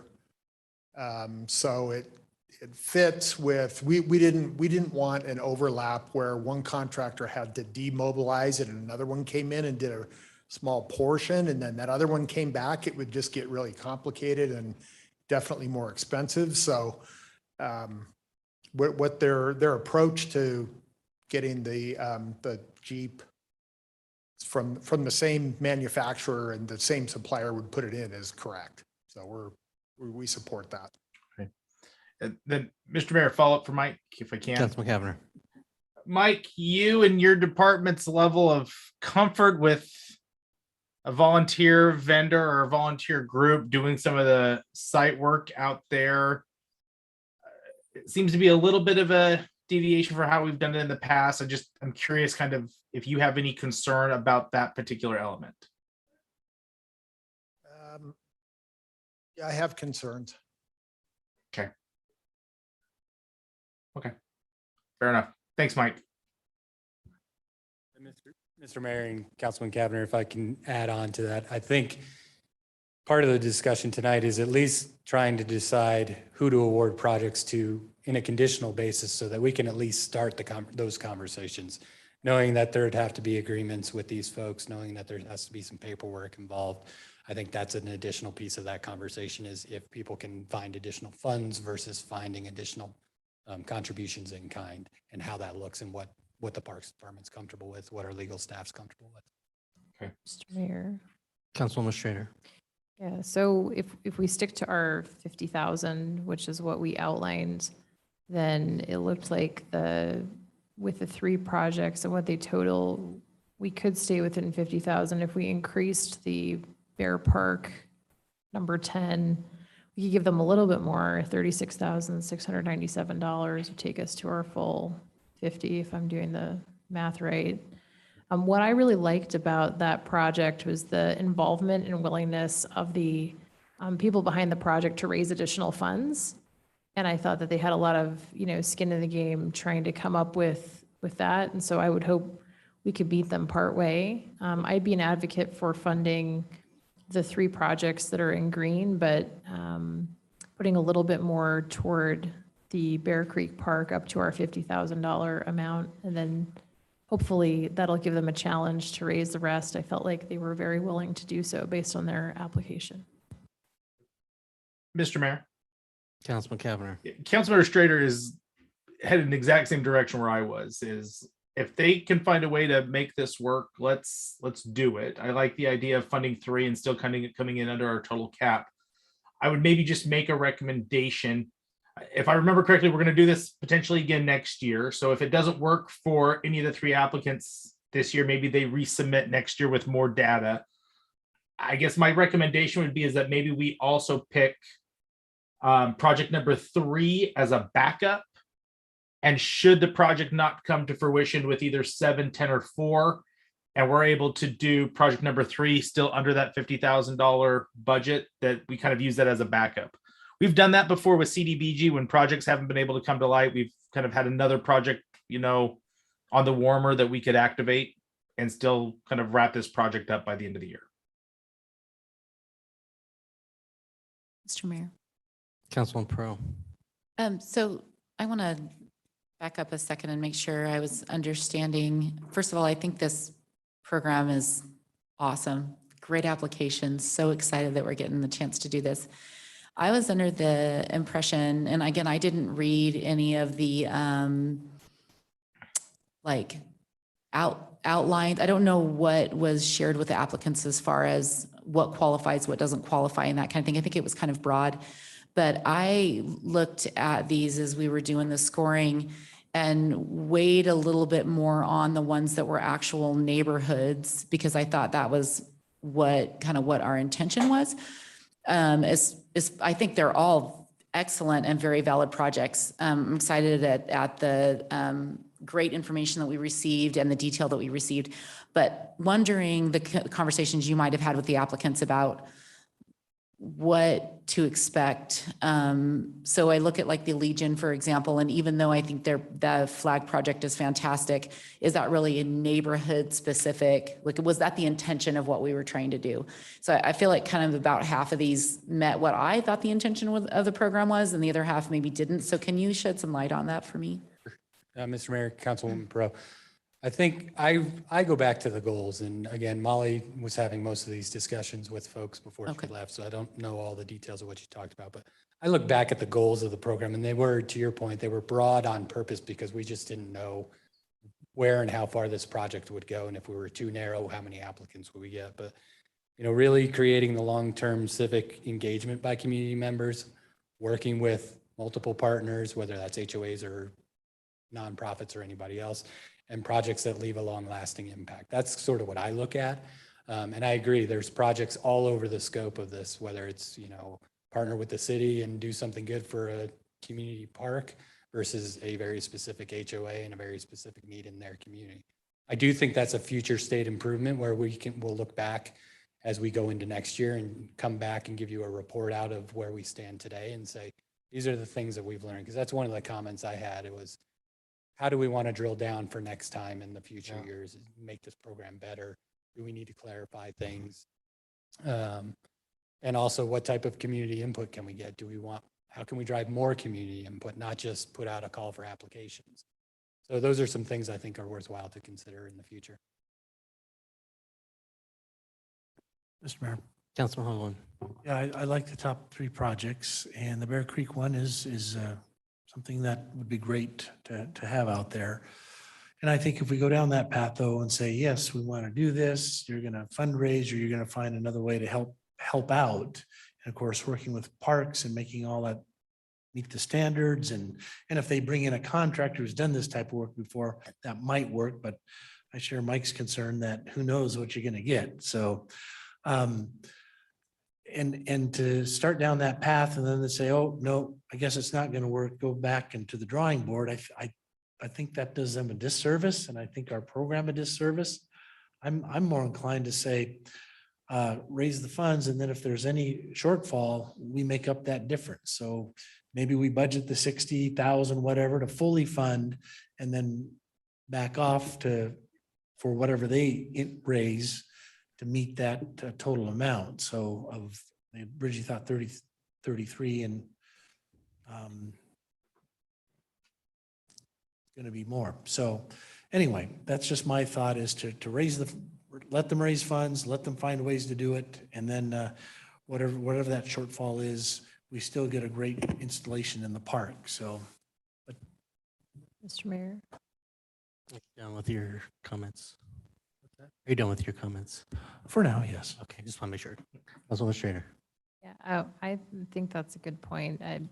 I like the idea. I love it when people have skin in the game. So I think it'd be great to, award them what we can, which would be $36,697. That takes us to the amount we had anticipated for this process, and then let them raise the funds. And I thought if they do a good job, but they fall short or they get halfway there, I don't know, we could do a budget amendment or something at that point. I think consider it.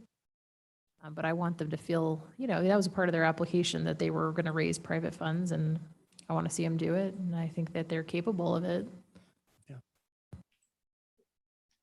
Mr. Mayor, Councilman Cavanagh.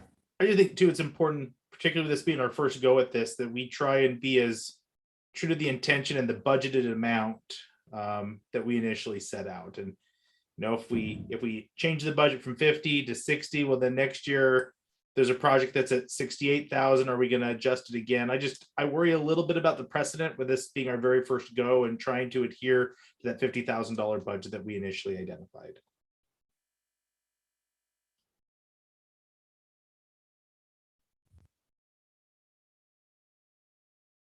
Mr. Mayor, Councilman Burr. I support the 3 projects at the 36,000. Hoping that the folks at Bear Creek are able to raise funds to meet the mark. If they don't, I'm in line with what Councilman Cavanagh was talking about, and having a backup plan and sticking within the budget. I think that's important.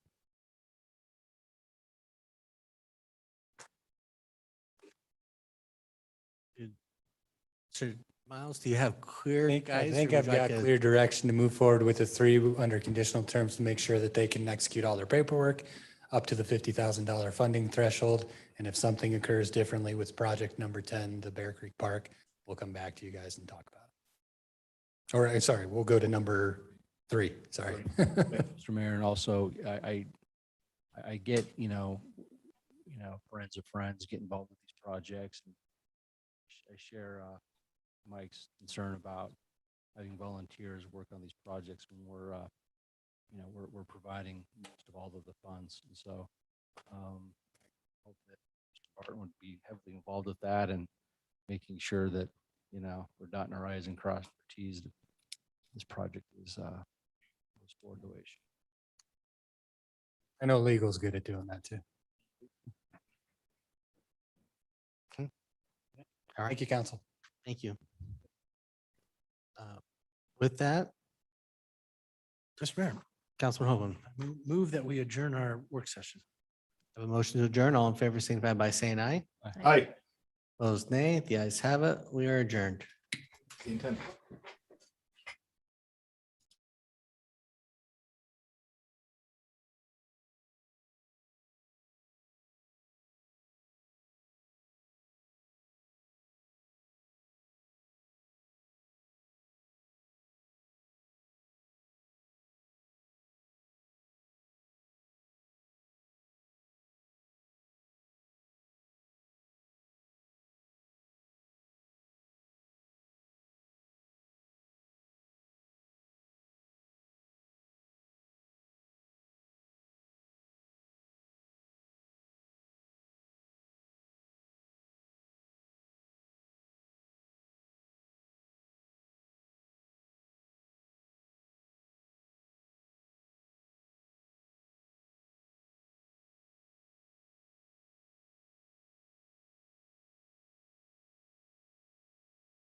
Council will call the meeting to order. For the record, it is Tuesday, June 28, 2022 at 6:10 PM. We'll begin this regular city council meeting with roll call attendance. Thank you, Mr. Mayor. Councilwoman Strader. Here.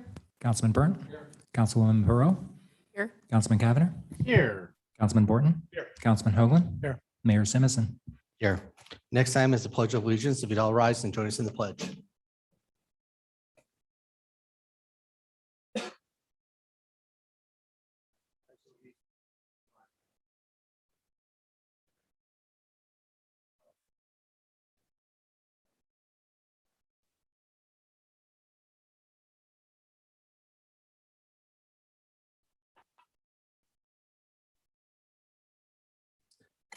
Clerk, do we have anyone under the community invocation this evening? Mr. Mayor, we had a last minute cancellation, so no. Okay. Then with that, did we have anyone signed up under public forum? Oh, sorry. First item up is adoption of the agenda. Mayor, Councilman Hoagland. I move approval that we adopt the agenda as published. Have a motion and a second to adopt the agenda as published. Is there any discussion on the motion? If not, all in favor signify by saying aye. Aye. Aye. Opposed, nay.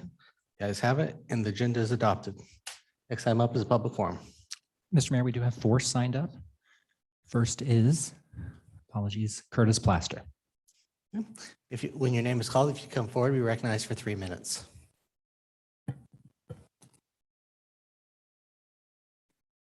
Good evening. Mayor Simison and the Meridian City Council. Thank you for your time this evening. I'll be as brief as possible. Safety on Eagle Road will be, I'm sure, a recurring theme this evening with several of us speaking on that matter. My question is, hopefully, the mayor's been made aware. In April, we had a meeting with the mayor, Idaho Department of Transportation, ISP, Meridian Police, and several other entities regarding safety on Eagle Road, specifically unprotected left turn lanes. On November 13th, 2021, our son, Jordan Plaster, and his 21-year-old girlfriend, Kes Bosch, were involved in a fatality accident at the intersection of Eagle Road and Bald Cypress. Our son attempted a left turn from the concrete median left turn lane. Traffic in the opposing inside lane was backed up from Ustick northbound to Bald Cypress. A vehicle yielded space for our son, indicating that he could make the left turn. He attempted the turn, but his Mitsubishi Mirage was broadsided by a lifted Ford F-250 pickup truck.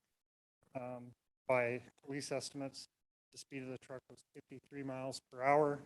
I said lifted Ford truck to emphasize that the bumper of the truck was too high for the one steel side piece in my son's Mitsubishi Mirage that may have protected his girlfriend. There were no skid marks prior to the point of impact, and at that speed, the truck penetrated my son's car 25 inches, killing Kes instantly. Her injuries were so severe that her parents couldn't view her body due to the extent of the damage. Our suggestion to make Eagle Road safer is to eliminate that unprotected left turn lane at Bald Cypress. The unprotected left turn just north of Fairview leading into the village has been closed for some time now using barriers that appear relatively inexpensive and easy to install. A similar barrier needs to be placed at Eagle and Bald Cypress to block both northbound and southbound left turn lanes. Considering that there are traffic signal controlled intersections within a quarter-mile north and south of Bald Cypress, at Wainwright and at Ustick with traffic light controlled left turn and U-turn lanes, the unprotected left turn lane at Bald Cypress is completely unnecessary. My son never would have attempted a left turn if that left turn lane wasn't there. Please make this change if you can before another Idaho family or other families have to live through this horrific experience. Thank you for your time this evening. Thank you. Mr. Mayor, next is Lori Wilder.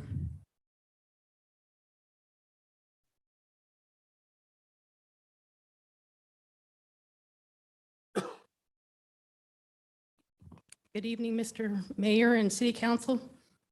I know how devastating car accidents are to families, as I lost 3 cousins to them. One cousin was hit by a car as he was walking on the shoulder of the road as a driver was racing another car.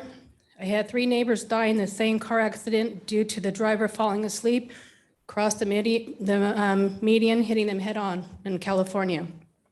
I'm sure others in this room have lost people to car accidents. We all agree that the Treasure Valley has experienced an onslaught of growth. Eagle Road, to me, is by far the most passed street in Idaho. Seems like there isn't a day that goes by that there's not a car accident somewhere in the Treasure Valley. I drove by Eagle. I drove up Eagle just to see where there's possible issues with some left turns. I came across 3 of them between Fairview and Wainwright. If you're heading north, you can make a left turn at Discount Tires. You can, that's before Ustick. You can also turn left at Bald Cypress, which we've talked about, as you enter the parking lot of Hobby Lobby. And there's also one at the Metro Express car wash where the Chevron gas station is there. All 3, you can make left-hand turns. Now, the one we're talking in particular is close to Ustick. And I've driven that streets, a lot. And the traffic does back up at Ustick, especially in the left lane. Traffic backs up. If you're trying to turn, it's hard to see which, lanes open, because once that lane, those traffic is there, you can't see who's coming. You don't know how fast they're coming. So, and you can't determine, if it's safe to pass. And if we can just eliminate these 3 left turns and right turns too, we won't be having this issue and talking about this again. I don't know the Bosch family, but I did attend Kessa's memorial service. Can we do something as a community to prevent this accident from happening to another family? Yes, I believe we can. We can honor Kessa's memory, perhaps by slowing the speed limit on Eagle, maybe make it 45 instead of 55, and also remove those left turn lanes so we don't have this. This might seem like an inconvenience to some people, but at the end, it will save future lives as the Treasure Valley continues to grow. Thank you. Thank you. Mr. Mayor, next is Lori Bosch.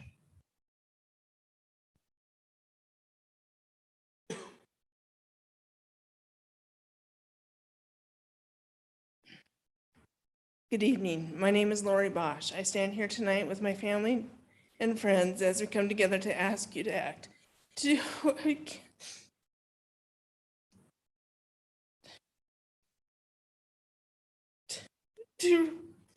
reduce the speed limit and restrict unprotected left turns on Eagle Road. The picture you see on the signs is, as we carry, is my daughter, Kess.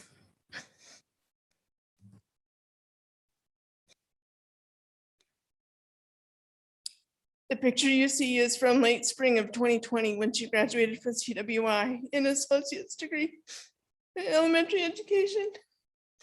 She went on to Boise State in the fall. She was supposed to graduate this year in her bachelor's degree, so she went on to student teach this fall.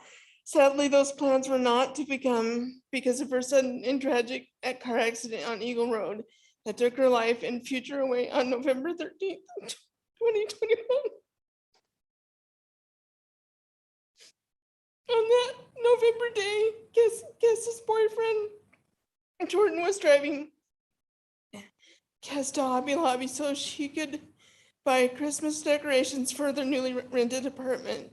He was traveling north on Eagle in his small Mitsubishi Mirage and pulled into the left turn bay at Bald Cypress near the Hobby Lobby parking lot. Traffic was busy that Saturday, as it is every Saturday on Eagle. The left lane headed south on Eagle was backed up as far as the eye could see. A woman driving an SUV stopped in front of Jordan to let him through the intersection. Jordan could not see beyond her, but assuming he was clear, he attempted the left turn. He did not make it.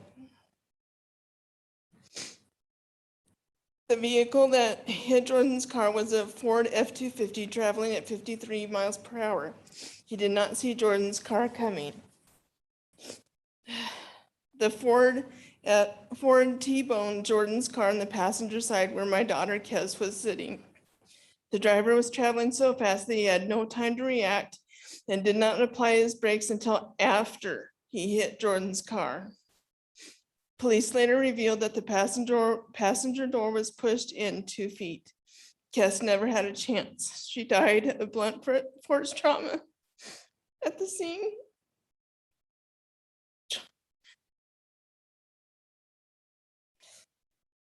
Jordan suffered extensive injuries himself, including a broken arm and brain trauma.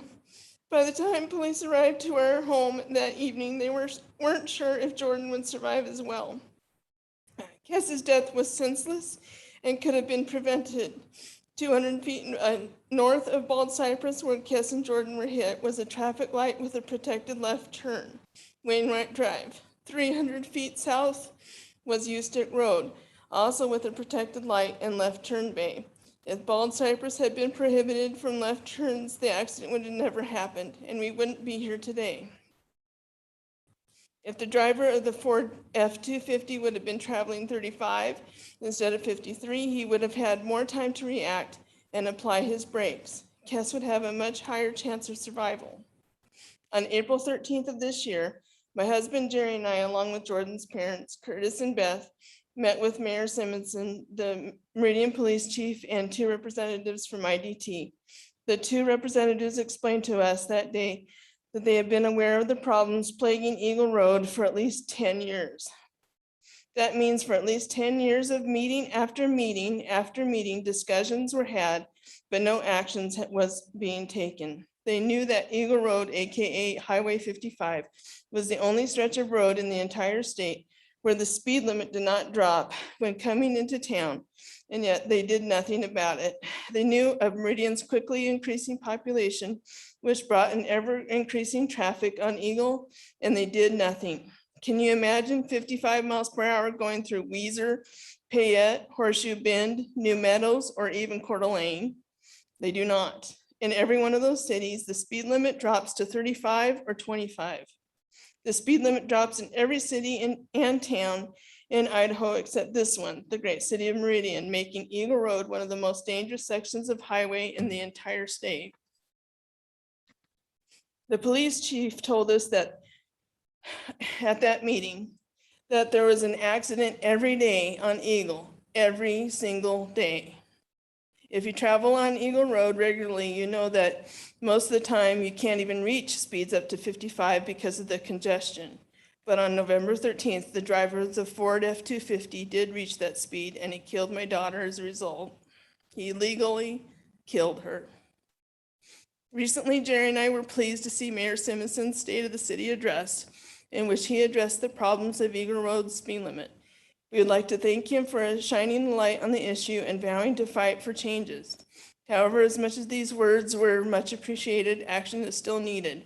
We ask that you add this to the council's agenda and start taking action. No more meetings, no more talk. Now is the time to act, and is long overdue. Currently, Eagle Road is under construction. Posted speed limits in construction zones are either 35 or 40. I'm not sure because I don't travel on Eagle Road anymore. I'm sure traffic still moves along just fine. Why not insist that IDT leave the reduced speeds limits and not return to 55 when construction is complete?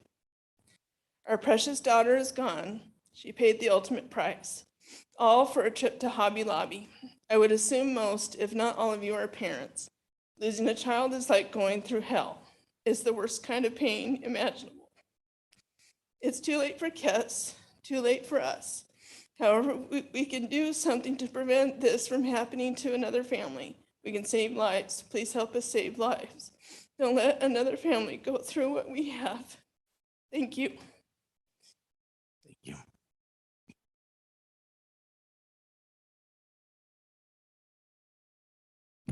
And Mr. Mayor, we have David Engel.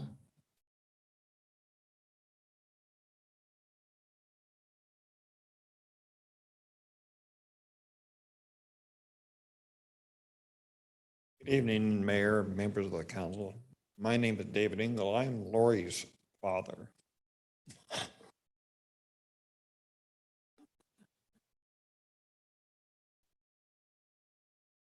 And Cass's grandpa.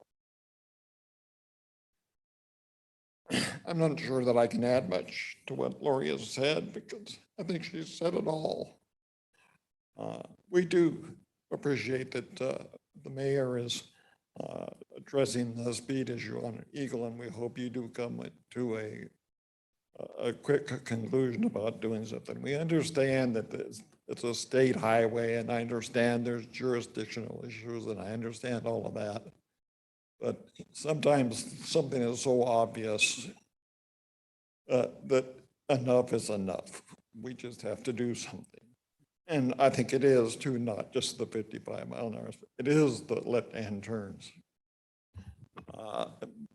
By way of maybe qualifying things a little bit, I used to be a Boise police officer. I was a Boise police officer for 15 years. I investigated hundreds of accidents, including left turn accidents, which were typically very high-risk accidents, close to or akin to a head-on collision, the kind of forces and injuries that result. So I understand that. I used to work with the engineers in the city of Boise, the traffic engineers. I understand about flow and percentiles and all of that. But sometimes you've got to get beyond that. You've got to just say, hey, this is obvious. I understand about the growth in this community and the challenges it's presented you. When I was a police officer in Boise, it was a sleepy little city of 70,000 people.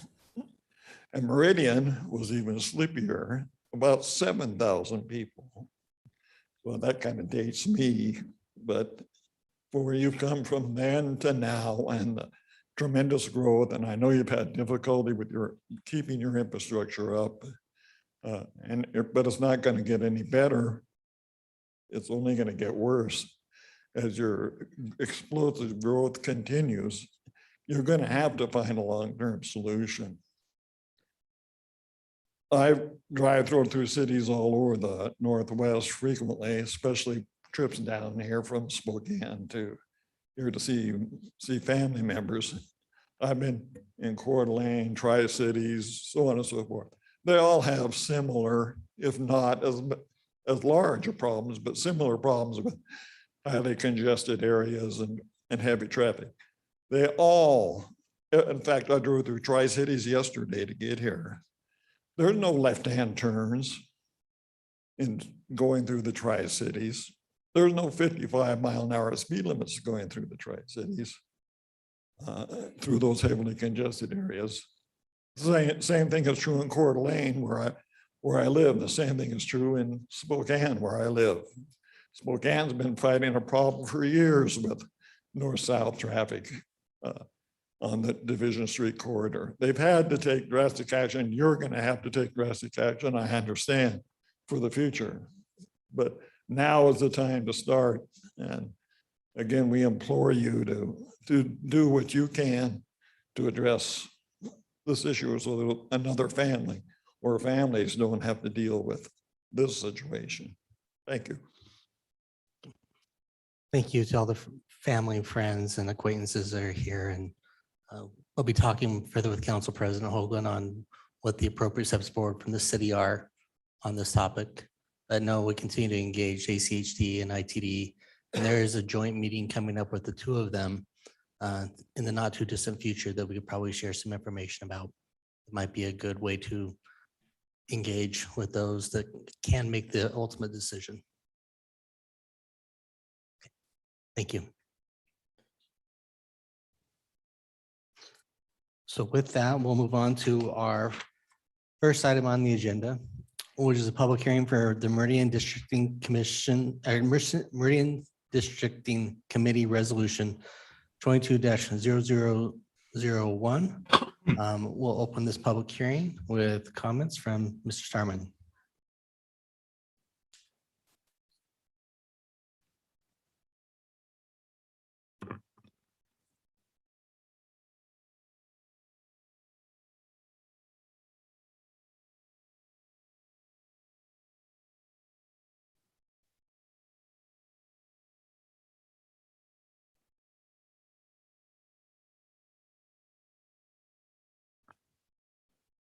Thank you, Mr. Mayor, members of council. Kurt Starman at the City Attorney's Office, and here to talk with you tonight about city council districts and a districting plan. As the council is well familiar, the state legislature implemented a new law in 2020 that requires cities with a population of 100,000 or greater to implement mandatory city council districting. And so there are 3 cities currently in Idaho that meet that threshold: Boise City, Tampa, and Meridian. And so the city council, I think, showed great leadership in this area and was very proactive and made a decision early that you wanted to make sure you had an objective process and an apolitical process, meaning non-political, to go about that. And so the city council did a couple things early in the process. One was you established or in some cases amended city code, in other instances adopted a new city code to address this issue. And then importantly, you also created the Meridian Districting Committee, made up of 6 members that were appointed by the mayor and confirmed by the city council. And I had the pleasure of staffing that committee. They did an excellent job. I think they took their job very seriously and showed great due diligence and worked very hard to prepare a product that met your expectations. I also would note, for the audience's benefit, in particular, the council was very clear. I mentioned earlier that an apolitical process, and so the council even codified a requirement that the committee was not to take into consideration where current city council members might live or where future candidates might live, and rather to look at this in a broad sense, an objective sense, without adding those dimensions to the conversation. And again, the committee followed that direction. And I don't think that question, there was a question from a citizen at one of the public hearings, but absent that, no committee member ever probed in terms of how this might impact current council members or future elections or anything of that nature. They took their job very seriously. So tonight we have a public hearing. This is extra credit on the part of Meridian. So we're not required to have a citizens committee. We're not required to have a public hearing tonight, but the council was very interested in an open and transparent process, a process where the community had input and had a seat at the table and where everybody had a chance to have their voice heard. And so we're here tonight to honor that and to bring transparency to the process. I'm going to take the first part of what I'll call a kind of the staff presentation. I'll cover a few topics in terms of kind of history and some legal topics that the committee had to consider and that you will need to consider as well. And then the chair of the committee, Jo Greer, is here tonight, and she'll take part 2 of the presentation, and she'll describe the committee's work and how they went about their work, and then importantly, how they arrived at the Meridian Districting Plan that's before the council tonight and the purpose of this public hearing. Very briefly, I already mentioned the legislature passed a statute in 2020 requiring this process, or not the process, but the creation of city council districts, and so we're going down that path. Our code, the code changes that the council made and the additional or new code sections that were added created the committee and essentially charged that committee with developing the plan that's before you tonight. And so that's our purpose. The council really has, this is also by design, and the council made this decision early as well, to really the issue before the council tonight is fairly limited. Under the code that was adopted by the council earlier this year, there really are 2 alternatives available to the council tonight or on a going forward basis if you need additional time. But really the 2 choices are, if you find that the plan that's been adopted by the committee meets the legal requirements for districts, then the ordinance reads that you shall adopt the plan and it will be codified by ordinance and published as such. And alternative 2 is that the council makes a finding that the plan before you tonight that was adopted by the committee does not meet those legal requirements, then the council can make that finding, in which case you would remand the plan back to the committee for additional work to correct any deficiencies that the council may identify. Those are really the 2 options or alternatives before the council per the Meridian City Code that was adopted earlier this year. I want to talk just a little bit, well, let me, I guess for the audience's benefit and those that might want to speak during the public hearing time, these changes, I know the mayor in particular was very strong on this issue. We're way ahead of the game. These changes will apply to the 2023 election. So we're well beyond, we're a year or more out from the filing period for that election. But I know the council and the mayor wanted to make sure that everybody knew the rules of the game, the lay of the land, and so that everybody can plan accordingly. And so the idea is that we want to have these districts in place sooner rather than later, and no less than 1 year prior to the filing period for the 2023 city council elections, so that incumbents and or non-incumbents can plan accordingly. And so we're well ahead of the game in that sense as well, but by design. Very quickly, in terms of legal considerations, what I would describe as sort of a hierarchy. At the top of that pyramid or that hierarchy is the United States Constitution. There's ample case law out there that deals with districting, mostly in the context of state districting for congressional seats or for state office. But there's lots of case law dating back to the 1960s, essentially evolves around the Equal Protection Clause in the 14th Amendment, that essentially you probably all have heard in one way or another the axiom of one person, one vote. That really applies to the Equal Protection Clause, in that votes should count equally and there ought not be discrimination, and that my vote should count as equally or weighted the same as the next person's vote. And so lots of case law that talks about equal protection, and what's evolved around that concept is the courts, starting with the Supreme Court of the United States and then other appellate courts since, have essentially established a threshold that says something to this effect, that if the population deviation amongst the districts in question is less than 10%, there's a presumption essentially that was done in good faith and for good, good cause. Conversely, if the deviation is 10% or greater, there is a presumption that it is a prima facie case that the discrimination occurred, and it becomes the burden of the government agency to demonstrate that discrimination did not occur. So one of the things that the committee took to heart was they really wanted to reduce variation amongst districts, and in particular to be below that 10% threshold that has been cited by the United States Supreme Court and other appellate courts. So the plan that you'll see tonight and you saw in your packet does accomplish that and is well below a 10% threshold.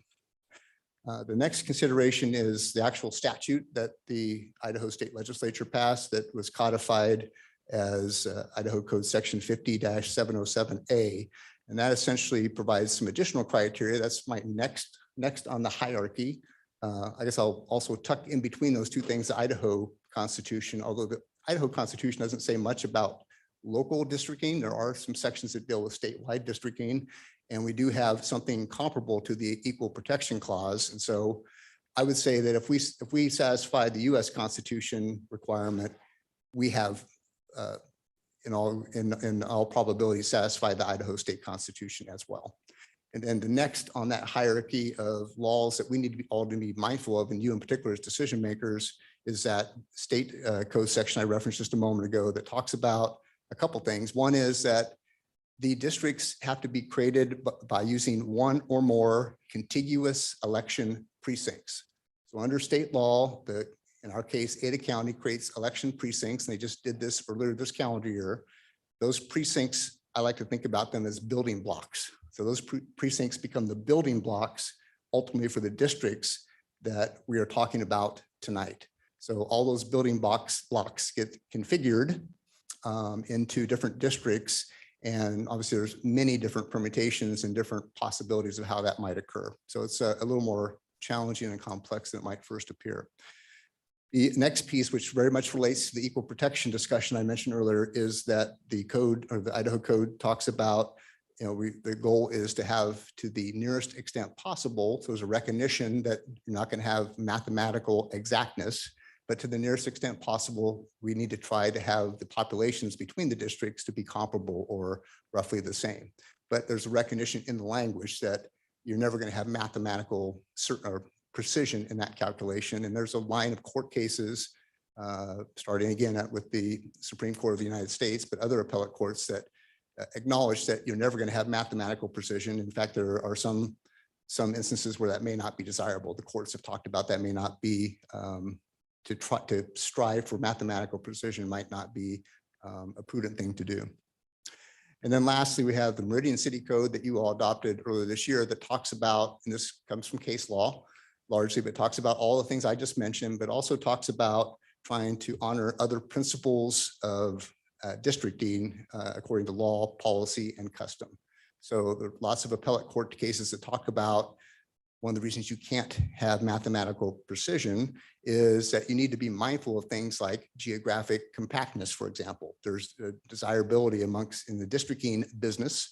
There's an interest in having geographic districts that are more compact versus more spread out. It's sort of a rule of, or not a rule, but an operating premise that is used as districts are created, is to look for geographic compactness. And very much related to that is a recognition that you want to honor neighborhoods and communities of interest and not try to create districts that are, for example, that might spread from far South Meridian to far North Meridian, where folks that live at the far extremes may not have much in common and really don't view themselves necessarily, maybe in a bigger picture they do, they're all Meridian, now are residents of Meridian and voters, but they probably had different concerns and issues because they live in different neighborhoods and different areas of the community. So there's an idea in case law that talks about communities of interest and trying to honor neighborhoods and things of that nature. So it's a complex process. There's lots of different variables and there's a hierarchy amongst those variables starting with the US Constitution. So with that, that's sort of a quick primer on some of the background for our discussion tonight. I'm going to ask Chair Greer to come up and talk about the committee's process and how they went about their work and how they arrived at the work product. I will, of course, will stay close to the microphone and happy to answer questions now or after Chair Greer finishes her remarks to answer any questions you might have from a legal perspective. Council questions? Mr. Mayor, Councilman Burt. just one question. So in the first high level remark that you made in regard to the differential between percentage allowed by law, I believe is 10%. So I believe the differential between the districts is 8.6%. Correct, about 8.9 rounded. It's high. Was there any talk about a lower differential, especially with regard to some districts that have more potential growth than those districts that are more compact will have less growth? Maybe we can save that one for the commissioners who are on it. I think it's just anything legal right now would probably be best, but since Kurt was not making decisions. Mr. Mayor. Councilman Cavanagh. Thanks, Mr. Mayor. Kurt, just I guess one question. Any legal concerns from your standpoint with the map that's been presented to us tonight? No, I think the committee went to great lengths to comply with the law and to produce a map that makes sense for the community. So I do not have any legal concerns relative to the product. I will say parenthetically, it's somewhat related to Councilmember Burntt's question that we'll save for Chair Greer. But, in terms of, I think, the lower the variance, that's more of a safe harbor. So the lower the variance, I'm always more comfortable if I'm in front of a judge. If I have a lower variance versus a higher variance, I think that's a stronger position. But to answer the question, directly and more explicitly, I am not concerned with regard to the committee's final outcome. And I think that outcome is quite defensible from a legal perspective. Great. Thank you. Thank you. Any other legal questions from council? Okay, then we'll let Chairwoman Greer continue with the presentation.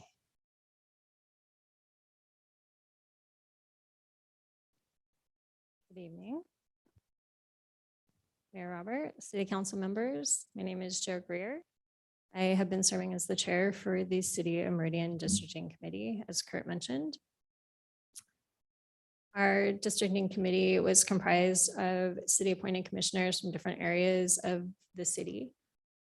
We had 6 voting members, which were myself, Pam Jagosh, Megan Larson, who was the vice chair, John Nesmith, Steve Corey, and Walter Steed.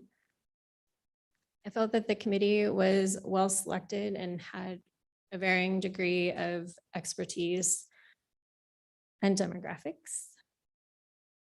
We also had ex officio members, which included Doug Green with IT, who was then replaced by Cindy Anderson, Brian McClure with the Community Development Planning, Caleb Hood, the Planning Division Manager, Trent Triple with Ada County Clerk's Office, of course, Kurt Starman, our city attorney, and Chris Johnson, our city clerk.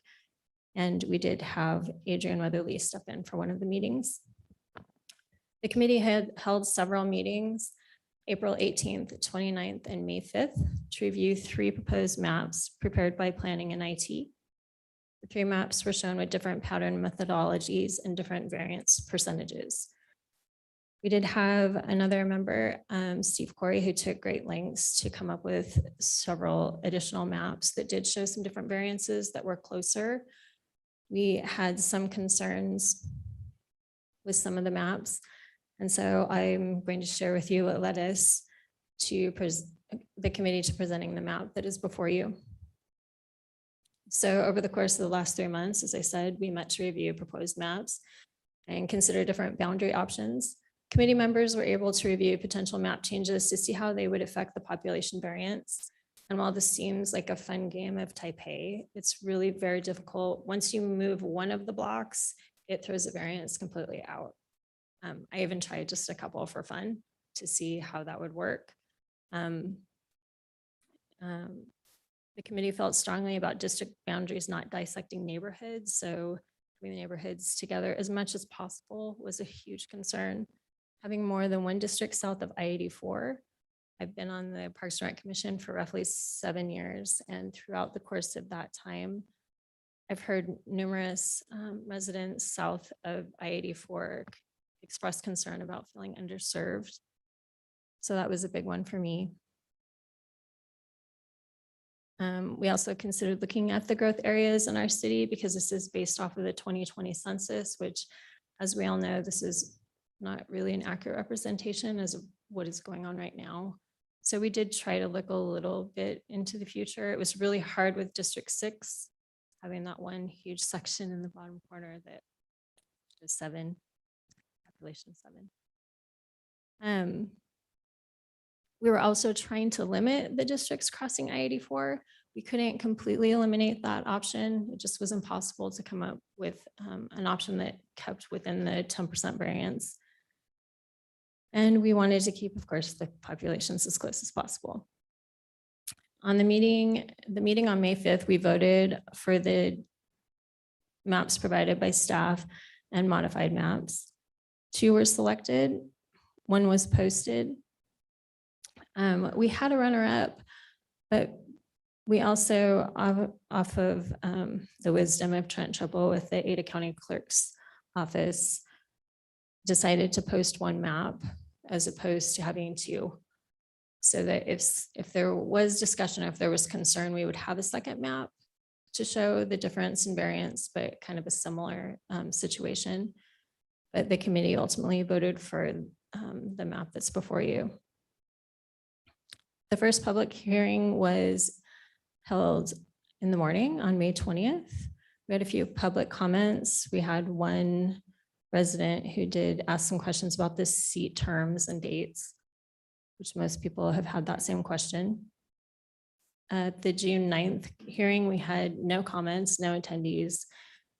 And this meeting resulted in the approval of resolution 22-0001, which is a resolution of the Meridian Districting Committee to establish the Meridian Districting Plan. And I, as chair, signed the resolution on Friday, June 10th. I commend my fellow committee members. This was no easy task, but we did power through it. The city staff have been indispensable throughout the process.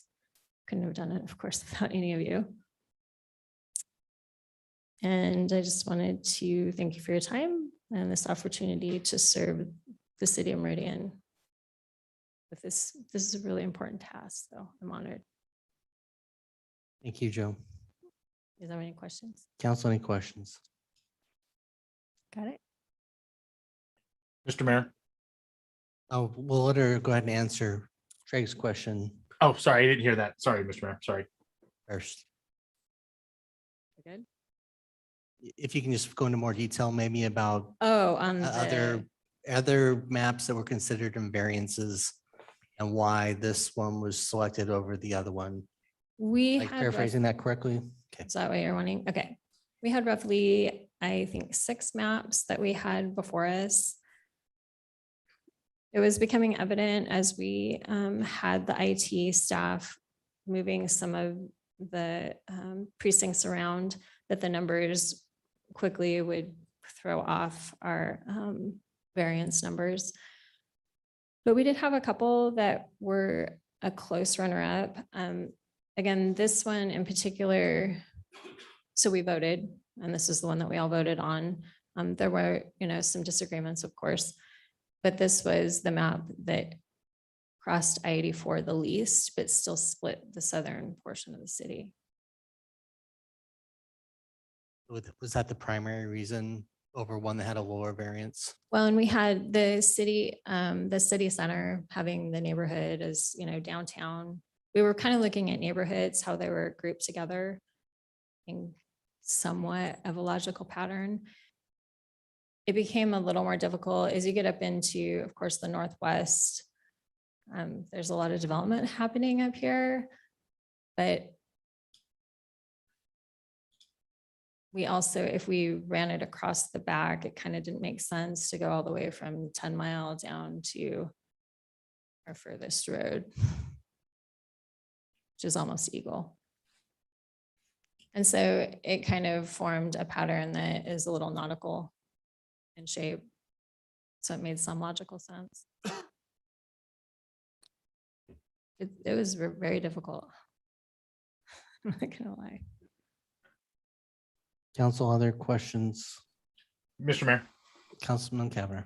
just a comment, Joe, as somebody who lives in South Meridian, I appreciate you advocating that we have more than one district in South Meridian. I think it's important for our community, and just wanted to thank you personally for your advocacy around that. Oh, well, you're welcome. I honestly, I have no idea where anyone lives as far as districts are concerned. So, and I'm glad I didn't. Not that I would have been biased, but it just kind of helps the process. Agreed. So hopefully if I don't ruin anybody's day. Joe, can I assume it would have been easier if the county clerk had made precinct lines along arterial roadways and not Yes, we cross into small portions of neighborhoods? Let's throw the clerk in there. Absolutely. I was asked that question by some people about why we didn't follow arterials. And it was this, these are the precincts that we have, but yes. We checked a little bit about.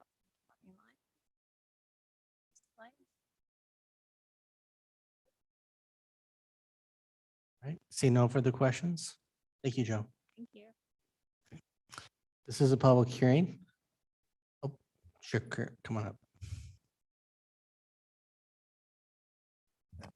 Thank you, Mr. Mayor, members of council. I just wanted for the record, I should have said this earlier, but I wanted the council to be aware that the Meridian districting plan before you today was a 5-1 vote. So there was one dissenting vote. And then that was just part one I wanted to mention for the record. Secondly, I wanted to, there was a question about other maps and so forth. So I did want to just clarify that, or just by way of example, as Chair Greer mentioned, the committee initially got down to a short list of 2, and then they had their preferred map that they adopted.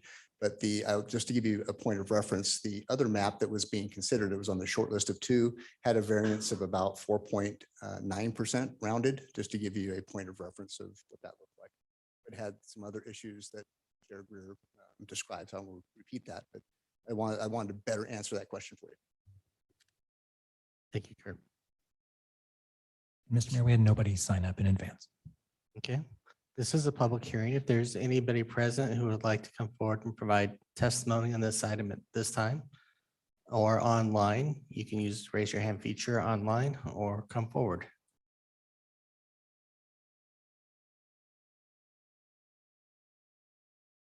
If you can state your name and address to the record, please. Wendy McKinney, 6173 North Silver Elm Way. I'm just curious as to how, if it's even possible to impose like school districts and, other election situations on there, like the ACHD and, we have city council here, but there's all sorts of other elected situations that are on top of this. And I'm just wondering, as they went through the process, they didn't mention whether or not they looked at those types of things. So I was curious about that. Thank you. Thank you. Council, any questions? Okay. We'll let the committee answer that at the end. Is there anybody else who'd like to provide testimony on this item at this time?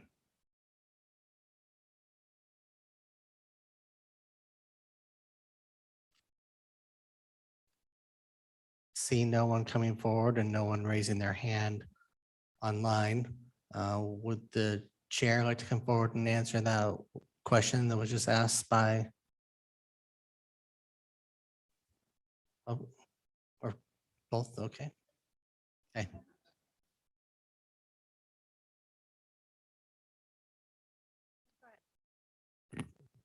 Chair Greer and I were just discussing whether we had any recollection of that. I do not recall the committee discussing boundaries for other political entities such as ACHD or school districts. As you know, just to use those two by way of example, the Ada County Highway District encompasses the entire county. And so it really is kind of an apple and orange analysis. Similar for the school district, not quite as big as the entire county, of course, but still bigger than the boundaries of the city of Meridian. So the committee, to the best of my recollection, the committee did not consider other boundaries established by other political entities, other government entities. I'll concur with Mr. Starman that we specifically focus just on the city census and the 6 district seats. So we did not take anything else into consideration as far as didn't really overlap or overlay in a way that would have made sense.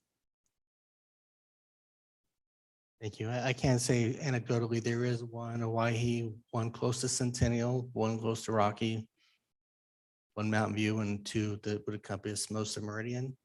Not exactly, but it's not that far off in a lot of ways.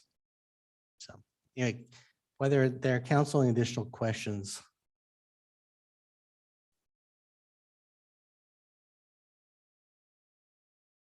Okay. Mr. Starman, would you like to provide council next steps and direction as you see it from here and options once again, so they can make the appropriate action? Thank you, Mr. Mayor, members of council. So first of all, because I was conversing or trying to refresh each other's memories, I just wanted to confirm the council did close the public hearing. Not yet. Okay, so if once you're satisfied with the input you received, or of course, your other option is you can continue the public hearing if you want to continue to solicit input. But if you're satisfied with the public hearing tonight, your next step would be to close the public hearing and then to take action. As I mentioned earlier, you really have, this council has 2 alternatives before you according to the Meridian City Code. Alternative 1 is that the council finds that determines that the Meridian districting plan complies with law, then really your role is that the language in the ordinances, you shall adopt an ordinance adopting the Meridian districting plan. That's alternative 1. If you do find yourself in that situation, that's where you, after deliberation, that's where you wind up. We do have an ordinance later on your agenda for the city council's consideration that you could adopt tonight. You're not required to, of course. We just added that so that you could take action if you choose to. That's alternative 1. Alternative 2 is if you find that the plan before you is lacking and does not comport with law, then your option in that situation would be to remand the plan to the committee to be remedied. The committee would attempt to remedy whatever deficiencies the council identified. That plan would come back to the council for further consideration at a later date. So those are your 2 choices after you close your public hearing tonight. Okay. And for any questions you might have. Thank you, Kurt.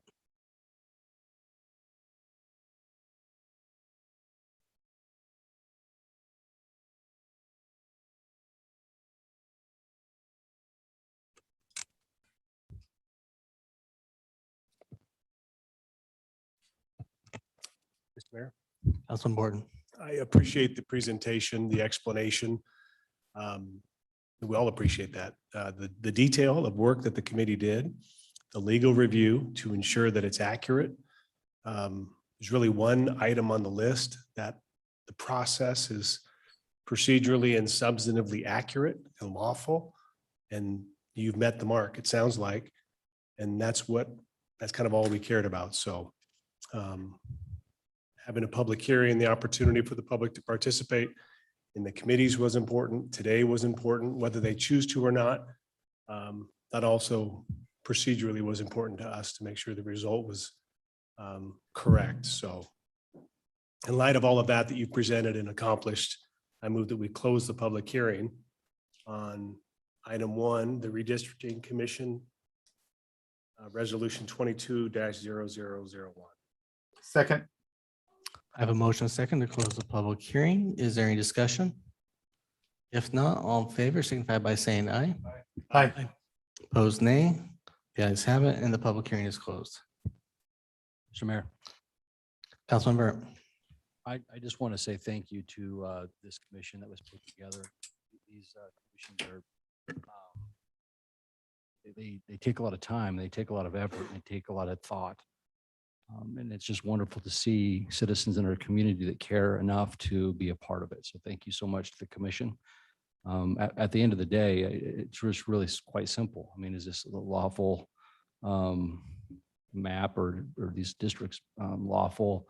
Was it put together in a lawful way? And I think that it's evident that the answer to that question is yes. So I just wanted to say thank you to Chair Greer and her commission for doing a superb job, being transparent in all things, above board. And thank you so much. Mr. Mayor. Councilman Cavanagh. Yeah, I'll echo that. Thank you, Chairman Greer. I think I saw Mr. Corey in the audience. I appreciate you being here as well. Mayor, I also, I try to believe in giving credit when credit's due. And I want to thank you, Mayor. You were aggressive on this process so that our public knew what the maps looked like early on. I think you worked hard to grab a good cross-section of board members from our community. It'd be really easy for us to kind of do this administratively and not take these extra steps. And I appreciate you being a cheerleader to make sure that we did this really transparently and involve the public at every step along the way. So just my appreciation to you as well. Thank you, Councilman.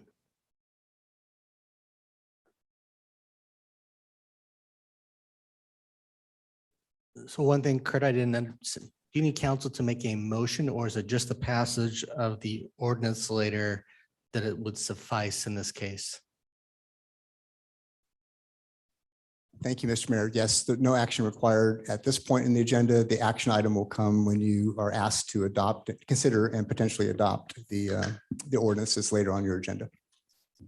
Thank you, Kurt. And if I could just echo the sentiments of all council thanks for your extra time.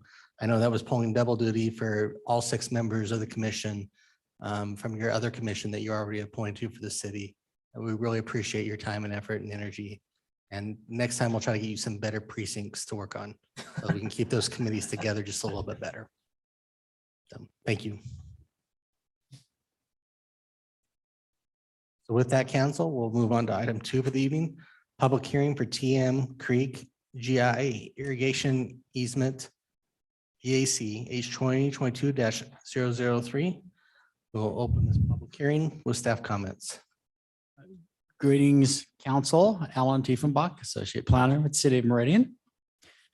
This is a proposed easement vacation.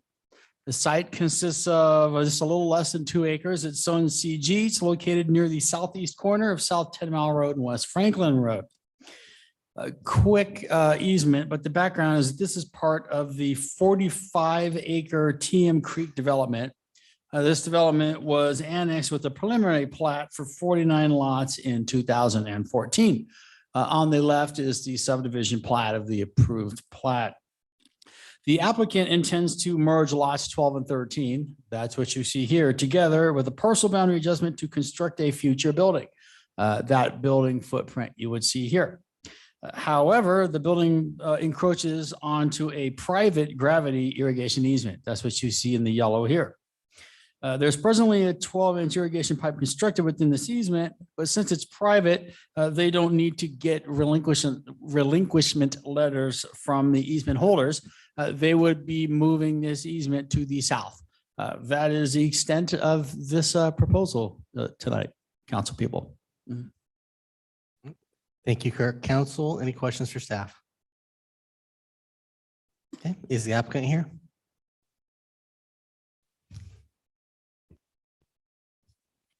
State your name and address for the record. Be recognized for 10 minutes or less. Cam Scott, 5725 Discovery Way in Boise.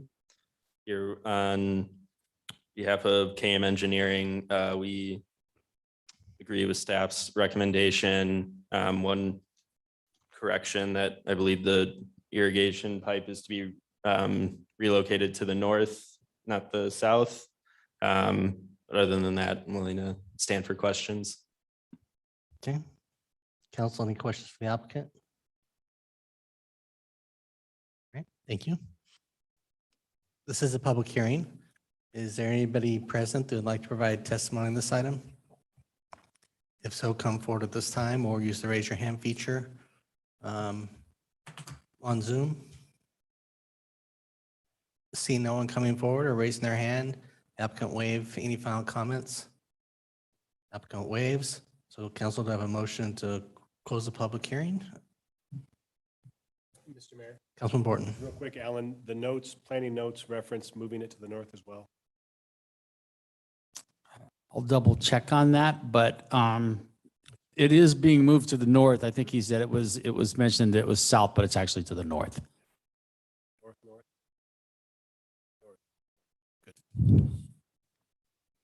Mr. Mayor, Councilman Hoagland. move that we close the public hearing for H 2022-0032. I have a motion and a second to close the public hearing. Is there any discussion? If not, all in favor signify by saying aye. Aye. Opposed, nay. The ayes have it, and the public hearing is closed. Mr. Mayor, Councilman Hoagland. after hearing all staff and applicant testimony, I move to approve file number H 2022-0032 as presented in the staff report for the hearing date of June 28th, 2022. Second. I have a motion and a second to approve this item. Is there any discussion?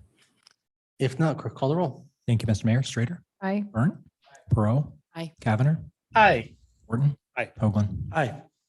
All ayes, motion carries. The item is agreed to. Thank you. Next item up is public hearing for Jump Creek South, H 2022-0006. We will open this public hearing with staff comments. Mr. Mayor, members of the council. This is a proposal for a preliminary plat.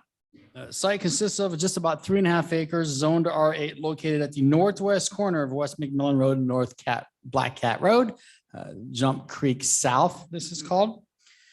So there was an annexation, a preliminary plat and a development agreement that was approved by the council in November of 2014 for the Jump Creek subdivision. That's what I'm showing here on the vicinity map on the left. So here is Shinden, here is Black Cat, here is McMillan, here is the entire Jump Creek subdivision.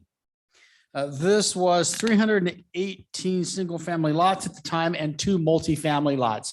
But what you're seeing on the right is what was the approved preliminary plat. There was a multifamily lot here, if you can see where I'm circling at the top, and there was a multifamily lot that was approved down here. And these 2 multifamily lots were approved for 19 fourplexes total. 6 plats of this so far have platted out, which is a total of 308 total lots. That includes 7 multifamily lots. So this area here has already platted out, and there is a conditional use that was approved for this. In 2021, the Planning Commission approved that conditional use for the first 7 fourplexes. I've put these here to give you a comparison to see what's going on, because it's what's being proposed is actually very simple, but the background is kind of complicated. So on the left, this is the property that was the 7 fourplexes. Well, what happened is when we looked at the conditional use for the 7 fourplexes, we realized that Jump Creek number 4, which was the plat that allowed this, actually platted out these fourplexes on 7 lots. The problem was that when this was approved, it was actually approved to only be 1 lot, not 7. We talked to the applicant about that, and the applicant noted that the second multifamily lot, which is the one that you see down here at the bottom, this was also going to be platted out for 12 additional lots, although the original preliminary plat only showed them each being one lot. Problem with this is that even though the number of units have not changed at all, the number of lots have. It was a little bit perplexing to us, but what we decided to do, talk to the applicant about this, and the applicant is moving forward with platting this out as planned with all the units exactly as planned. But the last 20 lots, which is what you see down here on the south, is being platted out as a new preliminary plat. And this would be the Jump Creek South plat. Again, the whole reason for this plat is just because they ended up having 20 additional lots because of platting out the individual fourplexes. And this is the way that we're remedying this situation. So it's important to note that there's no new units. All of the open space and all the amenities are still being shared by the same development agreement. This is purely just a more of an administrative issue to correct a platting error. Hopefully I was able to explain that well. I'd certainly be happy to answer any questions. Thank you, Alan. Council, any questions for staff? See no questions. Is the applicant here? Mr. Mayor, Mr. Brown is online. Okay.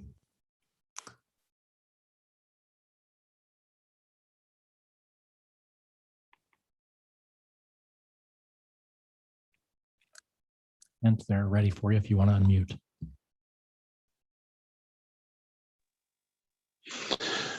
This is Kent Brown. My business address is 3161 East Springwood, Meridian, Idaho. Hopefully you can hear me. Yes, we can, Kent. Alan's accurately described this. Phase 6 of the subdivision has these preliminary plat lots as a lot to be future divided. The public streets are being platted with phase 6. So this is just to rectify the land division that we did in the multifamily. And we appreciate staff's help in allowing us to do this. I'll stand for any questions. We're agreeable with the staff report. Thank you, Kent. Council, any questions for the applicant? Seeing none. Ms. Crick, we have anyone sign up to provide testimony? Mr. Mayor, we did not. Is there anybody in the audience who'd like to provide testimony on this item or online? Use the raise your hand feature. Seeing no one coming forward or raising their hand. Mr. Brown, would you like to waive your final comments? I would. Okay. And council, I'll turn this over to you. Mr. Mayor. Councilman Borton. Here's very straightforward from the applicant's comments in the staff report. So I move we close the public hearing on H 2022-0006. Second. A motion, a second to close the public hearing. Is there any discussion? If not, all in favor signify by saying aye. Aye. Opposed, nay. The ayes have it, and the public hearing is closed. Mr. Mayor. Councilman Borton. Move that we approve H 2022-0006 as presented in the staff report of June 28, 2022. Second. Have a motion and a second to approve item 3. Is there any discussion? If not, clerk call the roll. Thank you, Mr. Mayor. Strader, Aye. Burrow, Cavanagh, Aye. Borton, Aye. Hoagland. Aye. All ayes, motion carries, and the item is agreed to. Thank you. Thank you, Kent. Next item up is item 4, which is a public hearing for Ferguson Townhomes, SHP 2022-0007. We'll open this public hearing with staff comments. Thank you, Mr. Mayor. This is a application for a short plat. There is a property and it's 0.31 acres zoned R8 located at the southwest corner of East Badley and Northeast 4th Street, which is roughly east of North Main Street and north of East Pine Street. The applicant proposes to replat Lot 1, Block 1 of the Olivedale subdivision into 2 lots. This would be for the purpose of constructing one single family attached with one unit on each lot. On the left is what they're proposing to do. Here's the two lots. On the right is the single-family attached unit that they are proposing to build. The large portion of this property that you see here is shown to be within 100-year floodplain. That's what you see hatched here. The floodplain administrator has noted that there's a floodplain permit that would be required prior to building permit. Applicant and their engineer is well aware of this. The short plat has a note on it that talks about where the area of this floodplain is and that there would be compliance with our floodplain regulations. There's specific engineering regulations if you're building within a floodplain. We've reviewed this and we have no comments except for one thing. If you look, you can't really see it probably too well on the screen, but our 8 zone district requires a 40-foot lot frontage. And if you look at these, this one is 41 feet long and this one is 39 feet long. It would really just requiring shifting the internal lot line 1 foot to have 2 40-foot lot frontages. With that, staff has no other comments. And that would conclude my presentation. Thank you. Council, any questions for staff? Seeing none, is the applicant here? I'd like to say your name and address for the record to be recognized for up to 15 minutes. My name is Matt Ferguson. I live at 652 East Bonita Canyon Street here in Meridian. Nice job, Alan. That was very accurate. What he described there. Yeah, just looking to be able to split that one lot into 2. Any questions you guys have? Council, any questions for the applicant? Mr. Mayor, Councilwoman Schrader. do you have any issue with shifting the lot line as described by Alan? No. Okay, thanks. Council, any additional questions for the applicant? Okay, thank you very much. Mr. Clerk, we have anyone sign up to provide testimony? Mr. Mayor, we did not. Is there anybody present that would like to provide testimony on this item at this time or online? I can use the raise your hand feature on Zoom. Seeing no one coming forward or raising their hand, would the applicant like to make any final comments? Applicant waves. So council, turn it over to you. Mr. Mayor, Councilwoman Schrader. I move that we close the public hearing. I have a motion and a second to close the public hearing. Is there any discussion? If not, all in favor signify by saying aye. Aye. Aye. Opposed, nay. The ayes have it. The public hearing is closed. Mr. Mayor, Councilwoman Schrader. it's a great infill project. I like the efficiency of it. Think it'll work out. After considering all staff, applicant, and public testimony, I move to approve file number SHP 2022-0007 as presented in the staff report for today's hearing date and including as described by our planning staff, shifting the lot line 1 foot. I have a motion and a second. Is there any discussion? If not, clerk will call the roll. Thank you, Mr. Mayor. Schrader. Aye. Burnt. Perot. Aye. Cavanagh. Aye. Borton. Aye. Hoagland. All ayes, motion carries, and the item is agreed to. Thank you very much. Next item up is a public hearing for Centerpoint Mixed Use MDA H 2022-0035. If you will open this public hearing with staff comments. Joe? Thank you, Mr. Mayor. City Council, good evening. As noted, this application before you next is a a modification to a development agreement. The site encompasses 2 parcels surrounding the southwest corner of North Eagle Road and East Ustick Road. These parcels were part of a development agreement modification and conditional use permit in 2019. The purpose of those applications were to enter into a new DA with a new concept plan and building elevations and a CUP with a request for a new athletic club and spa, which was known as the Villa Sport. Villa Sport is not going forward and the property has since been sold to the current owners. The approved DA depicts an approximate 90,000 square foot 2-story gym with an outdoor pool adjacent to the south boundary and closest to the existing residential to the south. It included some ancillary commercial along Eagle Road as well, which does have existing approvals for a drive-through. A traffic impact study was required with those previous approvals and estimated approximately 3,200 additional daily trips based off of 2018. This volume of trips recommended certain roadway improvements, including construction of an eastbound right turn lane from Ustick Road into the shared private drive aisle, which would be located here. This eastbound right turn lane.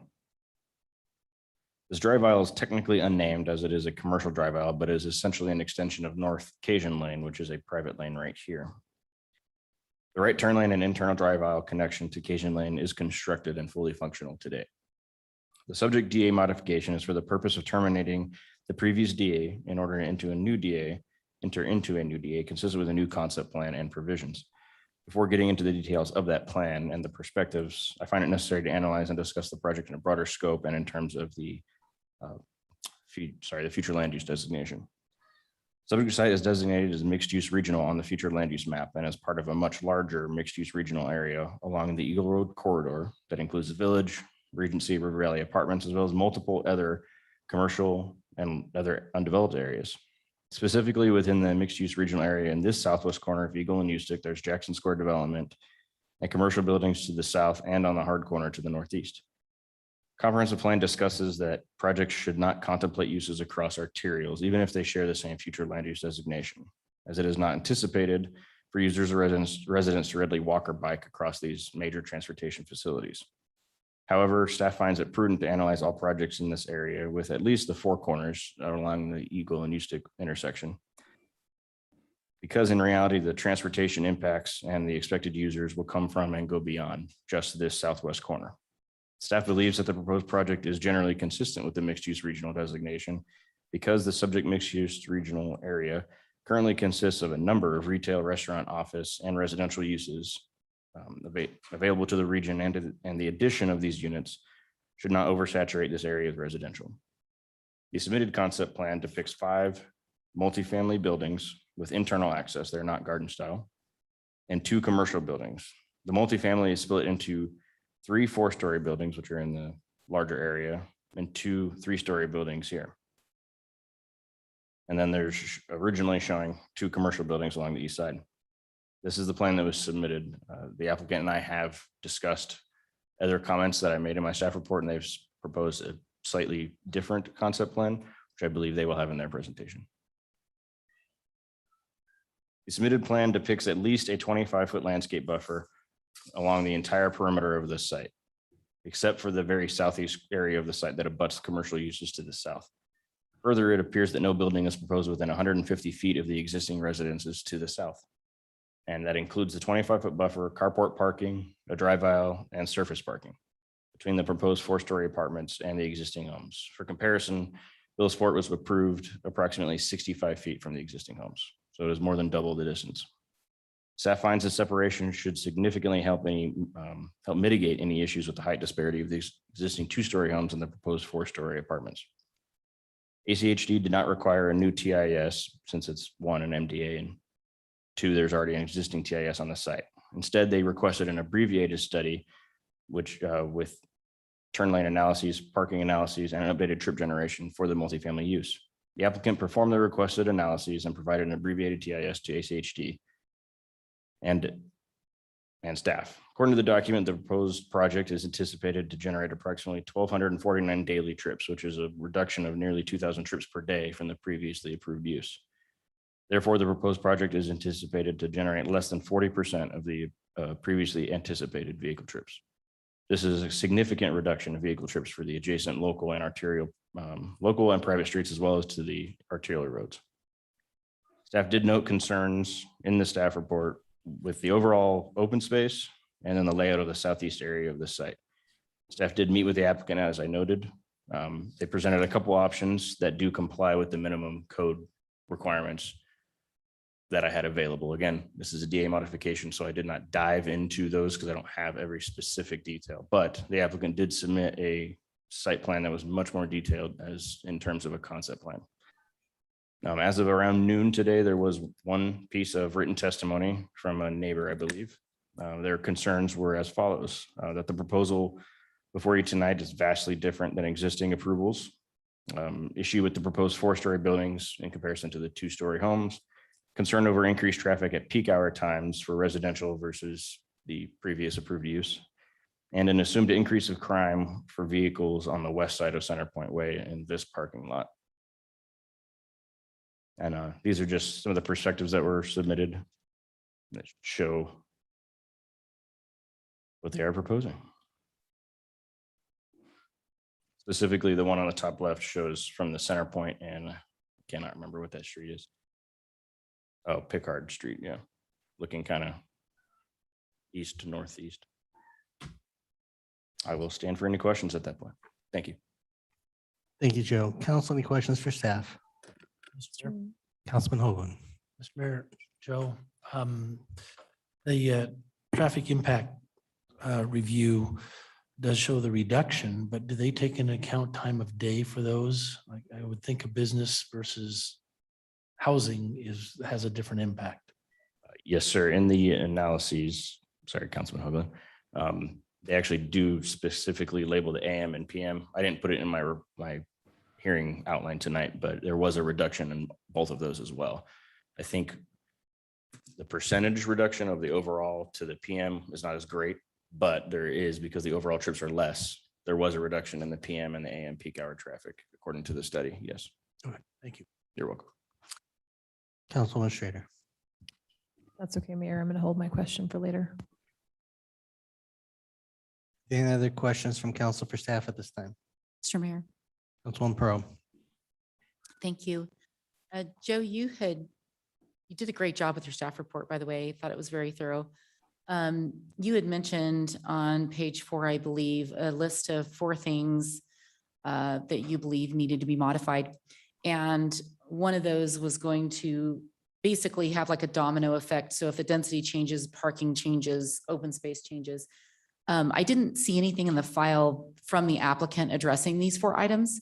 And so I don't know what we're going to hear tonight, but I guess as you know, with the DA modification, where we're looking at the concept plan, I didn't see anything else in the file that showed a different concept plan. Have you been able to review anything from them that addresses some of these issues? Councilwoman Perot, thank you. Great question. Yes, the applicant submitted 2 different ones to me because he, essentially wants to have the discussion with council as well, did not submit it as a public record at this point, or at least prior to the meeting, but he does have those to present tonight. And we will have, I'm assuming, some discussion on it. There's option A and option B.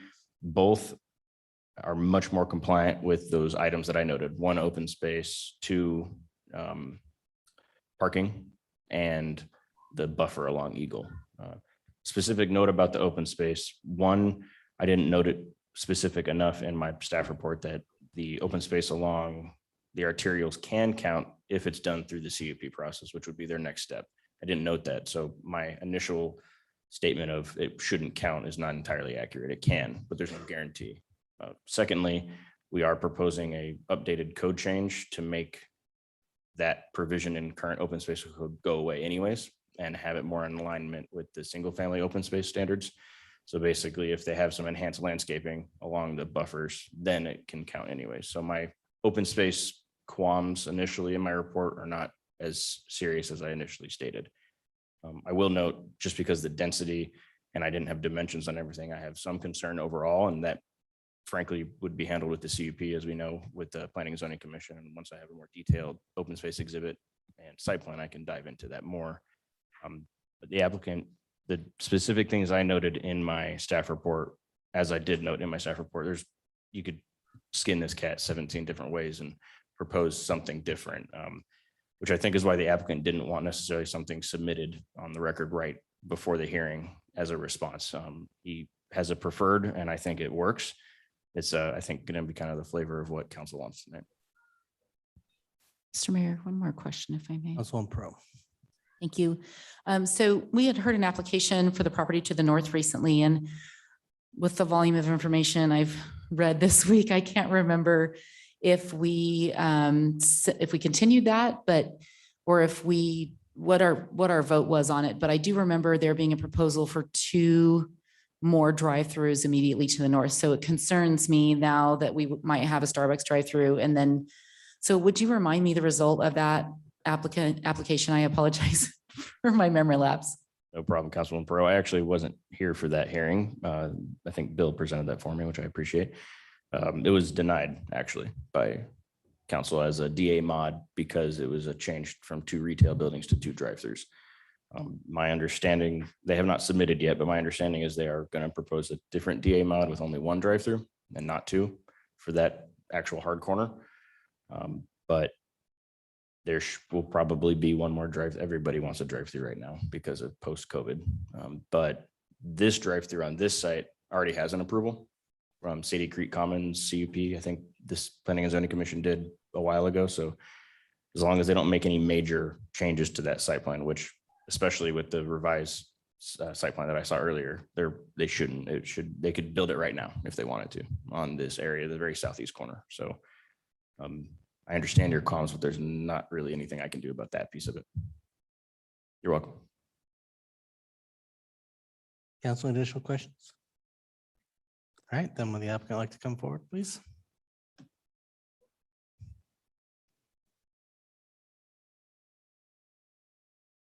Good evening, Deb.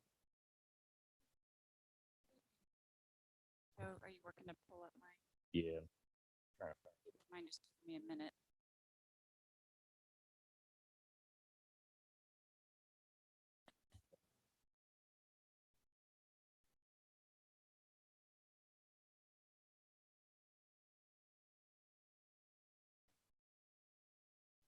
Technologically challenged today. So.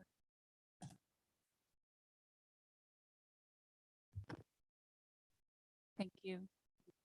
Good evening, Mayor, members of the council, Deborah Nelson, 601 West Bannock, Land Use Council with Gibbons Pursley, and here on behalf of the applicant and owner, MGM Meridian. Mike Mafia with MGM is also here and is going to share the presentation time with me, and other representatives of the applicant team are here and available to answer your questions. Thank you very much to Joe for his work and collaboration on this project. It's been an evolution in the site plan and we appreciate his time. As has been discussed, we're proposing a mixed use project on this 11-acre parcel near the intersection of Ustick and Eagle Roads. This aerial shows the infill nature of the development. The hard corner now is developing and under development, which isn't shown in that aerial. And tonight we're just here on the DA modification, but we're providing a lot of details so you know what to expect. So as Joe mentioned, more details than you normally get in a concept plan. A CUP will follow for the multifamily use. As the staff report concludes, the proposed use is consistent with the mixed use regional designation that this property falls within. This MUR area, as you know in your code, calls for a mix of employment, retail, and residential uses, with residential densities ranging from 6 to 40 units per acre. This particular area covers this large stretch along Eagle Road, including the village and other large commercial uses, including Kohl's, Dick's, Hobby Lobby, Lowe's, Trader Joe's, and others, along with some residential uses. And as the staff report concludes, adding higher density residential on the site will support that existing commercial and will not saturate the area with too much residential. The surrounding zoning is compatible with the uses that are proposed. We've got CG on 3 sides and some medium high residential density of R8 and R15 to the west and the south. The proposed density of our multifamily will provide a nice transition from the big box retail to the north across Ustick and also the busy commercial corner. As was noted, the 2019 DA that currently applies to this property contemplated a Villa Sport, a 90,000 square foot athletic club and spa, plus a large outdoor pool with outdoor speakers. The building was set back less than 10 feet from the southern property line and obtained a variance for the outdoor speaker system to be within 25 feet of the adjacent neighborhood. Here's some elevations from the DA. It is a big box style format, though technically a 2-story. It was planned as a 36-foot tall building with a 40-foot tall tower. The use generated over 3,200 daily trips and over 300 PM peak hour trips. The proposed site plan in turn moves away from that big box concept, breaks up the buildings, adds residential use to create a mixed use community with open space, gathering areas, as well as the retail space along Eagle Road, more consistent with the layout and the mix of uses called for in your comp plan for the MUR area. The closest building is a comparable height to Villa Sport, 48 at the peak. Versus the 40-foot at the peak of the Villa Sport. But unlike the approved Villa Sport, it is set back 100 feet into the site instead of less than 10 and creates a 150-foot buffer to the closest residence. That's illustrated here with this cross section, which the staff report concluded this distance did mitigate the difference between the 4-story and the 2-story homes. Because at this distance, and especially with the intervening significant landscape buffer, the use will be screened and will not be impactful to the neighboring residential development. In fact, the use is less impactful in terms of traffic because, as has been discussed, the daily trips generated by this use are at least a third less than those generated by Villa Sport, with only 101 PM peak hour trips versus 303. If the site, just by comparison, were developed as all general commercial with a conservative 25% coverage, the PM peak hour trips would be 5 times higher than the proposed mixed use with 555 PM peak hour trips. So the proposed reduction from what could be general commercial or the approved use of Villa Sport benefits the immediate neighbors and the larger Eagle Road driving community. So our ask of you tonight, before I turn this over to Mike, is to approve the DA modification with staff's recommended conditions with a slight change to condition number 6 regarding the site plan. Councilmember Perot, you asked about the 4 items in Joe's list. The first 3 are acceptable and shown in the revised site plan, dealing with the buffers and the pathways. And then the 4th item regarding site plan changes in the eastern side of the site, Mike will address. So I'll turn it over to him now.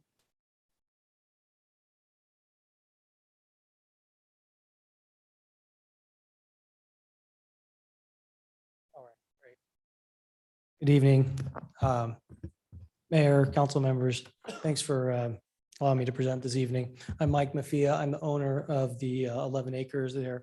I'm the stakeholder. I'm a long-term investor and developer.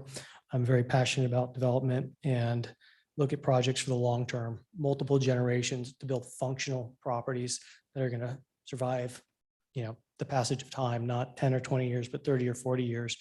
And that's relevant to this conversation. When I approached this site, I brought in the local experts and did an informal RFP with several architects to study the feasibility of the site. Worked with experts like Roundhouse and national developers like Fairfield. I worked closely with staff on several occasions, and I probably went through at least a couple dozen site plans. So a lot of thought went into what we've presented tonight. And a quick note of just, I travel the country and constantly trying to incorporate the successes and avoid the failures of development, because there's a lot of both. So here's a overview on the site, and I think the strengths are obvious. It's the second busiest intersection in Idaho. It's very mature, it's dense, it's infill, there's great amenities, employment, entertainment, retail. But there are also some challenges which can happen with the last remaining unbuilt portion of a major intersection, which is what we have here. To name a few of the challenges, unfortunately, the corner was already developed prior to my involvement, and so it limited our ability to kind of integrate something that was harmonious and what you would do in kind of an ideal situation. You'd want to anchor that corner with something a little bit more substantial. It also blocks visibility to the rear of the site. Also, we have a milk lateral that runs laterally through the site, and then 2 drive aisles. And then lastly, it has an irregular shape and kind of a tag in that eastern quadrant. So those are the site challenges. that we were faced with. So given those constraints, and then also meeting with staff on several occasions, we developed this site plan, which has some efficiencies from a multifamily and retail standpoint. Some of the feedback from staff that we incorporated was to really create a strong connection between the retail and the residential components with this kind of paseo that extends to the west. Also, at the corner of Center Point, you'll see we've activated it. Here's a rendering of a very functional building. It's not retail, but it is a leasing facility that activates the corner with a lot of glazing. Personally, I think it's more appropriate than mediocre retail, and would support the residential, but also again activate the space. And just speaking a little bit to my vision, again, building for a multi-generation, high quality design, use of materials is very important to me. I've built everything from historical landmarks to retail projects. My retail project recently got Retail Project of the Year. It's kind of ironic that I'm talking to you about changing a use from retail. I've done millions of square feet of retail. I love retail. It's where I cut my teeth. I worked with probably the largest national tenant rep company. We rolled out Costco and Target and Starbucks and did hundreds of locations, but the trends are changing. And I'm changing, I'm pivoting as I move through that. And I think to create something really timeless, it's got to be at scale. And I think the scale of this fits with the area. Use of materials here will be very rich, and there'll be good architectural articulation that will give the buildings depth. And then a landscape, often overlooked. I tour a lot of projects here. Some are done better than others, but really, creating a landscape pattern that kind of speaks to the native landscape, I think is really important about creating authentic, approachable spaces, creating spaces where people are going to, community, it's eating and it's bringing together families, barbecues on the weekends. And I think this site would live really well with that mix of retail and proximity to the Trader Joe's in the village. That's kind of some of the vision behind this vernacular, and then also the experience that I'm trying to create here. Because at the end of the day, for me, what's important is to create an enjoyable experience and something that will be used by the community. And then speaking to kind of retail, residential, what's that appropriate balance? This is a hot topic. This is the competition map for Meridian. And as you can see, it's pretty saturated. And I would say it's bordering kind of an oversupply of retail. There's currently about 400,000 square feet of vacancy. And some of the early indications is just looking at the void analysis. There's a tremendous amount of redundancy in uses. 7 grocery stores, 7 gyms, 4 pet food stores, home improvement, 11 sporting goods stores. All the while, large format retail is not growing anymore. In fact, the trend in retail is everyone's going smaller. And some of the early indications of, I would say, a very mature, saturated retail market is prolonged vacancies. Next door across the street to the Trader Joe's, that box has been vacant since 2017. And I don't want to build retail just for the sake of building retail and run the risk of having kind of second generation or discount tenants. And that is something we're seeing a lot of throughout the country when you kind of reach saturation. Here's another slide from Colliers on a recent study showing, relatively speaking, Meridian has the highest vacancy in the Treasure Valley. Even across the street, you're seeing a trend of de-retail. There was a recent tap room that's being proposed to be deconstructed for a 2,200 square foot Chipotle. Even the big boxes, we're seeing the same trends in small format retailers. The 2,500 square foot tenant is now 1,500 because of labor constraints, inflation. They're trying to do more with less square footage, less cost. talk ad nauseum about that because it's what I do, but you don't want to hear that. But it's a very, important, I think, trend and something to pay attention to as developers as we try to build functional buildings that can withstand the passage of time. Mr. Mayor. Councilman Burr. Sorry to interrupt. I sort of find it intriguing what you don't want to talk about, to be completely honest with you. I mean, you see, what are the trends? Stop your time, stop wasting time. Oh, But what are the trends that you're seeing? well, even before the pandemic, you were seeing virtually very, very little expansion of large growth tenants. 15 years ago, Target, Best Buy, Cost Plus, all the soft goods were expanding. Walgreens was doing 300 to 500 stores a year. Firms like Hawkins Company, who were some of the larger developers doing those rollouts. That's not happening. It's come to a halt. Those companies are selling more volumes in the advent of e-commerce that was accelerated with the pandemic. You are seeing growth with smaller format drive-throughs. That's Starbucks, Chipotle, the Dutch Brothers of the world. You are seeing in the large boxes, that growth has been in fitness.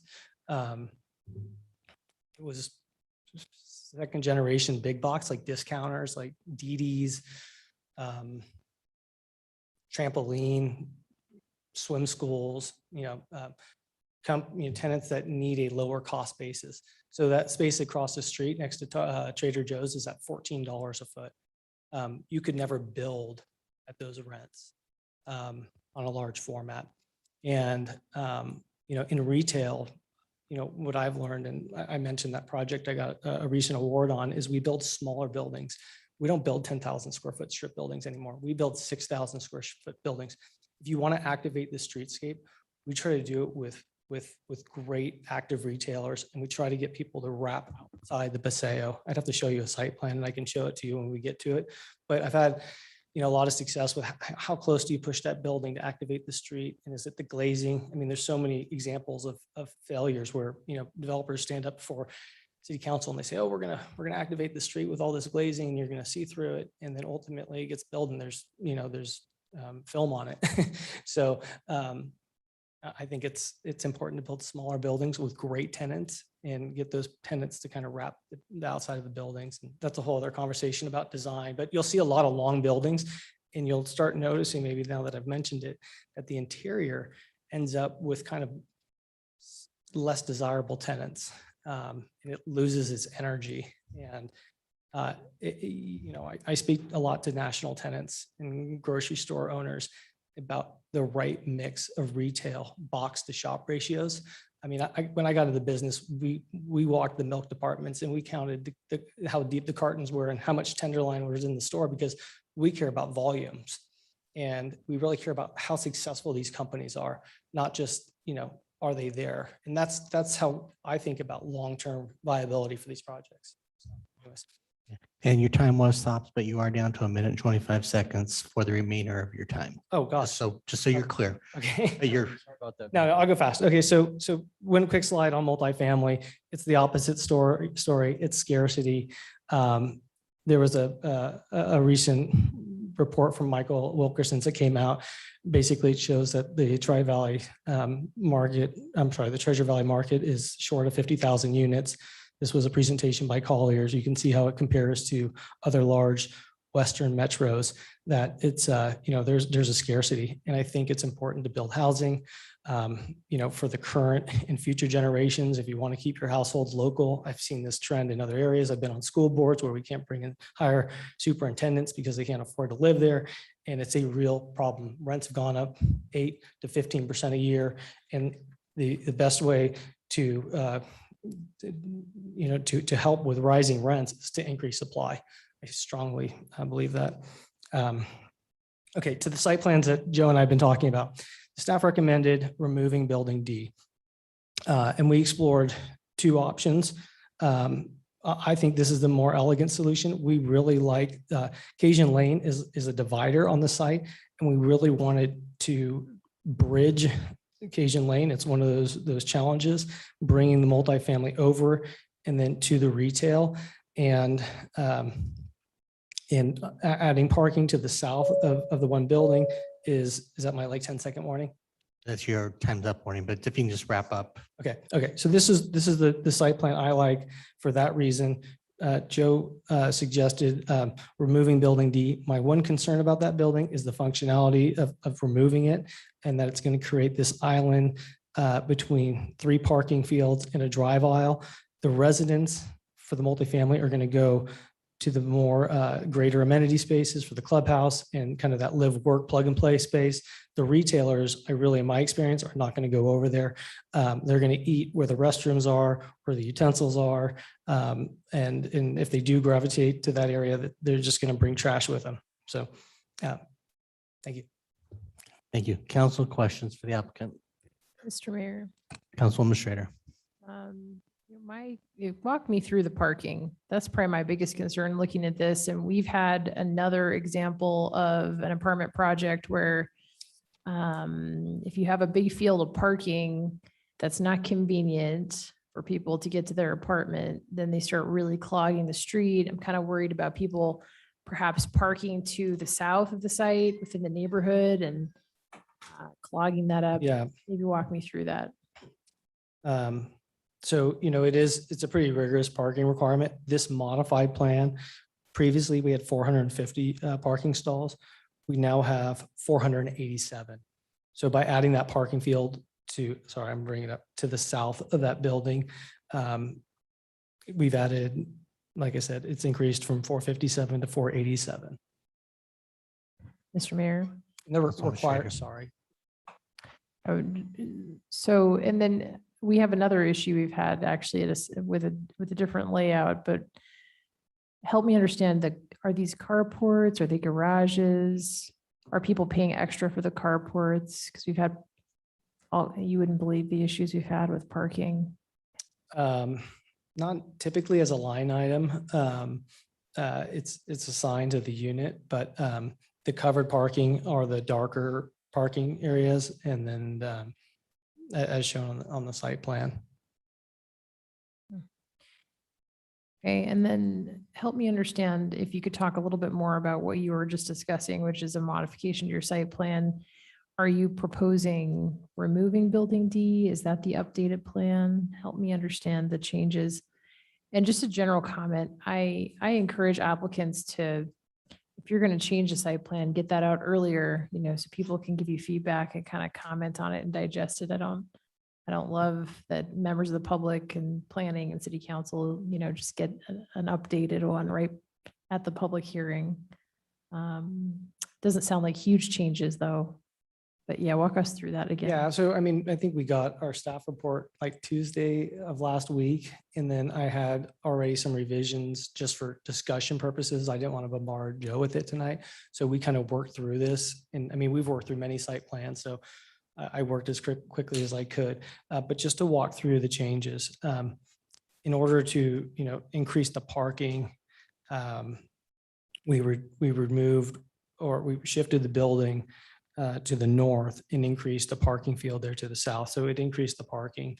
And the alternative solution, and we kept these 2 buildings, and maybe it's better seen here. Those are 3-story buildings. And the architects and designers I worked with, they really appreciated the transition from retail to smaller 3-story than to the 4-story because it helps bridge Cajun Lane. Otherwise, if you remove that building on the right of the screen, that's this site plan, if you can see it. And it does increase the parking, which has some value. But I'm very concerned it would just kind of be no man's land. And the retail customers won't use it because they tend to be on the patios immediately adjacent to the restaurants and the coffee shop. In the residence for the multifamily, there's a 5,000 square foot plus or minus clubhouse with a pool, lots of indoor, outdoor amenities. They're going to be going to the north facilities. They're not going to be on this kind of island that's kind of surrounded by 3 parking areas and a drive aisle. It doesn't seem very approachable. It's not where I'd want to sit and have a cup of coffee. I'd rather be in this protected courtyard, which, even early on in working with staff, we looked at projects in Meridian that were being supported that had good design principles. And one of them was creating that interior courtyard for that reason, to create protected spaces. Thanks. Mr. Mayor.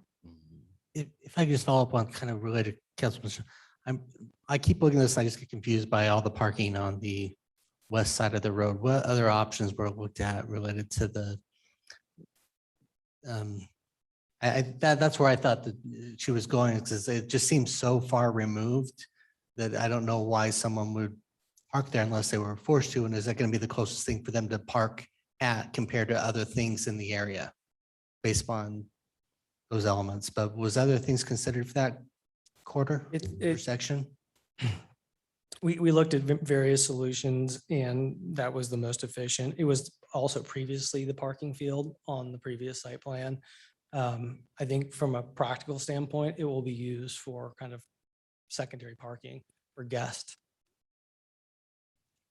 Mr. Mayor. Yeah, sure. To that point, just to further clarify some of those things. One, the proposed covered parking is just carports, not garages, Council Administrator. Secondly, the closest parking probably will be that parking on the west side. Even if a resident did park within the private lane to the south, there's no break in the fence along that whole boundary. So they're gonna have to walk all the way around anyway. So the most convenient really is that parking on the west side anyways. When you go just linear feet. I did address that in my staff report, just the crossing there at the intersection concerns me because it is a public road, which I know that the applicant and ACHD will work through that, especially when we get to the CUP portion of it. But I just wanted to clarify those couple of parking points. Councilwoman Pro. Thank you. My question is about the retail space. You have approximately 7,500 square feet. So I apologize if I missed this, but are you going to have 4 spaces in there approximately? And without removing one of those residential buildings, it just seems to me like the parking will be tight if you have more than 3 retail spots in there. So can you clarify that? Revised, this site plan, which is kind of my optimal site plan, that is a 6,000 square foot building. So it's a 2,200 square foot Starbucks. It's probably one other end cap eatery. That's probably, I did actually the calculations. It's probably, the remaining space would probably be 2 restaurants. And the ratio is actually, if I could zoom in, I can grab my computer, on the ratio of food to general retail uses, because we included in our parking ratios. But it's 2,200. I think it's about 1,500 of general retail, and then the other are food uses because we wanted to account for the food. But that building is 6,000 square feet. Mr. Mayor. That will change based on tenant demand. Sure, I understand. So, okay, so to clarify, so the original plan had a Starbucks and then it had at least the site plan that was sent to us said 7,500 square feet. So it's moved from the Starbucks, which is a couple thousand square feet, to, or 1,500 square feet, somewhere around there. And so 9,000 total, you're taking down to 6,000 and one building.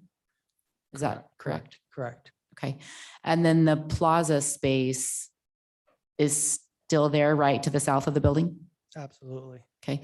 Have you ever sat on a plaza that is against Eagle Road and had dinner? Just a curiosity question. But I know it's very busy and there's a lot of traffic, and that was one of Joe's. It's deafening. That was one of Joe's comments. So yeah. Yeah. So moving that maybe possibly on the east side of the building might be I know that's kind of awkward, but if you put more parking on the south side and maybe move that plaza on the east side, not only will that help with the noise, but it'll incorporate the residential a little more too, I think.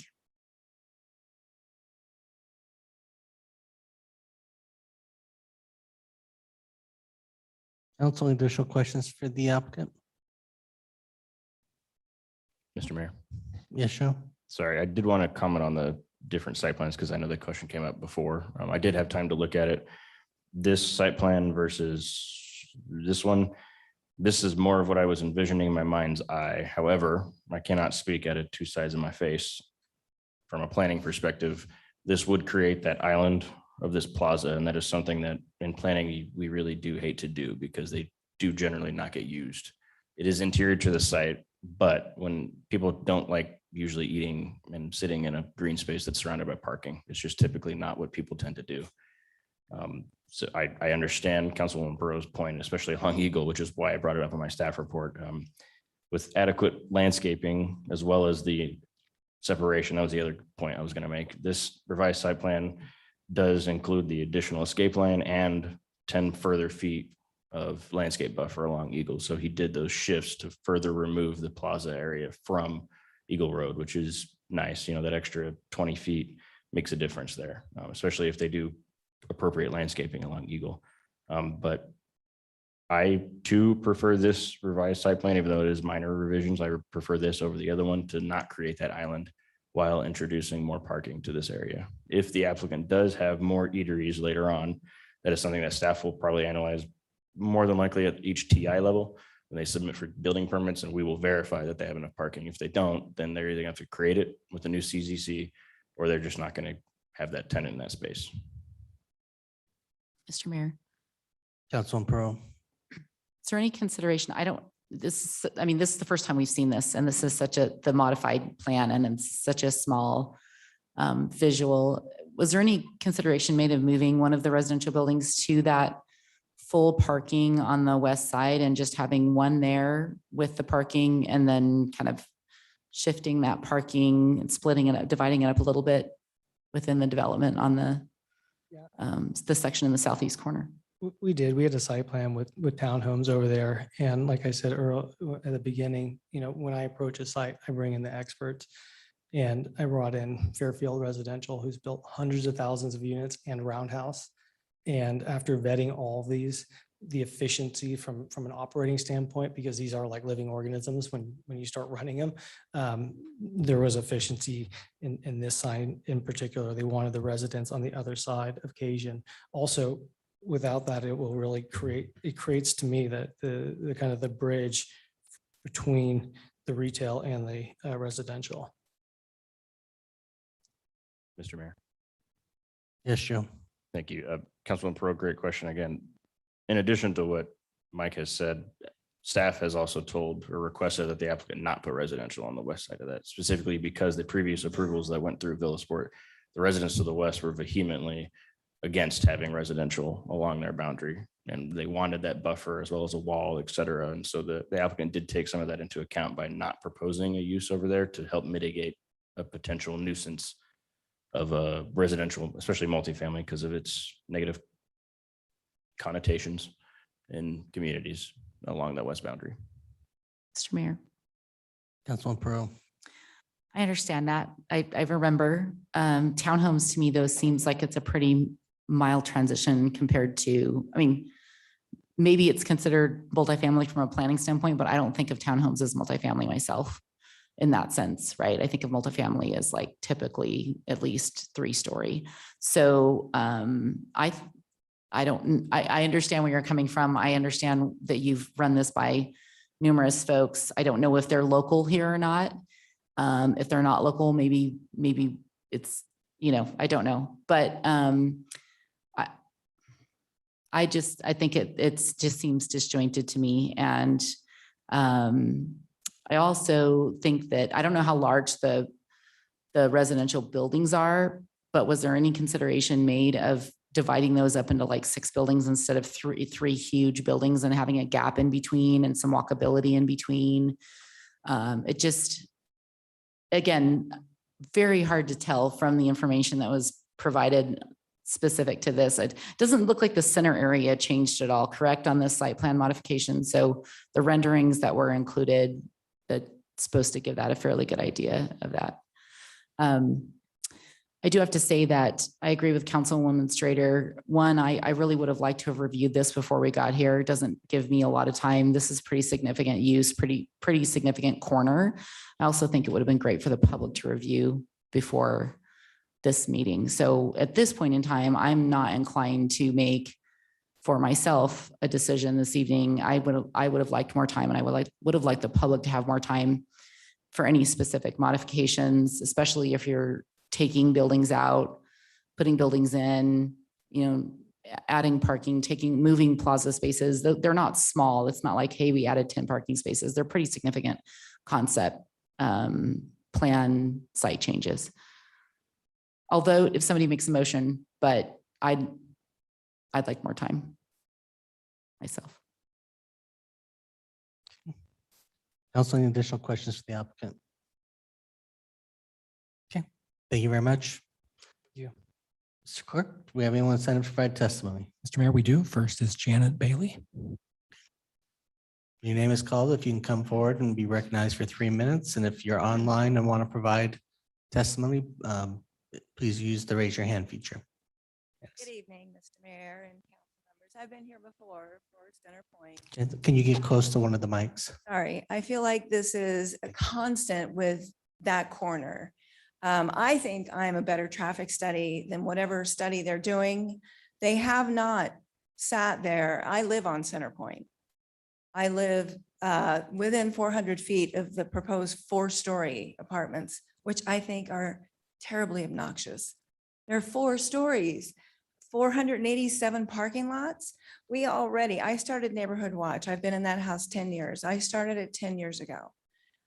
Through the years, we have had to move bus stops because of the closer to Ustick. We have had speeding. We have the walking paths behind. I happen to back up to one of those where there's people out there at midnight and it's pitch black. What's the purpose? There's increased crime in the neighborhood. We had graffiti on the wall that separates us from Leslie. And I think putting in these apartments, I think it's going to increase traffic through the neighborhood, which goes down Picard through Cajun. ACHD owns Center Point. We've asked for speed bumps to slow down traffic, but now with all of this traffic out front, I think that it will cut through the neighborhood to come out over by Discount Tire because they do connect. And I do believe that the way they have situated on that west parking area, it does back up to 2 neighbors on Leslie. Their backyards are open. They're oversized lots. I know the 2 gentlemen over there. They are the ones who are vehemently opposed to anything backing up to that. Plus, I also know as you come into Center Point, the first house, I know her very well. She's the first house that would be directly across from these apartments. And I do know that they have sat there and counted cars that flip U's right there. I know also coming out of Center Point, I tell my kids, don't go out right away, lag back because there are so many cars who run that light. Yesterday, I was turning left and I had to hit my brakes because the people coming from behind Kohl's, they're rushing to get through that light. And it's an unprotected light. So I think that those apartments are a huge mistake. I think it will increase crime. There's already enough foot traffic through there. We have issues in the neighborhood in Jackson Square with people with dogs off leash and people not picking up after their dogs. It's just gotten worse. And we're retired, my husband's retired military. So we chose that spot because we figured, oh, when we're old, we'll just walk. No, can't even do that anymore. The traffic is crazy. Oh, I only get 3 minutes. Oh, so much. So I just wanted to let you know that I think this whole idea with 4 stories is, please don't approve it. Thank you. Council, any questions? Mr. Mayor. Councilman Hoagland. Ms. Bailey, how many feet did you say your house would be from the apartments? I believe that we are within 400 feet. Is that the property line or the apartment itself? Just curious. It would be, well, I'm straight down Center Point. You come in that corner and I like the 7th house down. So, I mean, and I did get the notice and the letter. So I know I'm within the however many feet when they send these out. But this is an ongoing issue. I feel like it's like every time I see these, it's like, oh my God, not again, because it's the same thing. It's gonna, and just real quick, sorry, the parking that they're putting on the edge on the west side, they have to walk across Center Point. I've watched cars tear around that corner and if people are walking across, that's just a accident waiting to happen. I just don't see that this is a fit for that particular space. Thank you. Council, any additional questions? All right, thank you. Thank you. Mr. Mayor, next is Jeff Verba.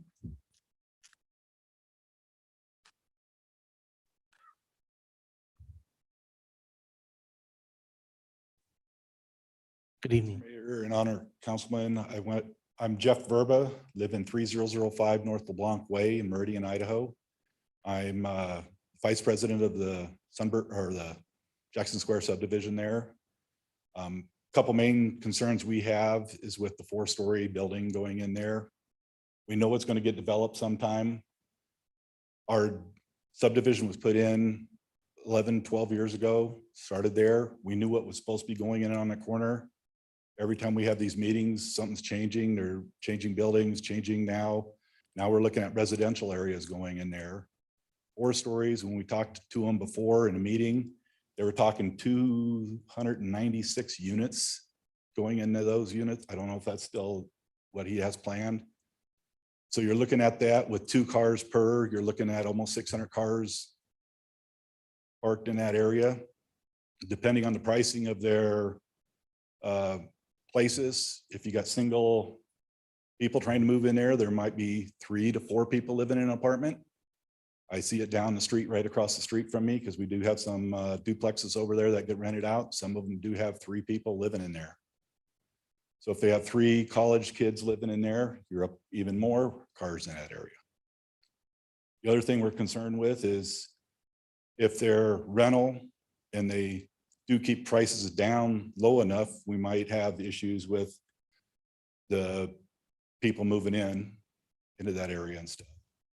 The other things we're concerned with is, once again, with the traffic, like was mentioned before, we're concerned with the height of the building going in. If they drop it down to 2 to 3 stories and maybe spread them apart a little bit in there, that might be different.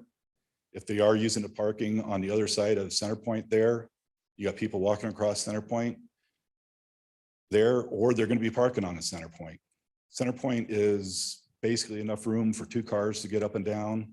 When you get up to Ustick Road, there's no right turn lane to go from Center Point onto Ustick to go down to Eagle Road.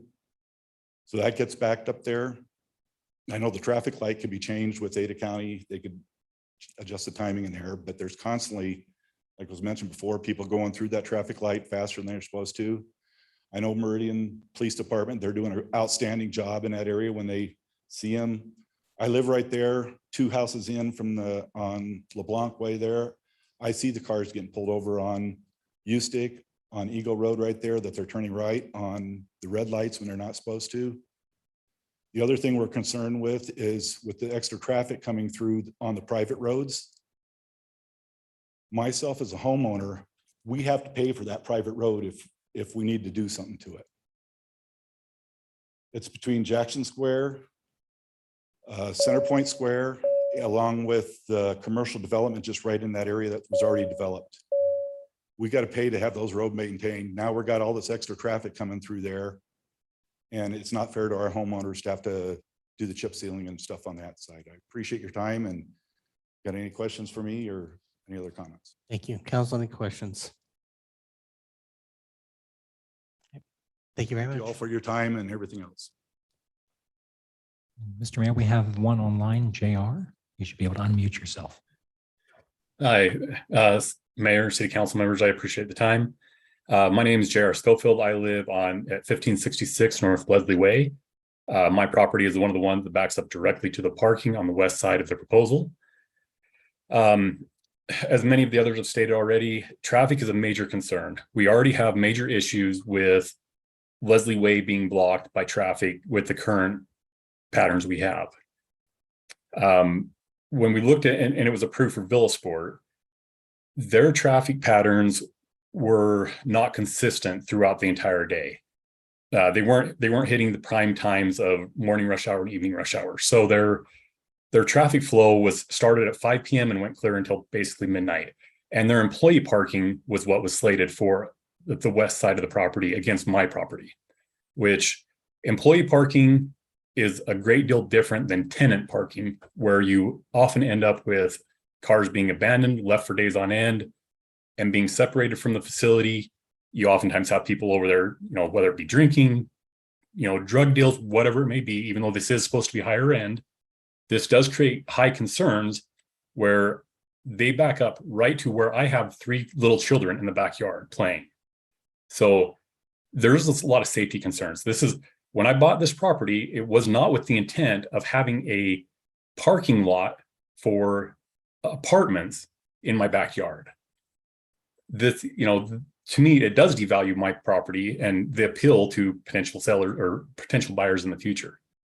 On the proposal as well, I did not, and I also submitted a letter that I don't know if any of you have had a chance to look at, but on that, on the proposal, Villasport actually put the wall and on the same orientation, all the way running from the current location all the way out to U-Stick. This new proposal, the latest I have seen, actually shows it sitting back on the property line, which is would be very much their right to do, but we would like to, if there is a wall going in, which we would love to see the wall go in, don't get me wrong. We would like to see it on the same alignment to keep with the same look and feel. But really it comes down to like the traffic flow, the traffic patterns, the number of people. There will be a great deal more cars and vehicles than what is slated and what is being presented in this case. Just like Jeff has said, with this many units, there are going to be far more vehicles in use around this area than what you would actually anticipate.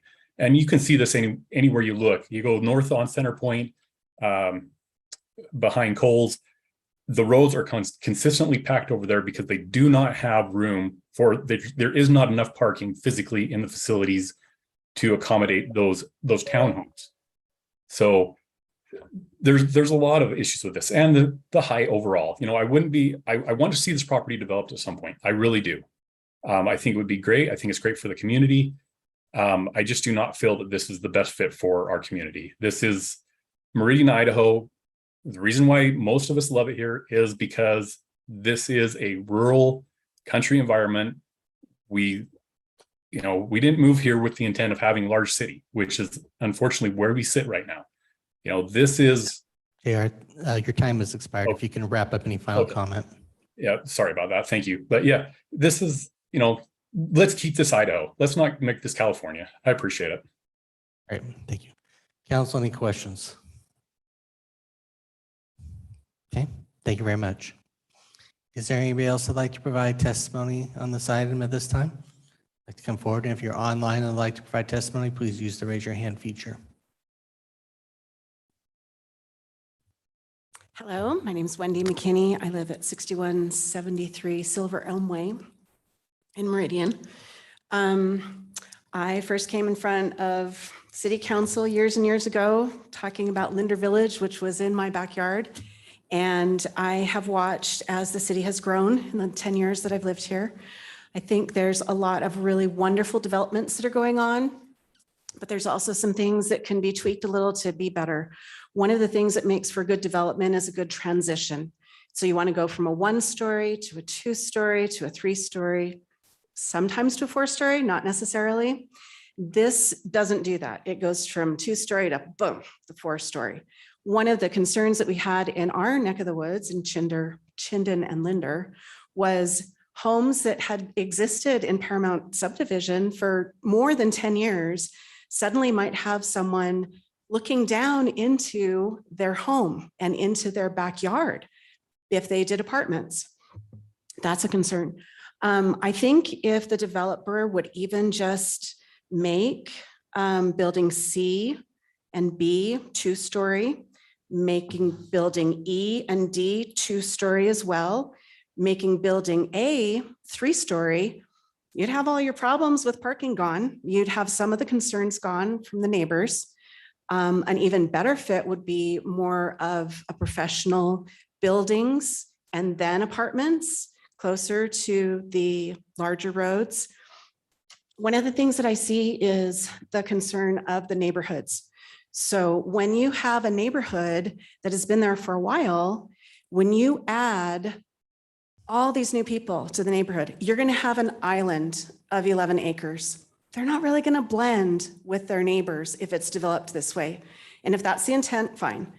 If that's not the intent and you want this neighborhood to join together with the current neighbors, you have to think about what is it to be a good neighbor in this existing neighborhood. If there was fields behind them that were open for new single-family dwellings to come in after the apartments were built, then those single-family houses would be built knowing that that is in their backyard. These residents have been here all this time, you know, to have them not have the right to enjoy their property is not what we want to do in Meridian. So I would urge you to think about what it means to be a good neighbor. And I have a friend who actually works as a private, works with a private airline. And she talks about how a pilot once told her how he was helping Brad Pitt and Angelina Jolie travel a lot over the world. And he asked Brad Pitt once, he's like, so what do you think about adding all these kids into your family? And he's like, well, I wish there was just a little time for assimilation. You know, I wish we weren't grabbing these kids so quickly. I wish it was more natural, you know, maybe 2 years between each adoption to assimilate. And so if you drop quintuplets onto this corner to this neighborhood family, it's going to be hard to assimilate. Thank you for your time. Thank you. Any council questions? Mr. Mayor. Council Administrator. Not a question, just a comment as a fellow resident of Paramount. I feel like through the process, we ended up with such a better development than originally started. And I just rode my bike to Winco with my kids to go grocery shopping. So there's something to be said for the integration of uses. I wish we could dictate the order in which we develop all the corners of Meridian, but unfortunately with private property rights, we can't. We're hamstrung. We have to follow the process and let each property owner come forth and try to develop in the order that they can. I understand that. My husband's on the ACHD Commission and he was on the West Jordan Planning and Zoning Commission. We watched West Jordan go through exactly what Meridian's going through now, back from 99 to 2012. So I understand your pains. I appreciate your time. Nobody knows how much time and effort you put in. I remember Dave didn't get home until midnight some nights and I had babies at home. It's like that farmer had to talk for 20 minutes about how you want the ditch in his backyard. You're awesome. I appreciate you. I really do. Thanks for coming. Is there anybody else who's not provided testimony and like to come forward or online? See no one, with the applicant would like to come forward to close.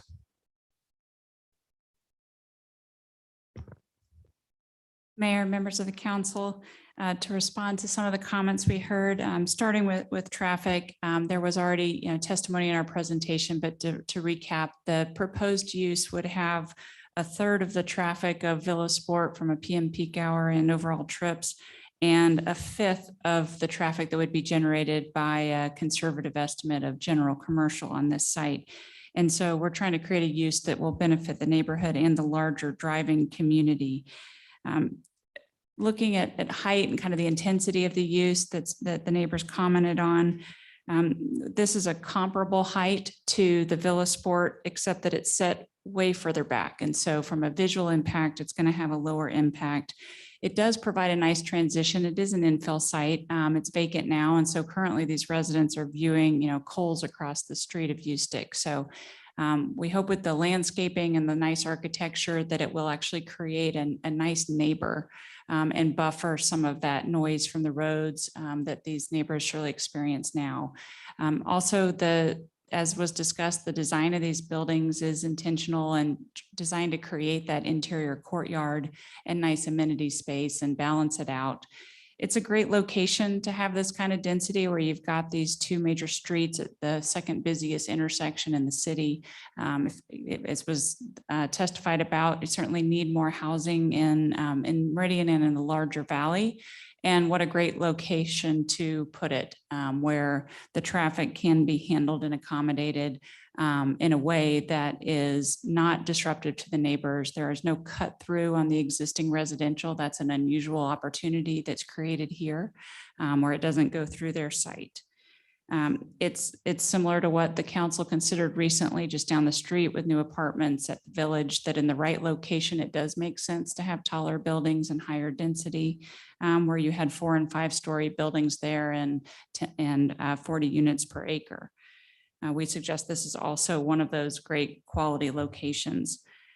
I want to talk about the site plans a little bit. Councilmember Perot had a lot of questions about the site plan, and so did Councilmember Strader and others. And so maybe just a little bit about the process. We did get the staff report from Joe, and he made suggested changes to the site plan, those 4 items, that those be addressed, and they were listed as a condition of approval. And so you could approve what was presented to you as a DA modification, but require us to make those changes. And we're just asking you to require fewer of those. And in fact, appreciate that Joe has now supported what we've come back with, that to illustrate what that looks like. A little description of that evolution. So, Joe asked to remove one of those 3-story residential buildings and replace it with open plaza. Instead, what we're asking is to just leave it as it was proposed. And so there isn't a change in that area from the residential buildings. And so from the application that was before you, you do still have those 3-story residential buildings to create that connectivity. On the retail side along Eagle Road, Joe asked for additional parking to accommodate the approved drive-through use. And so part of how we've accommodated that is to consolidate the retail in the northern section and create more parking to the south. So that is a slight change from the original application, but it's responding to a condition of approval that was proposed. And in fact, what it does is it gets us back to the conditional use permit plan that is approved on the property, and which already has the approved drive-through. It is for a comparable size building oriented to the north east corner with the parking to the south and not a second building. And so in fact, we've just kind of evolved the site plan right back to that approved CUP for the drive-through. So we understand there is an evolution. We are responding to staff's comments there. And again, appreciate his support for that redesign as we've come back with it. And a comment too on Councilmember Perot, you asked about the orientation of the seating, and a lot of thought actually has gone into that. Tenants won't rent the building if you've got the seating on the west side, on the interior side, because they've got to have the parking that's right up in front. It's just one of the criteria they look at.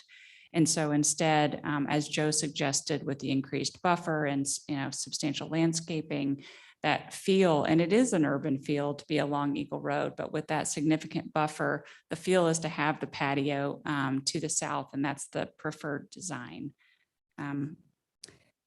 And I'll ask Mike if he's got anything to add to any of that.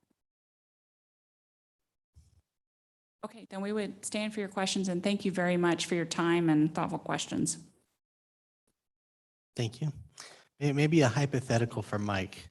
I think probably if there was no need to have the parking to the west, like you didn't need the parking to the west because of the number of units or whatever the case may be, and the neighbor next to the lot didn't have any objections, from a site plan element, what other uses would you contemplate, looking at what else is in the area, for that area that would make sense? Dentist's office, just curious is this the best long-term use for a parking lot? I mean, you need parking. And but pretend like you don't. But if you didn't, I don't always think, I mean, it has to be executed so carefully that just, it's been suggested. I mean, again, we went through like maybe 2-3 dozen site plans to do some commercial uses there.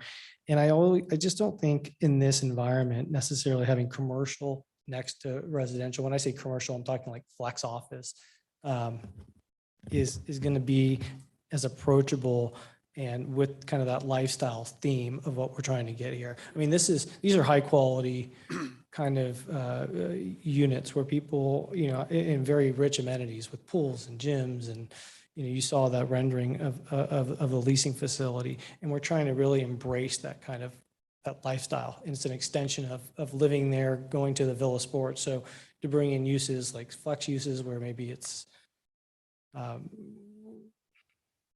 contracting where you have lots of parking requirements. I don't see how that plays into the synergy. And that you're just placing a mass on that space, because you know, from a site plan perspective right now, it looks empty. But I think in practice, it will be overflow parking. And my whole point is if you don't need it for parking, you have all the parking on the right yeah. side, because you're gonna cut the apartments in half, and you don't need that for parking. From a land development standpoint, what would you put there? Are you telling me, irregardless of all things considered, parking lot is the best use for that piece of property from your development, with your development eye? It's thin and narrow. Yeah, maybe limited. Yeah, maybe townhouses. They don't particularly pencil right now in the environment. So residential compared to light office or something else is what you would. Yeah, and I think would be given the the best. size and some of the access limitations that we studied, it didn't pencil to do the townhomes. And one thing I didn't mention in my presentation is construction costs have gone up 25% in the last 90 days. I've gotten a half a dozen calls about projects that are approved that are not getting built in Meridian, hundreds of units, which is going to exacerbate this kind of housing crisis. So again, you know, I'm in the back of my mind, I'm looking at the financial model, and you know, I've got to think about something that makes sense on paper. So yeah, I mean, hypothetically, I think this really is the best use for it. Sorry if I didn't answer your question. No, you did. You told me you think parking is the best use for this property, and that's the question I was asking. If you don't need parking, but you would still pave it as a parking lot because you think there's no other better uses for this property. That's what I was really trying to figure out from your standpoint. I mean, we need parking, so. Mayor. Councilwoman Schrader.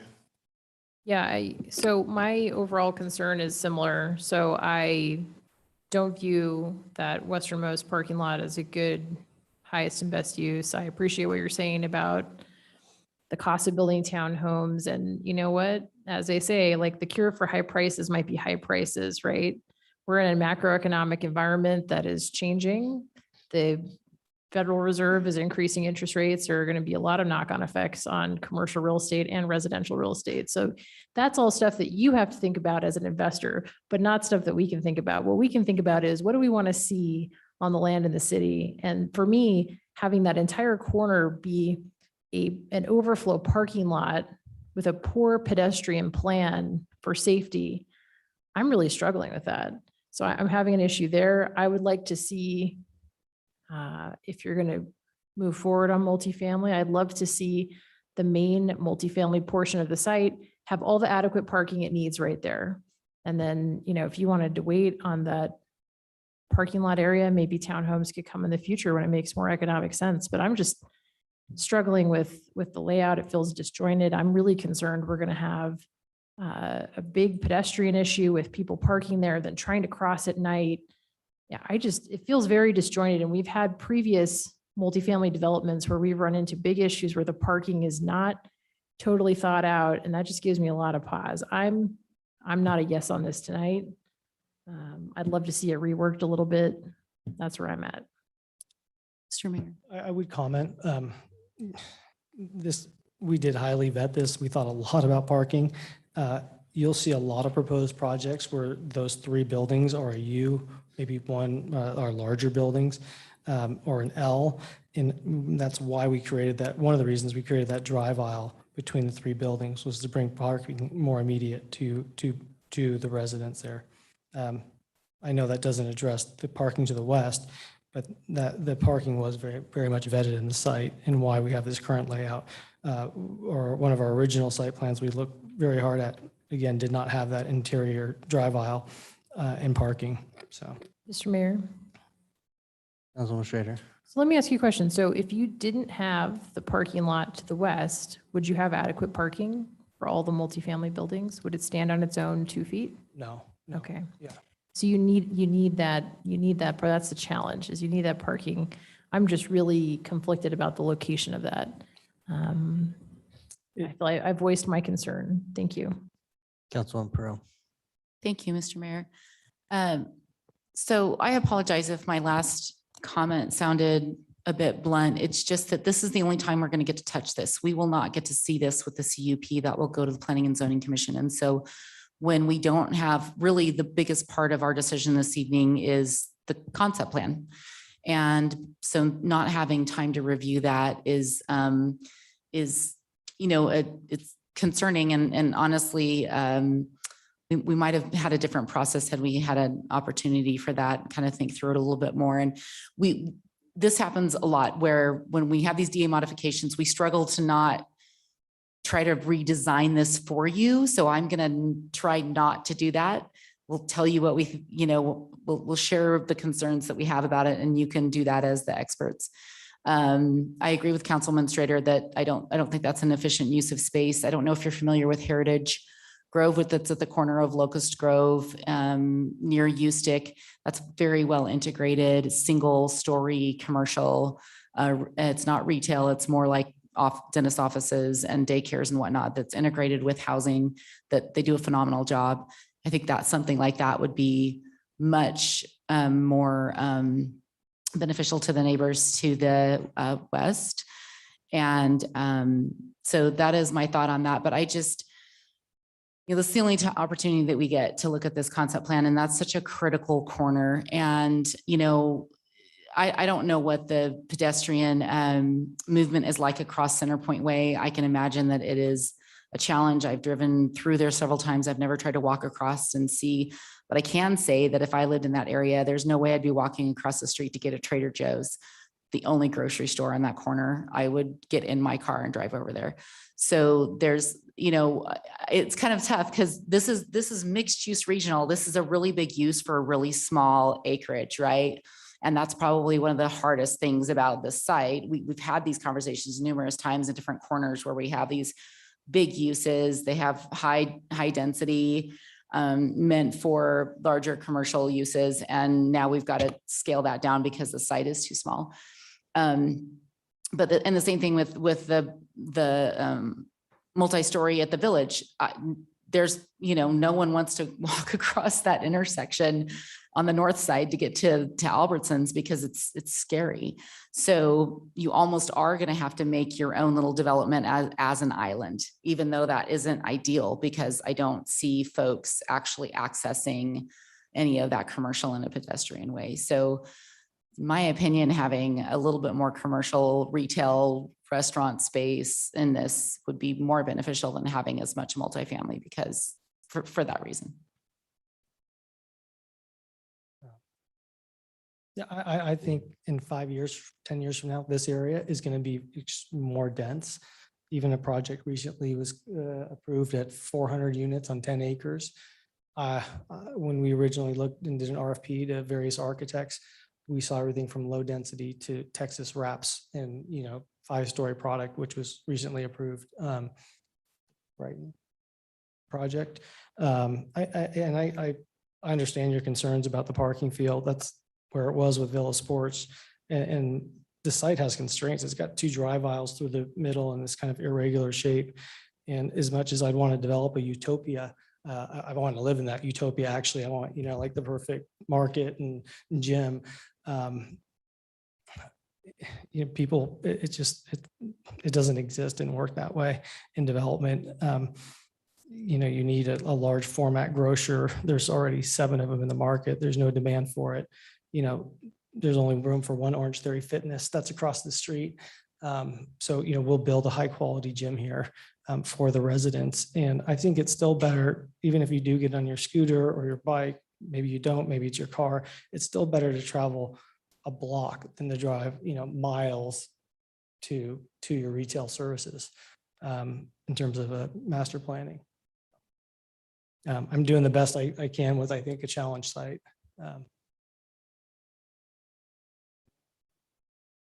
Mr. Mayor, Councilman Borton. share a lot of these same concerns. I think you're going to hear it from most of us.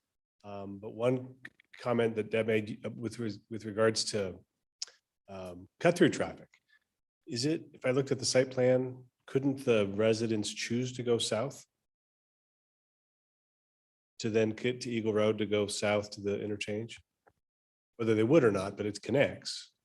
Yes, Mayor, Councilmember Borton, they can go south, but then the road diverts them to get, you go around that roundabout and you come out to Eagle Road. And so you stay north and east of that residential development without going into their internal streets, which is just a unique site. I mean, so many developments, you've got that cut through concern. And here the access doesn't actually go through their development because they don't have access to the south or the west. There was I'm sorry, I was just gonna say there's a map of it in the TIS. They specifically studied this issue in the updated abbreviated study that Kittleson did. They specifically looked at this issue of cut through and they showed the diagram of how those trips would flow, and they don't go through that neighborhood. They use that, and we deal with this every time this property comes up. They go, or some could go along that very narrow private street that's got the chicane in it that goes, ever since Jimmy John's came in, that was an issue. So some portion of the traffic could go south and go. Yes. Yeah. Yes, some percentage of it does go south and then it goes out to Eagle Road further south and east, but it avoids that neighborhood internal streets, which is unusual. Yep. Yeah, you can see it, actually, you can see it here. Goes around that side of that roundabout and then comes out to the east, and so does not go into their neighborhood. Mr. Mayor, page 7 of the TIS shows it really well, if that could be brought up. So one of the things, while that's we're Councilman looking Borton. at it, Mr. Mayor, thank you. Sorry, I can't pull up the TIS and share the screen. Sorry. You have something you wanted to add? I was just speaking to your comment, Jessica, about just the process and the change in the site plan. We did get the staff report on Tuesday. Within 24 hours, I sent sketches to Bill and Joe. We've been working collaboratively through this entire process. It's been very open book. And so the site plan actually hasn't changed at all, except for that retail portion. And it's just almost identical to the approved CUP for that retail portion, which is a separate parcel. So just to clarify that. I mean, that when I bought the property, the retail building that I proposed today was not only approved, but there's a full CD set almost ready for a permit to build. So.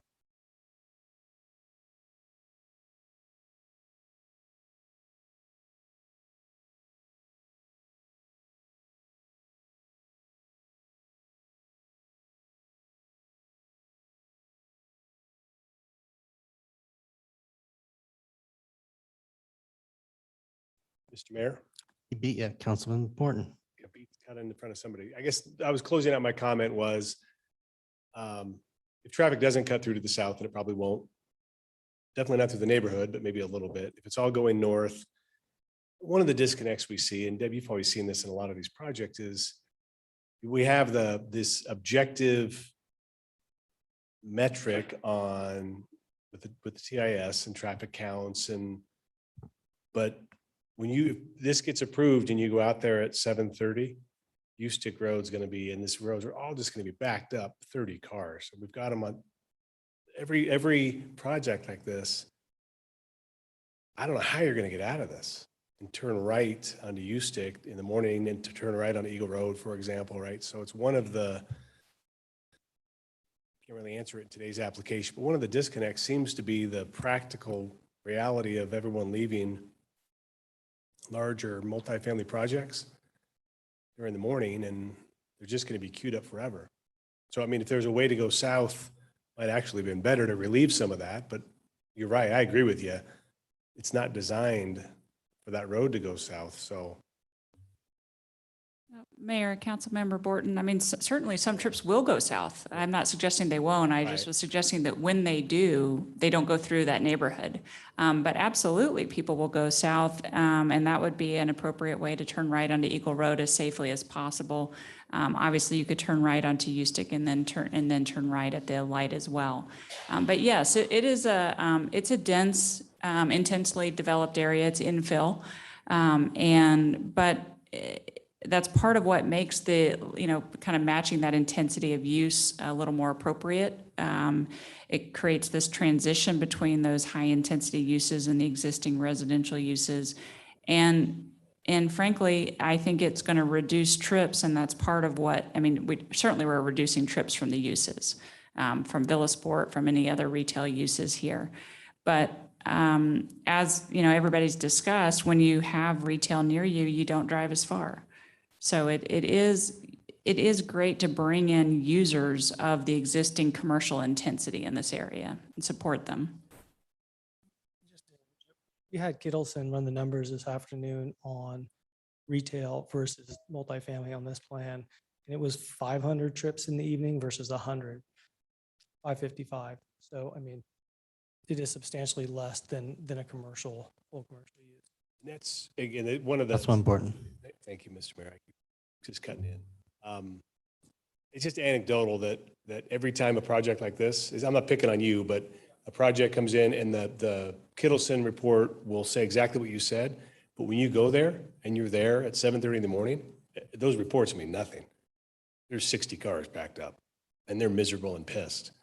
And it just is. So I'm not asking you to answer it, but it's just a weird disconnect we wrestle with. I don't doubt the objective metrics, but somehow it seems like the value of that data is diminished a little bit when we go and see these projects once they're constructed. So it's just food for thought, because it's really challenging to think you might approve a project that has the metrics that support distribution of traffic, and then you see it and it doesn't. And somehow we wrestle with that disconnect. Again, that's not necessarily for you to solve tonight, but it's a concern whenever we see these come in. Unfortunately, Mayor. we have the tools that we have, Mr. Mayor. Councilwoman Pearl. I'm sorry, sir.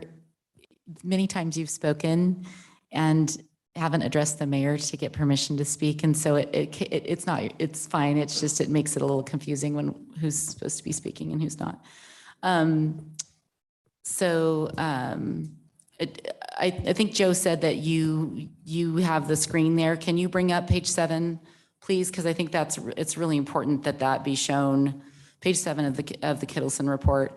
I agree with Councilman Borton. My question is regarding Centerpoint Way, and will there be a right turn lane heading east on Ustick? And I thought I had read in the staff report that maybe that was part of the current DA, or can you answer that for me? Mr. Mayor, Councilmember Perot, yes, there is a right turn lane that has been constructed east of Center Point and turning right onto Cajun Way. It is already there. It was one of the mitigation requirements for Villa Sport. Mr. Mayor. I was just responding to your baffled look that. Councilwoman Perot or Joe, are you going to answer? Yeah, because I think there's a disconnect. Go with Joe. Yeah, based on your look, I just wanted, there was nothing required in the TIS from then, or the abbreviated one for anything going eastbound west of Center Point. So onto Center Point, no, but only going onto the private drive aisle here, which is already constructed, as well as the drive aisle. So, yeah. Councilwoman Perot. Thank you. So heading west on Cajun and making a right turn going north on Center Point is where that's going to be? Sorry. Mr. Mayor. Yes, Joe. No, ma'am. Going east on Ustick, turning south onto the private drive out. Do you see my mouse here? That's where the eastbound right turn lane is. There's no other turn lanes. There were no other turn lanes required. Mr. Mayor, okay, I think I see where you're, okay, so Cajun is the street that runs north and south, Yes. into the development from Ustick that's closest to Eagle Road? Yes, ma'am. Okay, so there's not going to be a requirement for a right turn lane from Center Point on eastbound Ustick. So cars will just stack there, Mr. Mayor. essentially. Yes, Joe. Based on what I believe it's like a left-hand turn lane and then a straight or right-hand. That is correct. Yes. It's only, I don't know what the width is of Center Point, but it almost seems like it's what's the term? Like an undersized local street is really what it is. It's not a collector. It's not a collector. No, it's a local residential road. Mr. Mayor, Councilman Pro. so ACHD hasn't given their final report on this, right? That's not going to be required until, what, there's a CUP hearing? Yes, ma'am. Yeah, they don't respond to MDAs. Right. Okay, thank you. Councilman Hoagland? Nothing like a little leg cramp to make you stand up in a hurry. Mr. Mayor, I struggle with mixed use regional. And maybe it's because a lot of times there's some commercial, but you have the R2 and R4s already there. And then you have R8 and R15 like this site has. And then you try to put in multifamily in that. And all of a sudden, I can't remember if it was Janet or Mary or Wendy had mentioned something about it'd be nice to have orderly transition and things flow out. And it would be nice. It just doesn't work that way. When I look at this, there are some unique things to this that where you don't have that cut through traffic, as you mentioned, that is unique. Oftentimes we're dealing with that, and that really makes it a problem. To the west, that parking lot, that is an odd thing. You're gonna have to cross that. But at the same time, one of the neighbors who are R2 farther to the west, hey, we don't want buildings there. We don't want neighbors. Now you're satisfying that, but it is odd having to cross a fairly busy street right there. Yet we want densities in these areas, and this provides density, and you want it well done. So it's one of those things that you just kind of look at the different pieces and parts and try to figure out what really is best for this, if anything, with what's there already. I do have a question about the parking from the standpoint on page 6 of that transportation memo. It talked about, and this might be a question for Joseph as well. It does talk about parking summary, parking required, and it goes to the ratios. So you have 41 studios, 108 one bedroom, 110 two bedroom, and what those totals. And it comes to a total required of 457. Parking proposed came to 457. And Joe, the next, that was figure 3, preliminary site plan parking summary. The paragraph after that said City of Meridian code requires 449 parking spaces based on the mix. So it says it exceeded, to 457, but yet the summary on the left shows 457. So I don't know why we're off there. But the other thing is, we know looking at the other locations, we have parking, and do you meet the requirements? And I just think we're off. And I think it's because of the economy, because more people are living in spaces together. It's happening in a subdivision. I live in an R2 subdivision, and just down the street, you have 8 cars there in front of that house because they've got people living there. So it's just kind of the time. So not having any extra, not required, you're meeting code, but boy, that makes it tough.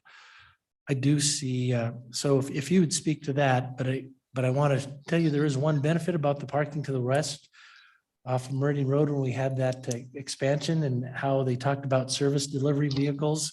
So if you have a teacher married to someone who works in the heating and cooling industry, they each have a vehicle. Well, he has a service vehicle, or it could be he could be the teacher, doesn't matter. But that west parking lot would be a good place to park the service vehicle because you have to keep from moving in and around. So we've had to deal with that too. So I don't look at reducing parking. I am thinking of ways, can you expand parking? Just because we have this unique phenomenon going of there's just not enough parking. And I think some of the residents talked about parking or council members on the other side or behind Coles in that area. There's cars everywhere. So if you can speak to parking. Mr. Mayor, Show. I'd like to address the number differential, if I may. The 8 differences the Kittleson study just did for the multifamily, they did not include the 1 per 500 square feet that we require for the amenity and leasing office. So that's where the 8 spaces come from.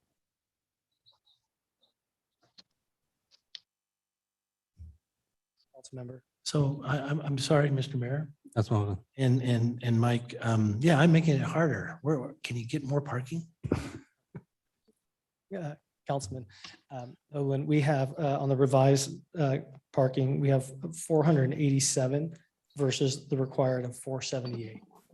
So we now have a surplus of parking.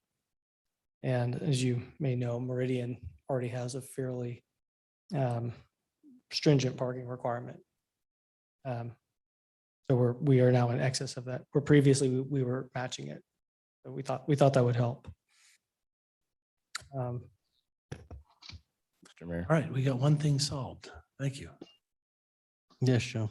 Just to touch on that point a little bit more, from my understanding, well, first of all, what he's proposing does include the required guest spaces that we did in the last code update in October or something like that.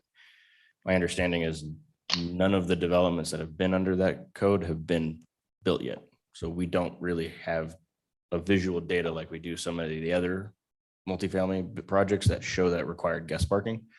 So I don't necessarily, from a planning perspective, I don't necessarily know if this is too much, not enough, et cetera. From a planning 101 perspective, I mean, the whole city has too much parking, in my opinion. There's a waste of land for asphalt, and problem with that is just there's not walkable areas, but that's, a much bigger policy discussion. But that when you have something like this in closer proximity to those retail, you do tend to reduce the trips. And then, sorry, Mr. Mayor, further to Councilwoman Perot's question with the right turn lane and stuff, ACHD does not respond to MDAs, but with their abbreviated TIS study, they did respond. And because it's less trips overall than what the previous use was, they're not requiring additional mitigation for less proposed trips. So they didn't submit a staff report, but essentially they did respond with that.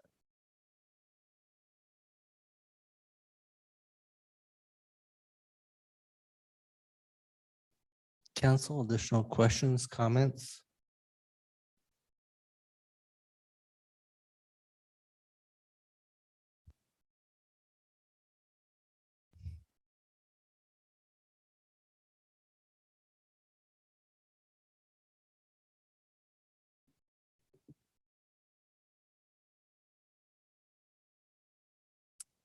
Mr. Mayor. Councilwoman Pro.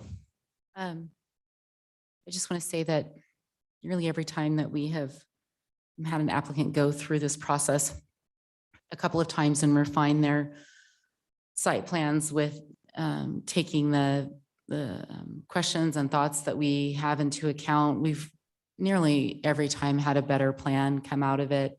So we have confirmation that the process works when we go through asking these questions and the revisions are made, at least in my 5-year experience being here with the city. So thank you for taking all of our feedback with grace. We appreciate it.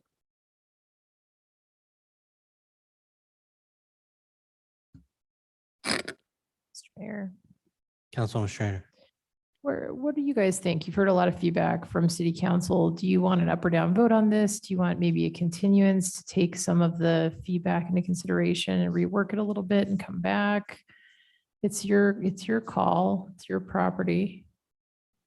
I'm struggling with it only because I was asking Deb, I don't know where to go from here. The site does have limitations. It's got 2 drive aisles. It's got this odd kind of tag, to the southeast corridor. I've got this development on the corner with 2, possibly 3 drive-throughs with the Dutch Brothers. It's blocks visibility. And I mean, truthfully, I engaged 3 architects. We went through 36 site plans over the last 9 months. I've been meeting with Bill and Joe consistently, and very transparent. And we've kind of wrestled with these questions. This isn't the first time it's come up. And if there was a solution that I thought was better than this, I'm open ears right now to listen to those ideas. I don't know what they are. I mean, from a traffic standpoint, I know it's a concern, but this is better than the alternative. Like you said, Councilman Hoagland, we could build the townhomes. It doesn't pencil. That's not good business. We're going to upset the neighbors to the north. So there's really not a perfect solution. We could remove the 3-unit building, but again, then you create the desert effect. So there's a lot of pushing and pulling, and we looked at so many different variations and connecting those buildings and breaking them up. And we have this milk lateral that goes through the horizontally through the site that poses another challenge. So it is an infill site. It's the last to be developed for a reason. It's got some serious challenges. So if I knew, Councilwoman Strader, if there was a solution like in my mind, or if someone had a solution that I thought would work, I would pursue it. I worry that I'd leave this meeting and I don't have clarity on what to do. Mr. Mayor? Councilman Borton. That's a fair comment. And I think one of the curiosities that I have at least is and you may be exaggerating, but if there's 24 concept designs for this unusual lot, that intrigues me. And I would imagine that a good number of those were removed for economic reasons. That in the current climate, at these extremely unique, extremely expensive, difficult to ever get anything to pencil, that a lot of really good designs from great architects might not pencil, to use your terms, right? So we're trying to think of a decision that lasts a generation, and you rightfully are trying to make a decision that pencils, and short-term, long-term, that may be some disconnect. So it's not necessarily fair to say, I'm really curious to see how you could have 24 designs on this lot, but I'm really curious to see how you could have 24 designs on the lot. So it makes me wonder if in a different economic and climate, there is a more unique, creative, better site design for this project. It just doesn't pencil today. You might be able to answer that with your experience, but that's some of our fear, and that's not unique to you. It's really difficult to make anything work in this environment of any type, anywhere, quite frankly, and you know that better than anybody. Well, this is not particularly inexpensive, and a lot of those variations had to do with site constraints and utilities and just like pure functionality of the site, and is it buildable? I mean, my RFP was 2 of them were to local architects, and the first renderings and site plans that came out were so underparked. I mean, we couldn't even build them in the first place. So, that is a pretty significant constraint to these sites, and, relative to other projects, it's a lot of parking. Over time, I think parking will go down over time, with Uber and shared vehicles and things of that nature. But, those different site plans, I mean, I could pull them up and we could look at them. A lot of them were larger buildings or connected buildings. Joe saw a lot of them. Bill Parsons saw a lot of them. For some reason, they just didn't work for again, some of those constraints and the fact that we've got this tag or these drive aisles, that milk lateral. I don't know if you can see it, what you're looking, you probably can't see it, what you're looking at. It's a pretty substantial constraint. It's underground along USIC and then bends south on the site. So, I mean, I've really studied it. Mr. Mayor. A second.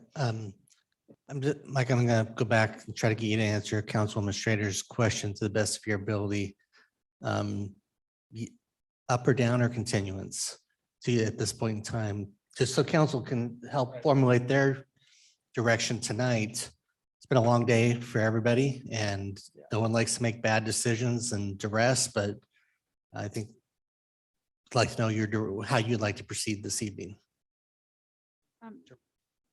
Mayor, yeah, I'll take a stab at that and appreciate the question truly. And I hope you can appreciate the response, that it's genuine. So I guess if we had support for this plan, given the constraints of the site and given the changes and benefits from the approved use, and we could get support for that and move on to the CUP to address some of the detailed design and compatibility issues, that's what we'd ask for. If the council truly cannot get there, then I think we'd just be forced to have to go back to the drawing board and we'd do our best, even though we don't have an idea right now. I mean, does that sound consistent with? So I guess we'd ask for your vote to support, but if we don't have the votes, I mean, I think we'd try. Do you think a continuance then?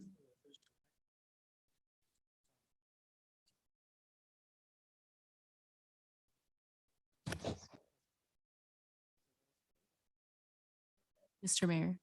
Mr. Mayor, Mike, go ahead. Mr. Mayor, generally speaking, would you prefer to see it as a villa sport? And would that be more aligned with the vision of the city opposed to more housing? More traffic? I mean, Mr. Mayor. Councilman Scher. Honestly, from where I'm sitting, yeah. That for its flaws, that went through our whole process, right? Like it's already baked. So it's already approved, it's already been through our full process. It's not going to be undone at this point. You have, from what I understand, you have the right to build the Villa Sport, and for feedback from the neighbors from that process. Yeah, but again, it went through the full process, and I'd argue that that's a compatible use with the surrounding neighborhood to some extent, that they could use a gym, et cetera. So I don't know. I don't feel like it's, at least to me, like saying, hey, if you don't vote for this, you're going to get a Villa Sport. Like that doesn't put a lot of pressure. No, I know you're not trying to like threaten us with the Villa Sport. I don't look at it that way. I think the Villa Sport went through the full process, and right or wrong, like that's where we landed, and that's what you have the right to build. I can only respond to the concept plan in front of me. I have the concerns that I stated. I think if you wanted to take this concept plan, if you wanted some direction, I think if you removed the west parking field from your parking, you'd have to redo your multifamily piece to make it so that the parking worked for the multifamily piece on a standalone basis, that it was, convenient, co-located. What you do with that western piece, I don't know. Maybe nothing. Maybe for a while you don't do anything and you sit on it, and when townhomes make sense, then maybe that would make sense. That'd be my advice. I'm really concerned about the disjointed piece of the parking. I still have some of the same traffic concerns, but I think if you remove the western parking field, that would create a constraint that would honestly force you to decrease to some extent the size of your multifamily buildings. And maybe that's appropriate right now for what should happen here in light of the traffic concerns. So yeah, I mean, I don't know if it's hard to, time is money. I don't know if I were you, I'd always rather take a continuance than a denial, but it's hard to say. I mean, a denial would give you fair, direction, and then you can always come back if you have a different thought. Councilwoman Strader, I really appreciate that. I am looking for clear direction, and I mean, I suppose one alternative would be, and then if the parking aligned, and I do have Kimberly Horn here, we could talk about it, is to remove building D and E and self-park the site with that parking that would be created there to the east. And I guess, like you said, just table that west parcel or that portion for some period of time for an alternative use. Mr. Mayor. Councilwoman Strayer. So I think the challenge that I could see would be is some mixed use regional designation. And so you're supposed to have a mix of uses, and that maybe that is the challenge then I could see. But if you were to remove, without it in front of me, it's hard for me to say, but if you want to, look at that, maybe that might be worth looking at. I can't tell you for sure if that would work for me without it being right in front of me. And to be fair, you're a little bit the victim of, I don't know, eight straight hours of meetings. So but we'll stay here as long as we need to, because that's how this council is. But yeah, I don't know tell me, which ones would you lose? What would you do? Sure. I mean, just what I'm living through in today's world is I don't want to build retail just for sake of building retail. I wanted Mexican food today. There was like 4 different Mexican restaurants within 100 yards of this site. And there's just so much redundancy. I just worried about building too much commercial, and it becomes a second generation kind of less desirable tenants, discount stores, because it's a national trend. And there truly is just a scarcity of housing. Well, Mr. Mayor's. Councilman Strayer. Oh, thank you. So look, if you lose building D and building E, you're kind of, to some extent, recreating the same issue on the east side, right? And then you've got a parking field that's a bit far afield from the nearest building. What I would encourage you is, if you look at the central piece of this property, buildings A, B, and C, is there a way for you to reconfigure these buildings and parking so that the parking in the buildings can be co-located, totally adequate? And maybe the economics don't work for that, right? That'd be my advice, though, at this point. That was my exact thinking as well, for what it's worth or not worth. Mr. Mayor. Yes, show. Where the applicant responds, I just wanted to note for the mixed use regional, there's not a concern from a comprehensive plan standpoint from planning that they can't meet that just because there's so many commercial uses nearby and there'll be a mix of uses. I had another, I was going to say, just from what I'm hearing from council, just to put it bluntly, it sounds like he just needs to take the top story off the multifamily, if not at least one building, and then reduces the parking, et cetera, and go forward. Obviously the economics of it is not something we take into account, but that just sounds like that's what council wants in order to increase the available parking per unit. Again, you said what I was thinking from early on is reduction in numbers, parks to site, well as the other 2 pieces to be determined now or in the future, what's the best, most sense. But that's, again, my 2 cents from the standpoint. And it may be that parking is needed long-term over in those locations. It's just designing something where that's where you expect people to park, because that's what your only option is. Like that becomes a challenge. Where the Villa Sport, it wasn't guaranteed that they were going to be there. Might have overflowed there each night, may never have gotten there, depending upon how busy it was. But when you're expecting it and you're putting in the covered parking, and that's where you're directing people to a certain extent to park. I think that's part of the underlying issue that's there. Councilman Hoagland, I know you were looking at some options. Yeah, Mr. Mayor, one of the options is if you take off the 4th story and it's 3 stories, that does reduce the parking. It does reduce some of the concerns from nearby residents of the height issue. It reduces traffic even further. I think to Councilman Borton's, comment earlier, but does it pencil? And that's something that we don't look at, but I know the applicant certainly does. And if not now, will it pencil later? That's certainly an option. And Deb, if you and your applicant want to continue to, I think July 26th would be when we could get it onto the agenda and have a discussion. Maybe there's more ideas to run by and working with staff to see what that might be. Mr. Mayor.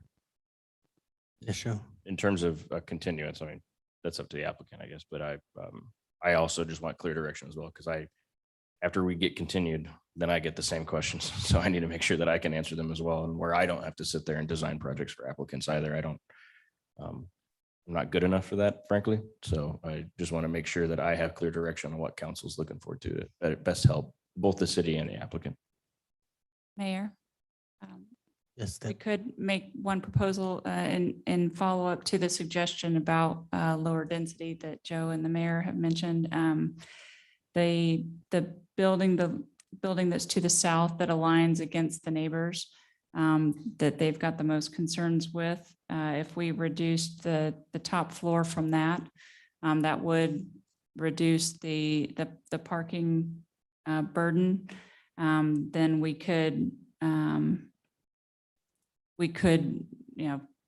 potentially locate, as we believe, all of the, primary parking on the site. And then, as was mentioned, the guest spaces that are built into your code, the clubhouse spaces, of course, are still needed under your code and appropriate for that overflow, but then are less needed for the on-site uses, the primary uses. You're able to fit more of them there because you need fewer of them. Mr. Mayor. Councilman Pro. Thank you. I'm wondering what your policy is going to be regarding the garages. We frequently see challenges with residents using them as for storage and not using them to park cars, and then that complicates the parking problem even more. And so if, I'm wondering if, depending on how you do this, if you move some of the garages over to that west lot, if they're used for storage, they can be put in a different location. If they're intended to use to park a vehicle, obviously you want them somewhat near the residences, but this issue of, we've heard it numerous times in the last year of folks not using those garages for parking. So this is another added piece to the parking conversation. Mayor, Councilmember Perot, these are our carports, and so it shouldn't be an issue. Mr. Mayor.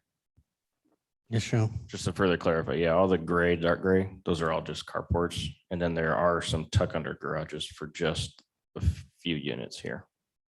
I don't have elevations to see that, but that's what I have understood from the applicant. Mayor, Councilmember Perot, that's correct. For the smaller buildings, they've got their own tuck under. And yes, we'd be happy to have rules for those that they cannot be used for storage. Mr. Mayor. Councilwoman Schrader. Yeah, so it sounds like there is a thought around reducing the height of the buildings, losing one or more stories in order to reduce the parking burden, the traffic. That makes all the sense in the world to me that you're taking a look at that. I would suggest that you ask for continuance so we have a chance to review a future concept around that. I still think that the middle of your site, the feedback I would give you is the middle of your site without a parking field in either direction should support adequate parking for what the guests and for what everybody who lives there needs. Code requirements. Yeah. So sorry, based on the code, it's been a long day, but based on the code, make sure you have all the parking you need in that middle section. I think if you could take a look at that makes all the sense in the world. We can give you a continuance for you to work on that, or, we could always just give you an up or down vote now if you guys prefer that, but. Interject. I'm trying to find a solution that works. I'm thinking it's a compromise. The western parking field, TBD in the future, we take those parking stalls out of the equation. We reduce the 4-story rear building to a 3-story, which helps the concerns with the neighbors, although I truly believe that the buffer and the vegetation that will help screen that. But to get all the parking in between is just the challenge of this site. We already have there's that one arterial that goes between the 3 buildings. I'm still going to have that excess parcel, and that's just this limitation of the site. It's a challenging site with the L.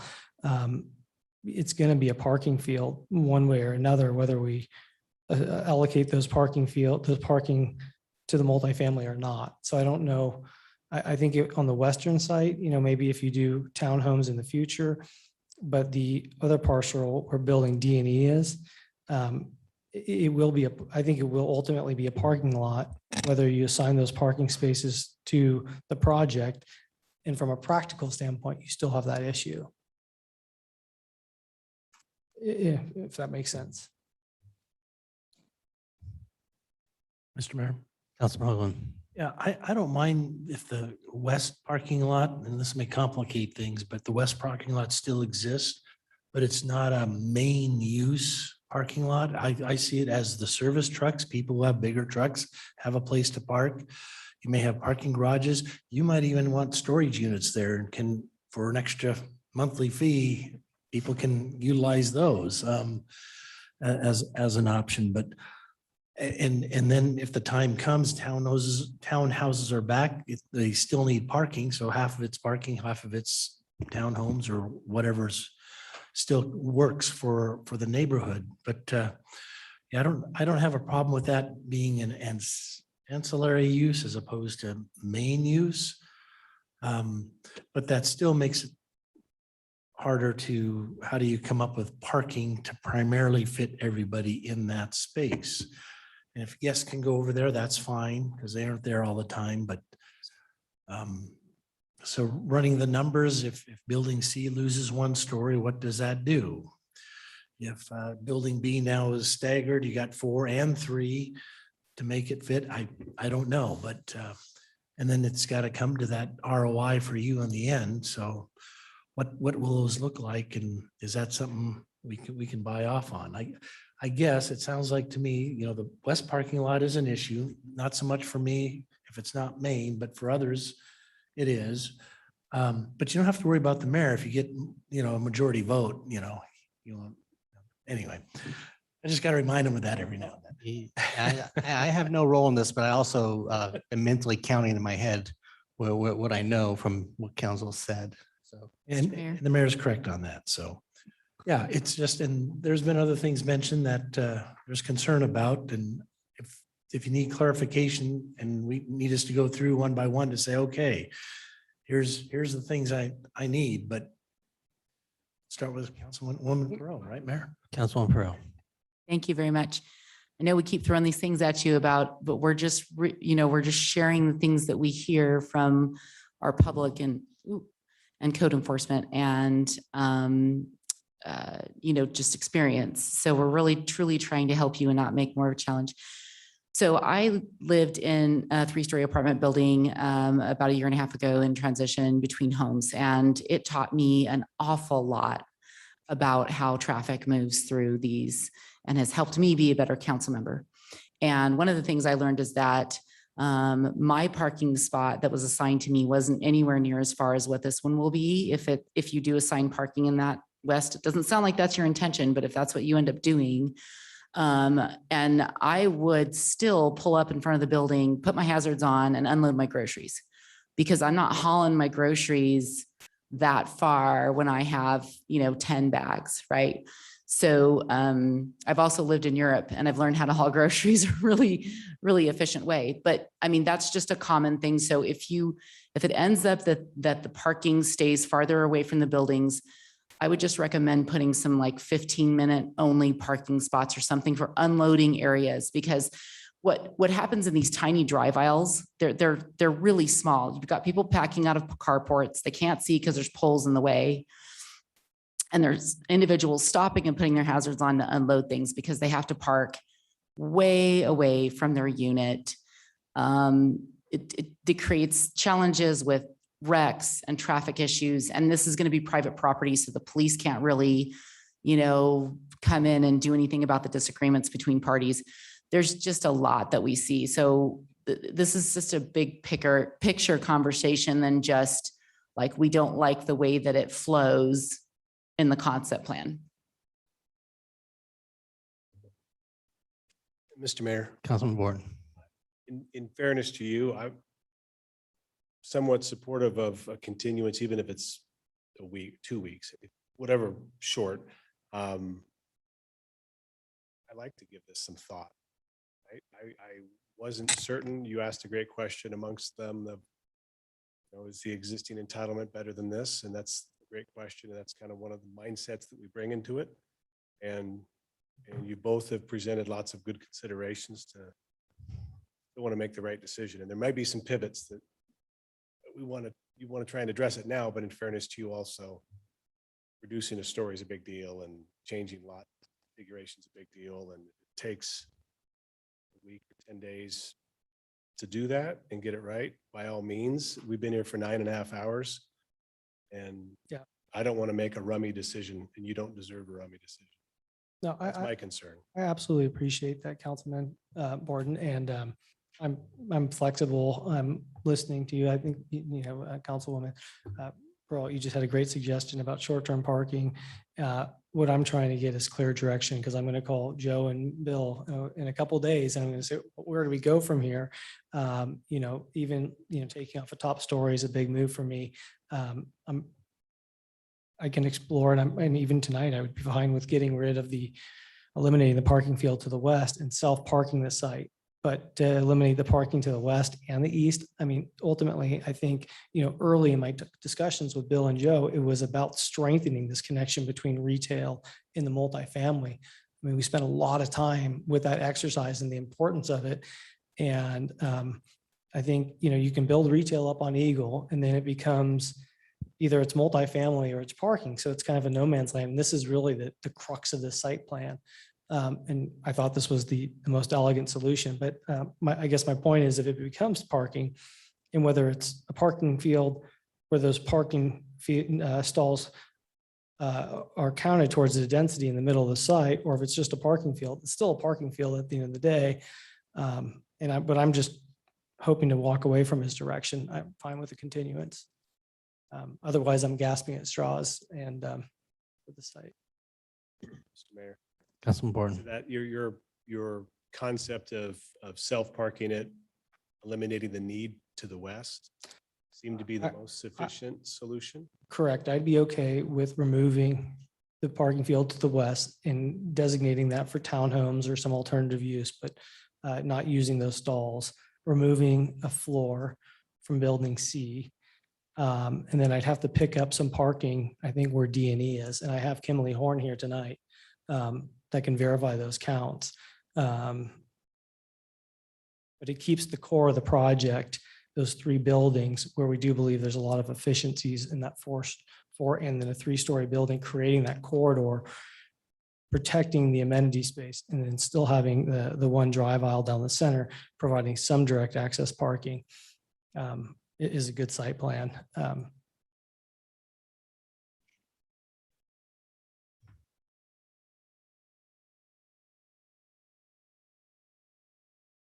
And Mayor, council members, if it's possible to come back sooner, it's easier to kind of get to a continuance. If we could possibly get back next week. Mr. Mayor. You probably already going to say what I'm going to say.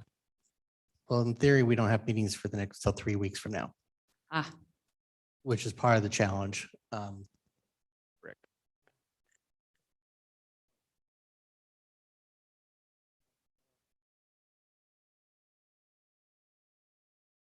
Yes, Mr. Mayor.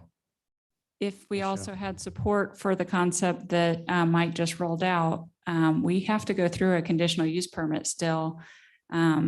And we could incorporate that into that site plan, take the council's direction into that process with these revisions that he just offered in response to your comments.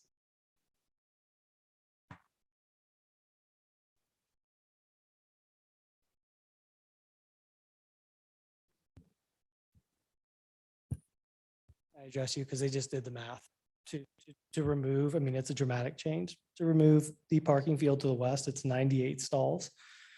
I'd have to lose the top floor of all those buildings and make them 3 stories. So I'd lose 60 units, 65 units. So it'd be lower in scale. It'd be less parking. What are your thoughts?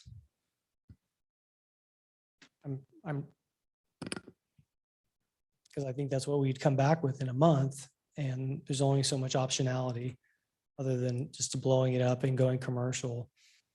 I really think there's a need for residential. I truly believe it fits with this area. There's a need for it.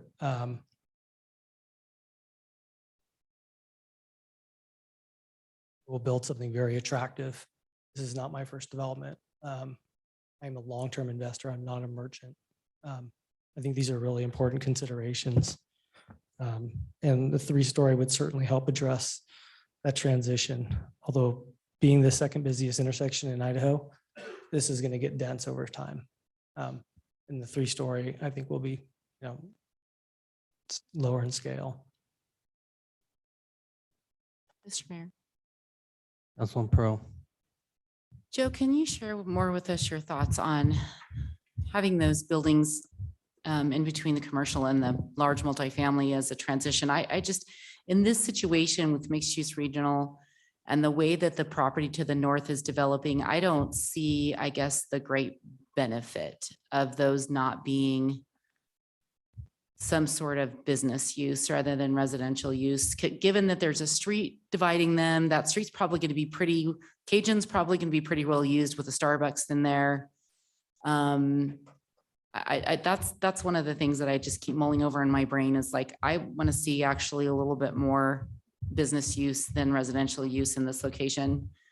So I'm just curious your thoughts on the recommendation to the applicant. Maybe there's something I'm missing. Councilwoman Pro, great question. Again, what I envision in my mind's eye and think from a planning perspective is it usually doesn't pencil for developers. And the viability of that secondary, what we keep hearing, that secondary commercial that doesn't have visibility, et cetera. Granted, I never pick a business by driving by, I just Google it, but what do I know?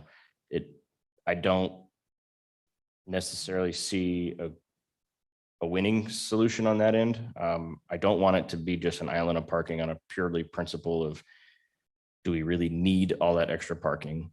And even if it's an office use, do we need another dentist office or something like that? I don't know if that to me gains the same amount as having the multifamily there that would probably more than likely very directly use that retail to the east. I had concerns with the scale, which was more of what I was addressing in my staff report, was the 3-story compared to a 2-story and that component there. But I wish I had a better answer for you. I don't necessarily know if one is better than the other. I think a lot of it would be the market demand on that piece of, if we made that more commercial, how long is that just going to sit there? And then we get another DA mod in 2 years asking for that to be changed to something else. I don't want to keep repeating that cycle. I think the multifamily buildings, whatever scale they are, would probably be more viable and activate that patio area more than just having parking. And Can I speak to that briefly? I just don't think it's the right marriage of uses to go from something that's now lower scale and kind of nestled into the site as you transition to the retail. It's something we worked on closely, and you're passing a medical supply company, because it doesn't have visibility, it's not going to be an active use. I don't see the relationship, to be honest. I really appreciate the collaboration, and I'm trying to be flexible, but I just want to build something that's quality and timeless. And to me, that's from what I've heard, at least from council generally, parking, and if you're able to reduce the number of park on site, not make a determination about the west. That someday could be residential, that someday could be light office. You'll make that determination based on what the market or the residents of the area demand and leave that. I haven't heard much about the commercial over on the other side not fitting in with this, but as a middle person who may or may not have any input on it, I'm comfortable with the reduction by 1 story of each, where you get the parking there and designate the west lot at a future point in time for what is best for the site as you learn more about the site, personally. Because I think it would be, even with the neighbor next to it, they don't want a parking lot, they don't want townhomes, but do they want a day use? That probably, I don't think, has as much of an opposition long-term to the neighbor. I'm not going to guarantee that, but I understand you can only do it not up on the road because the lateral or the easement that runs through, or can you do on that easement up on the road? I don't know in the long term, but that's for a future date. Mr. Mayor, Councilwoman Schrader. I'm in complete agreement. I think we have pushed this as far as we're going to take it. Just to be blunt, I think you've gotten a lot of feedback. Sounds like you need to reduce your buildings by 3 stories. However you do that, I don't know. Maybe the one that's closest to the neighbors should be 2 stories and you can do something creative with the others. I have no idea. I think if you make sure by code, you have all the parking you need for that multifamily co-located right there, you're on the right track.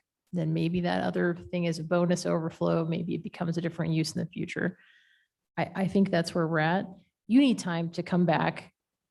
I think you take all the feedback, come back to us. I feel like we're beating this thing to death right now, honestly, just to be really blunt. I'm sorry, but I worked really hard on this. I'm trying Yeah. to be practical about it, but I'm Right. also I try to build quality projects, and that if that ends up as a parking lot, it's a parking lot, whether those parking stalls are for that site or it's just there as parking stalls, but. But Mayor, if I could, what we're hearing though from the feedback is that this can work with the 3 stories and that, so if we can get the parking, if we've reduced enough by taking off each of the top stories, then we've got a site plan that could be approved with the DA. And I guess now, if that's the case, and I understand that's a major concession, so Mike has to nod yes or no, but I guess we're asking for your approval of that tonight, because that is the site plan that's before you, is the footprint before you. And you can condition it that the parking has to be, not included in the western property. And that condition would address your concerns, and then we can, as you said, Councilmember Strader, kind of work out the details in the CUP, but you have the site plan in front of you then. So we'd ask for your approval tonight rather than coming back to present exactly that. Mr. Mayor? That's important. I understood that right. The western lot isn't parking in any form. That's right. Is that a future application of some future use? Mr. Mayor.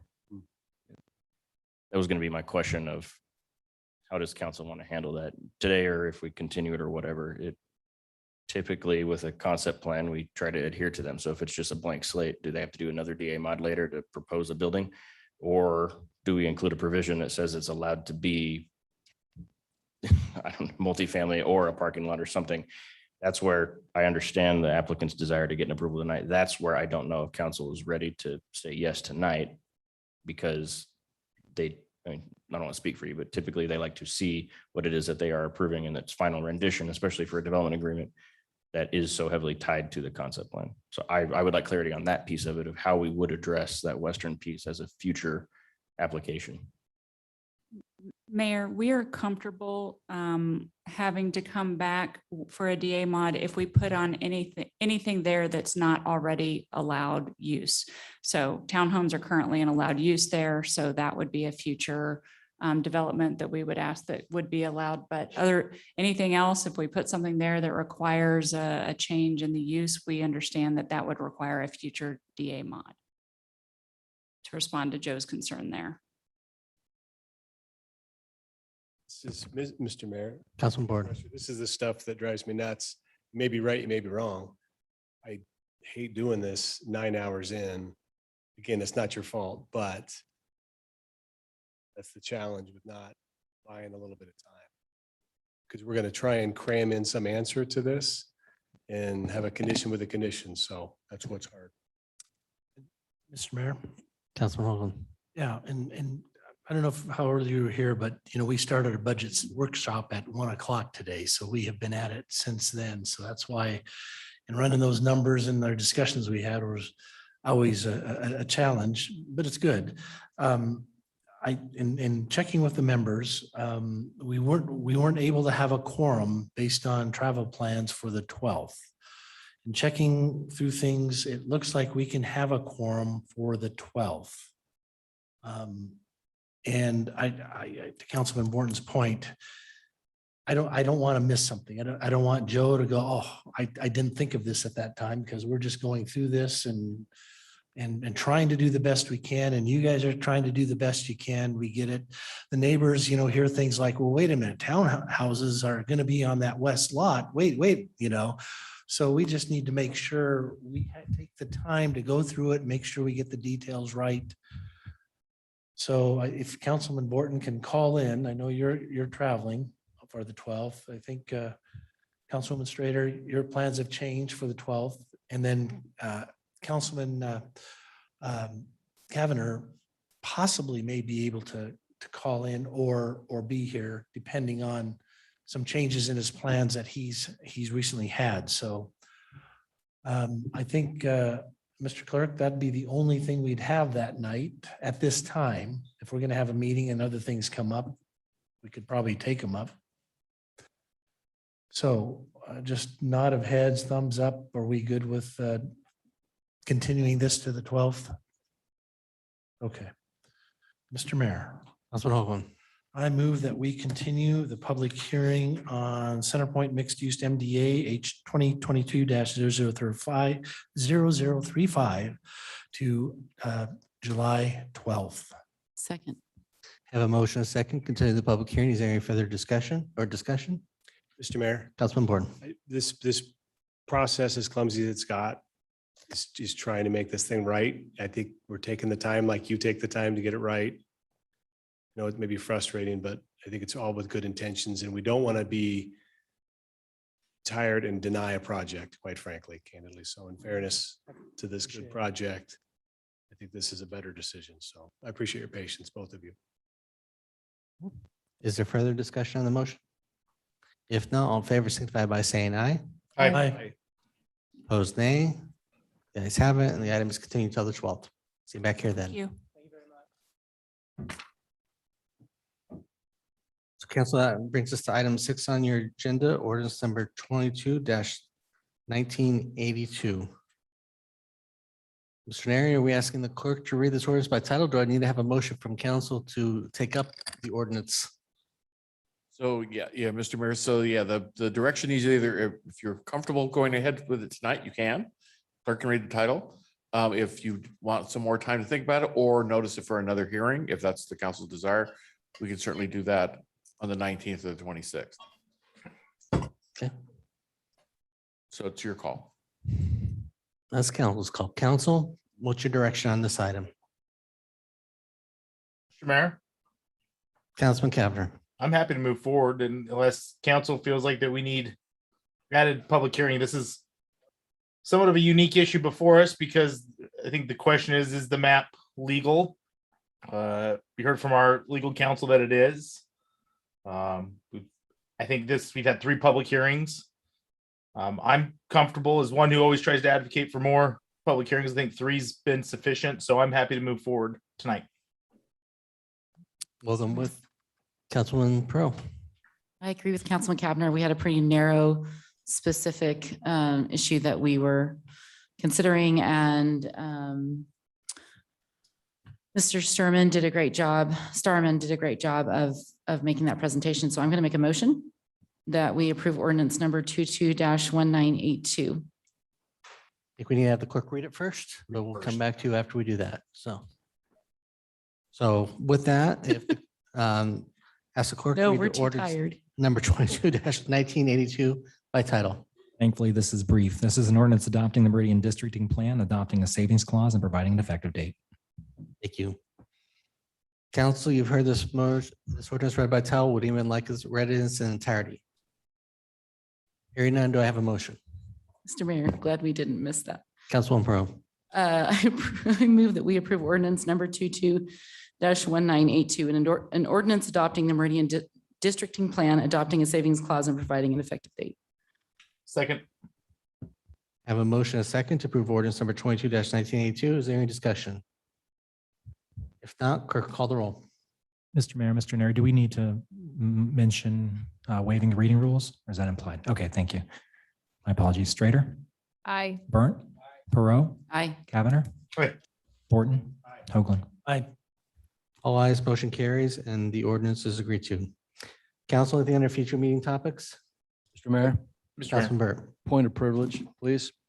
Yes, Just wanted to take a couple of seconds to wish some dear friends, definite, longstanding, highly respected residents of the city of Meridian, a couple that we all love and respect, and that is Charlie and Nancy Roundtree. It's their anniversary today, 53 years. So cheers to Charlie and Nancy. You guys are the best of the best, and we love you both. So hope today was great. Are you gonna make him go back and watch that? Give him heads up. Okay. Well, I think we can all concur in those fine remarks. Thank you, Councilman.